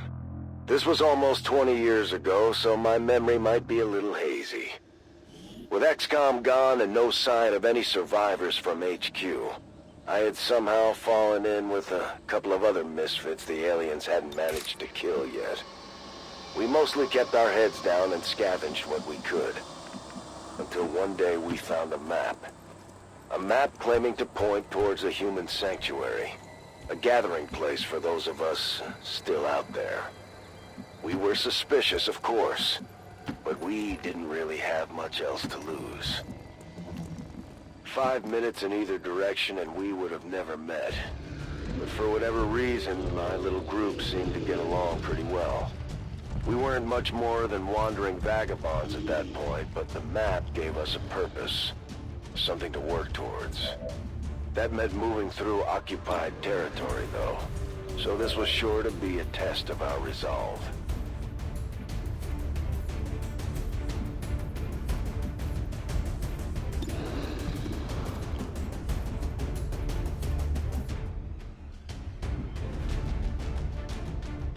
I don't like any of this.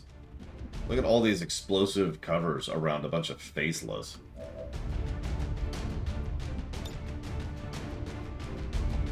Throw a grenade!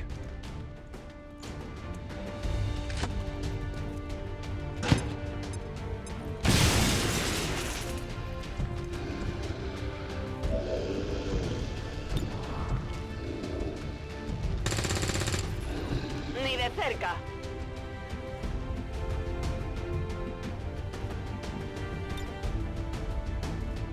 Scanning.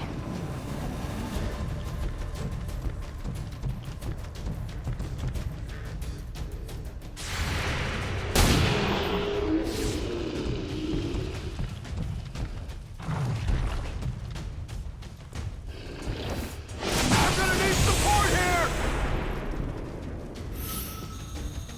Took some damage here!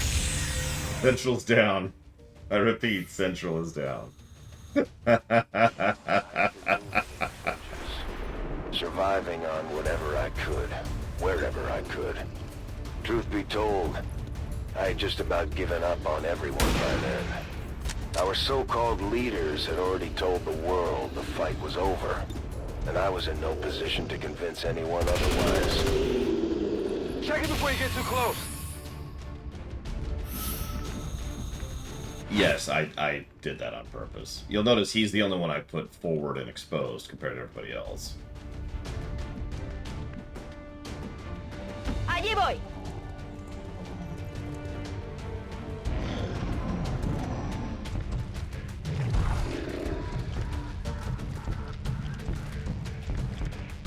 Why would we revive Central? We put so much effort into killing him. Especially how I made it out of the base back then. I woke up in a smoking pile of rubble and crawled as far as I could. Beyond that, there was a lot of dark, bitter days in between. I got it, right? I'm running low on ammo. So we'll go revive Bradford. Yeah, you notice even death has not shut him up. He's still talking. I laid there on the ground, watching my life flash before my eyes. I started thinking about Tchaikovsky.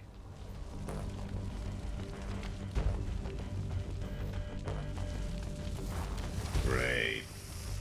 We had hoped we could scavenge My a few God. supplies. Maybe find something to eat at the diner. Unfortunately, the aliens didn't give us a whole lot of time to look around.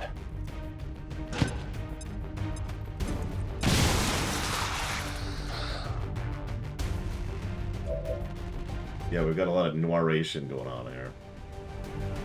So that's already blown up. So let's go ahead and... ¿Qué hay ahí? I remember the days of learning the alphabet in kindergarten. A, B, C.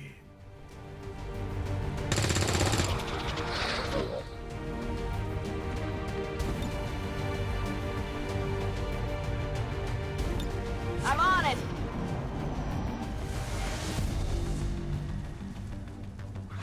¡Me están flanqueando! Vale, eso ha dolido.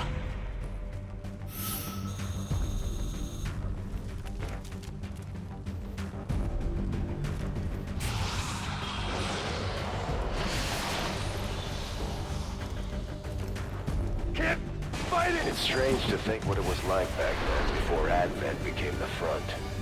There were plenty of aliens, but a lot less barking. Stranger still is how quickly people forgot what the real faces of the war looked like. You wouldn't think the novelty of alien invaders would ever wear off.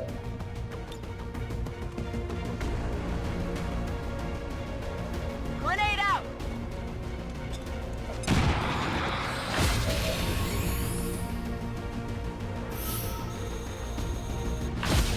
If you say so.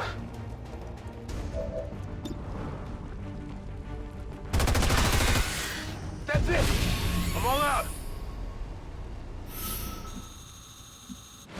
Vale, voy.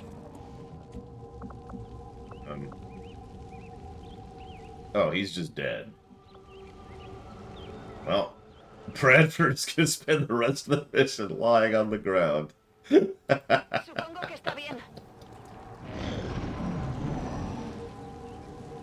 In the early days, the Faceless weren't even disguised half the time. And there were all kinds of silly-ass rumors about shape-shifting animals, vehicles, all kinds of things. That made trust even harder to come by among strangers. Let's do this. Yeah, Bradford actually died. That's the truth. A ello voy. We had to make do with whatever weapons we could scrounge up. We didn't know a whole lot about the alien tech back then. I figured if we actually found anything XCOM built, at least I could count on it being pointed at the aliens first.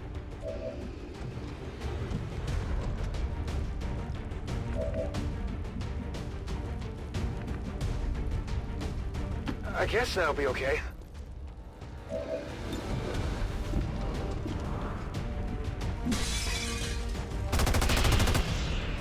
I was lying on the ground, dead. And then I started thinking about the first time I ever watched a Disney film in the theaters. It was a cold, dark night. My mother refused to buy me candy that day. I never forgave her for that. Poniéndome en guardia.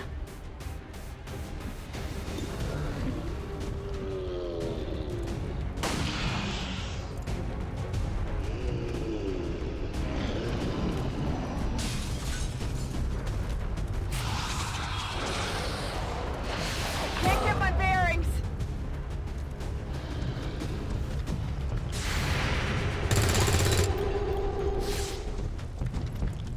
Damn.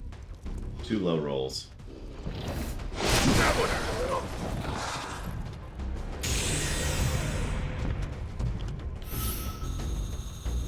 I'm doing something.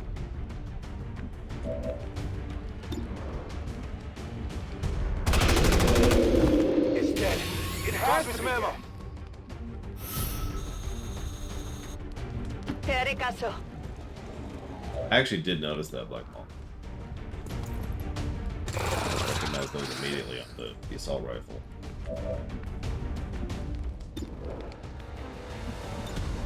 Affirmative. The Covering now. concrete was all I could eat that day. It reminded me having to drain the moisture from the streets in order to survive.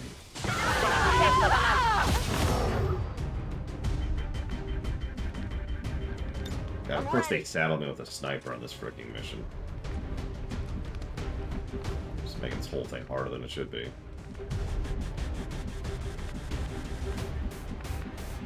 I'm trusting you here.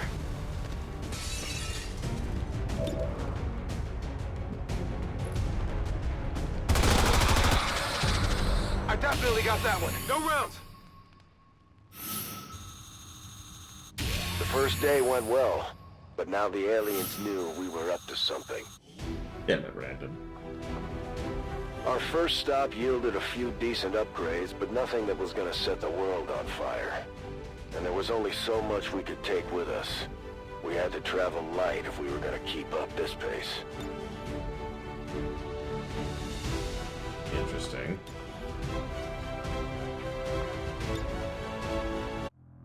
Oh my god, it's 4 campaigns. We had no idea who made the map in the first place. But if there really was some kind of hidden sanctuary out there, I wanted to see it for myself. The map was steering us right through town, but we figured maybe we'd creep through the cemetery instead to keep things quiet. I tried to take a few notes just in case we forged a new path. If history was going to be written by the victors, then I at least wanted to have something ready just in case we finally got our act together. Okay, so I'm not doing all these. Managed to pick up another recruit near the cemetery. As risky as it was, we needed all the help we could get, and I wasn't worried about splitting the gear another way. Once we got close, the aliens were all over us pretty quick. What we found was difficult to face. All they had left were stale Twinkies. I hate Twinkies. They remind me of that one time my dad tried to force-feed me Twinkies and sauerkraut. Oh, to this very day, I can still taste the sauerkraut on my tongue when I think of those damn Twinkies. So, we've got the Sky Ranger over there. The Twinkies were always an alien plot. What are the name of these missions?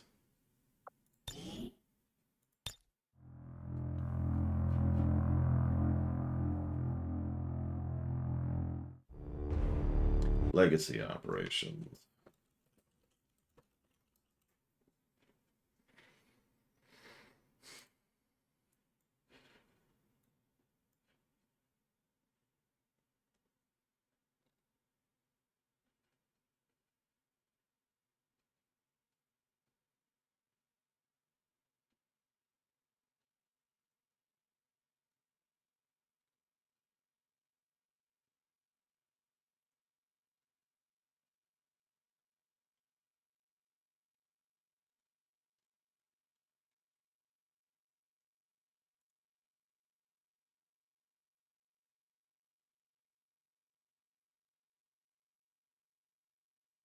There are 20... No, there are 28 of these. 28 missions. Good lord.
Alright, so I'm going to make an executive decision.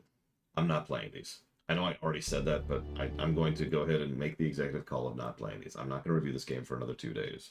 Or day and a half, rather. However, I've been reading over some of the missions and some of the narrative stuff, and I think I actually like what these missions are. I like the concept to the point where I would probably have fun with them, if not for the fact that I want desperately to stop playing this game.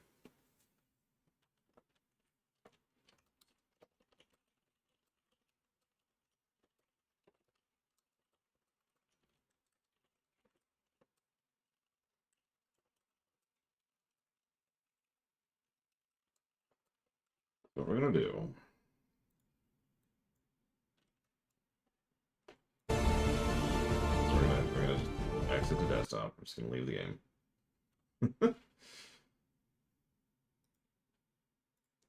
And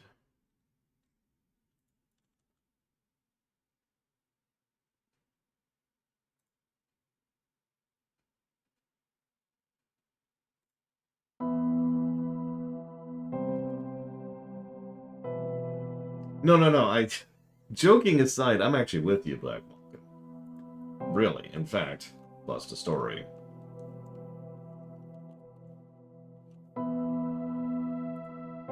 Weirdly enough.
Yeah, we're doing the audit. I'm already going through the sheet right now.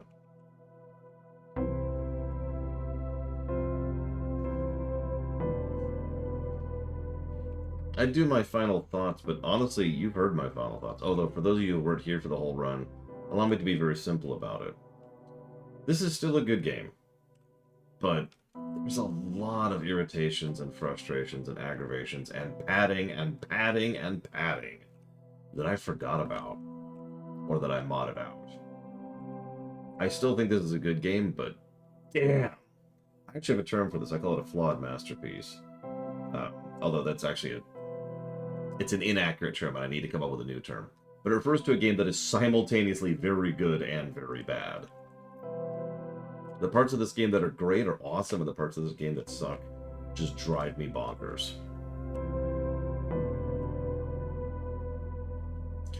I do want to say one last thing, though, and I know this is strange, but I wish the whole game was like Central's Archives. Now, I can explain that if I have to, but I'm curious if anybody knows what I mean by that before I even, explain the idea.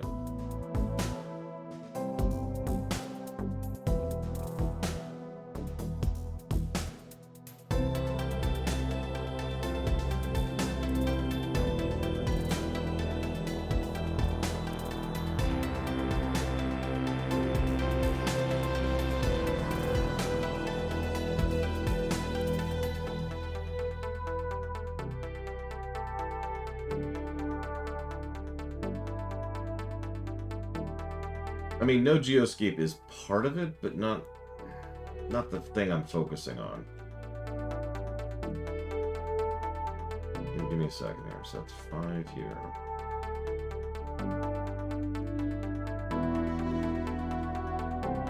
It's a campaign in the more traditional sense of the word.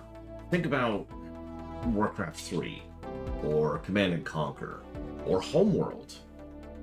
Mission, narrative, there's a narrative for this mission, what we're doing here, why we're doing here. We accomplish the objective, we move on to the next mission, we get some upgrades in between missions. You get it? Like, there's an actual campaign there in the more traditional sense of the word, and I found myself immediately falling into that. Like, just legitimately enjoying it. And it makes me think, like, maybe a game like this, of the XCOM variety, the turn-based tactical grid-based thing, could work in that more traditional format. No death spiral, no tightening noose, no geoscape, as Dakota points it. Just going through the game. This is all speculative, of course, but I feel like I would really enjoy that.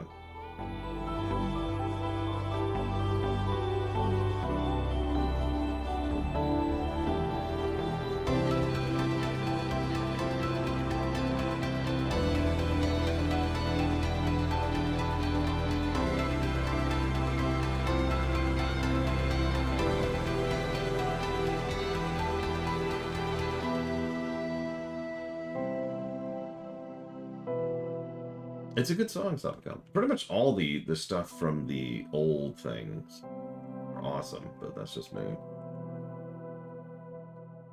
Well, allow me to rephrase then, Dakota. You know how I've said many times I want an XCOM game set in such and such? The Star Wars XCOM game I want to follow that kind of campaign structure. The StarCraft, the Star Trek, the Warcraft, the Lord of the Rings,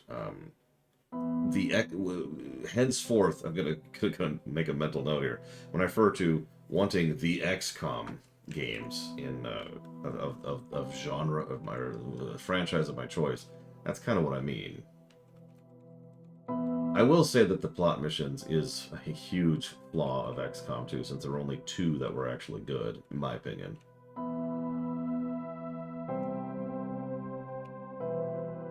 Did I already? I did. Good. I could see that, 2 minuets. Honestly, I could see you taking this in a lot of directions, which goes back to my original point.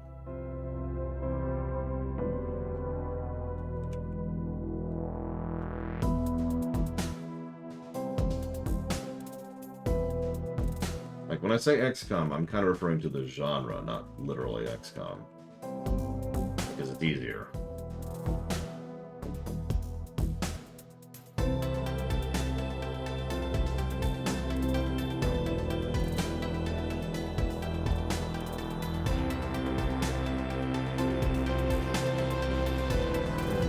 Let's do a quick glancing pass here.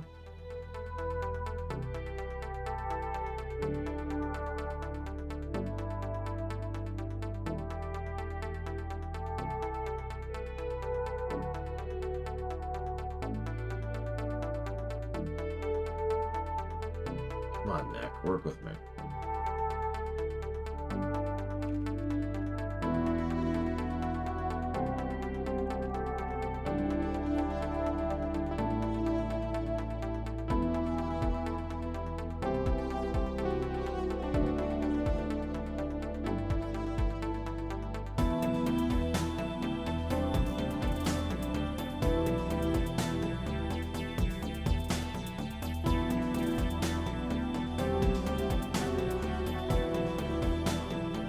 I'm sorry, what do you mean too minuets?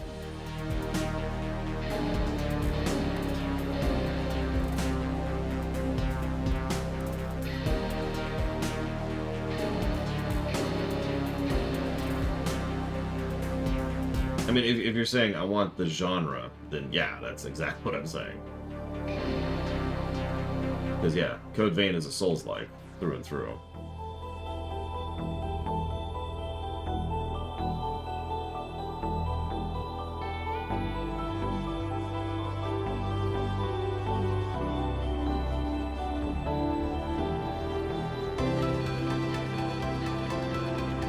Replayability. Oh, before I forget.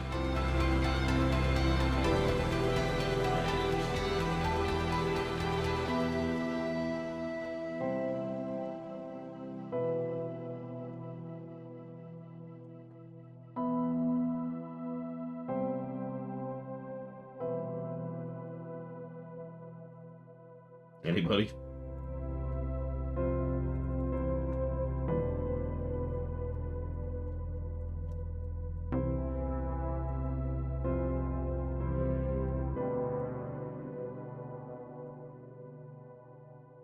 I mean, this is my third time playing through this game at this point.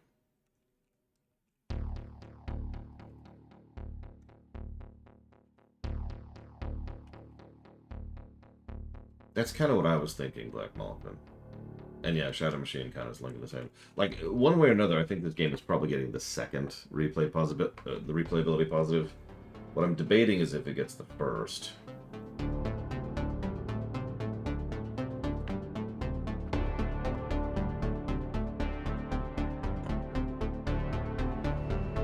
Actually a tough one. I think I'm not going to give the first. I think I am going to give the second, however. Just, Is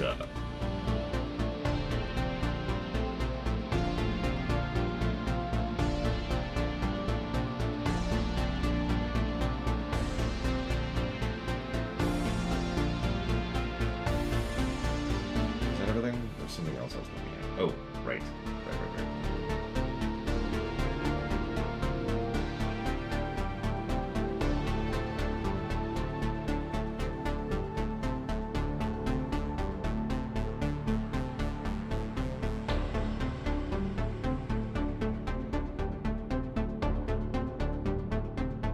Okay, so that makes the gameplay a net plus 18.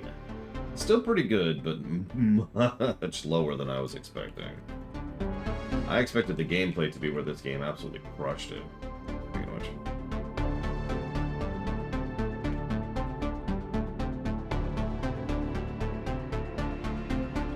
Egg on my face.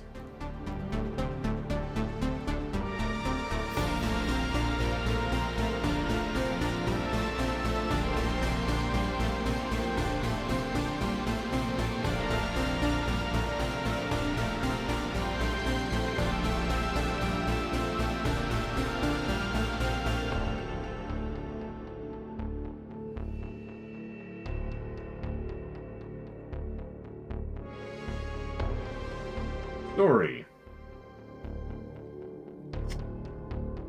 Real quick, without checking the document, do you think the story will be a net positive, yes or no?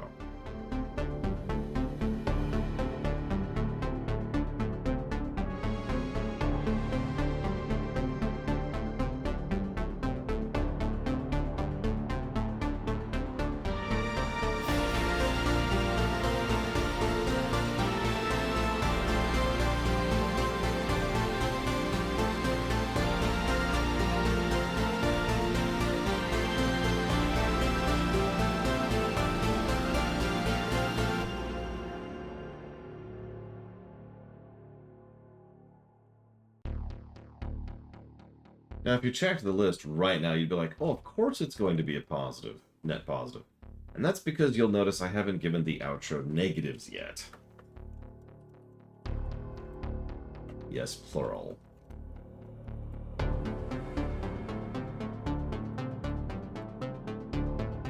Absolutely, Blitchwell. There's a reason I have that policy, and it's a good friggin' reason.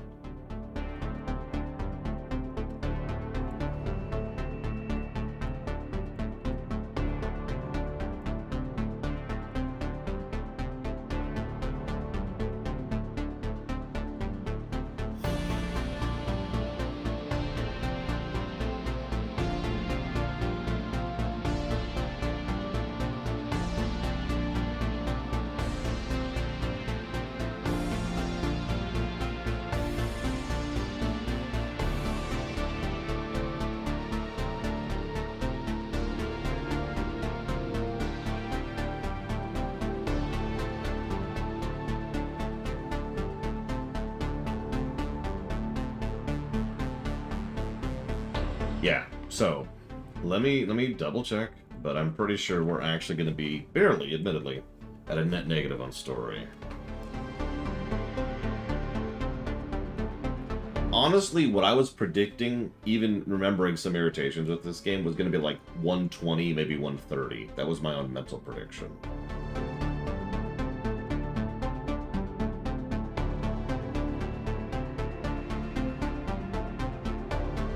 Silly me.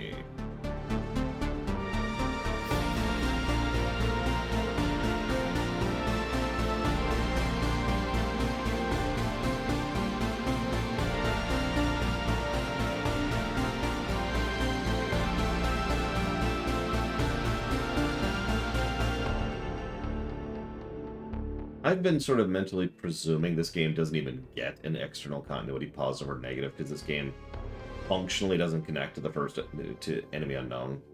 But what do you think about that? Real question. And we lost, apparently. Eh. Also, you're the savior of humanity, but that's unrelated.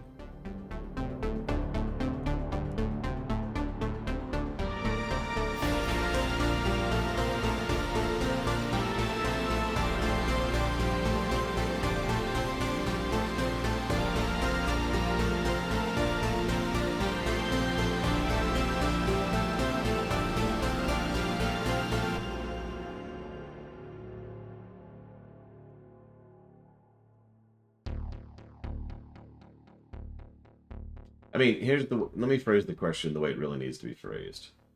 Does the fact that this is a sequel to XCOM 1 and the way it uses XCOM 1 make this game worse? I have my own thoughts on that, but I'm curious of your thoughts.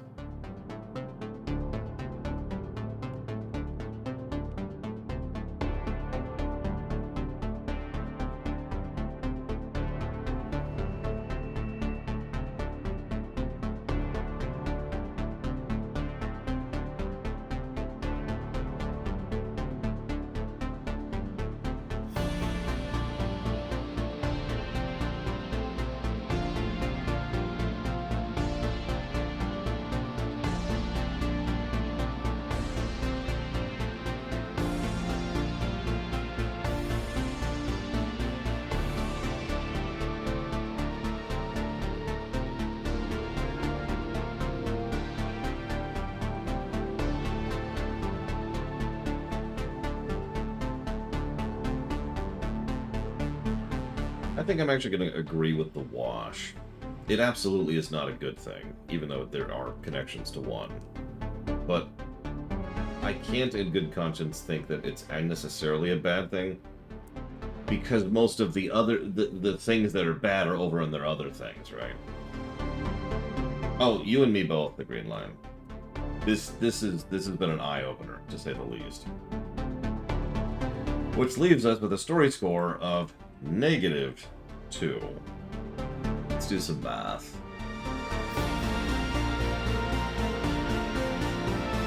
Find the spreadsheet. There it is.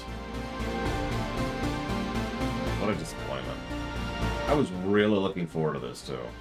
Like, I was pumped to play this game. Idiot.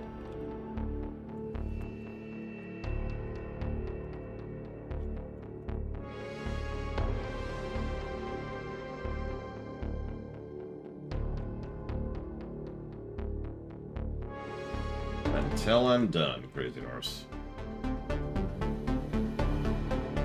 I mean, it's still a net positive game, the Green Line. I'm kind of with you. It's just...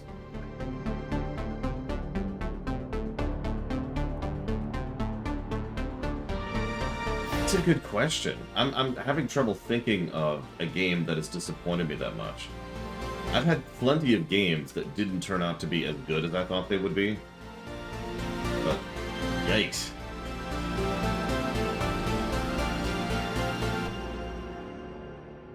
I think I am going to remove the sushi tag.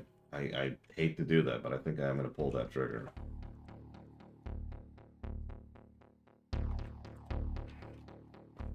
That makes me sad.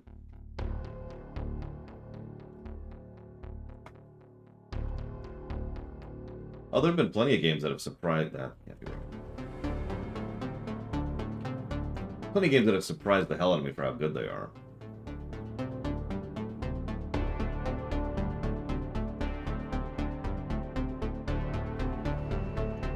Yeah, I think I agree with that, actually. I think it's the mods that really pulled it up for me. And we did give quite a few positives for mod support, so that tracks.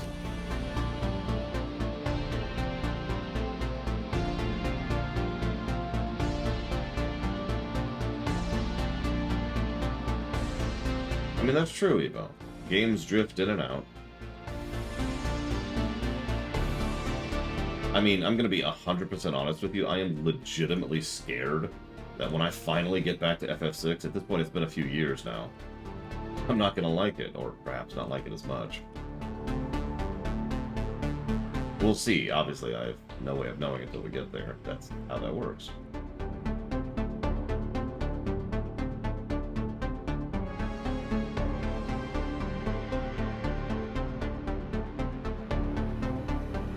That just sounds awesome, the Green Line. Yeah, Mega Man 7 was a good early example of that.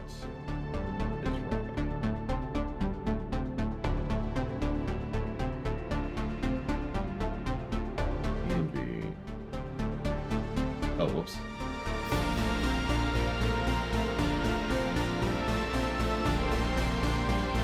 Ladies and gentlemen, can I get a drum roll, please?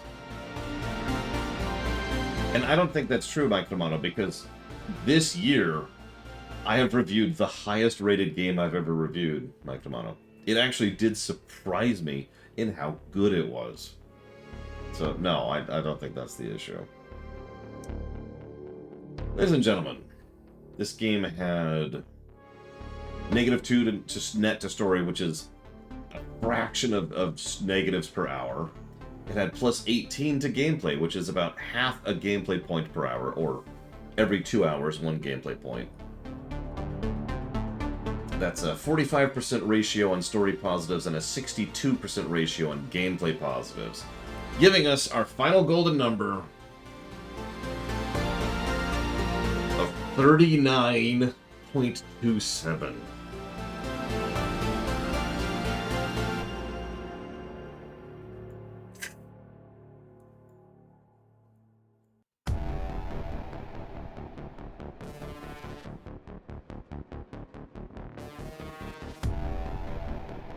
Let's see how that lines up with the other tactical games over here. Yeah, that is still a net positive. Any game above 0 is a net positive, but yeah, that is essentially an average game, is what that boils down to. Let's pull up the tactical block here. For reference, that means this scored worse than HOM 5. But better than Chaos Gate Demon Hunters.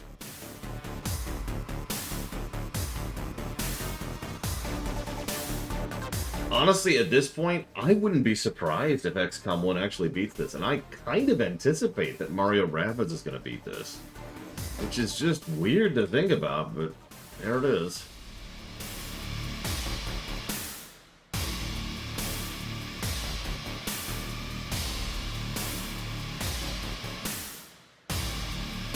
Yeah.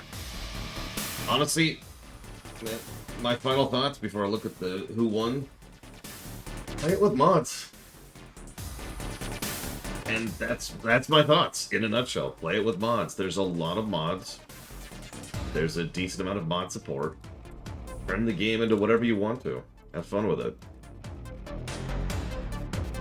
That doesn't really make the game better.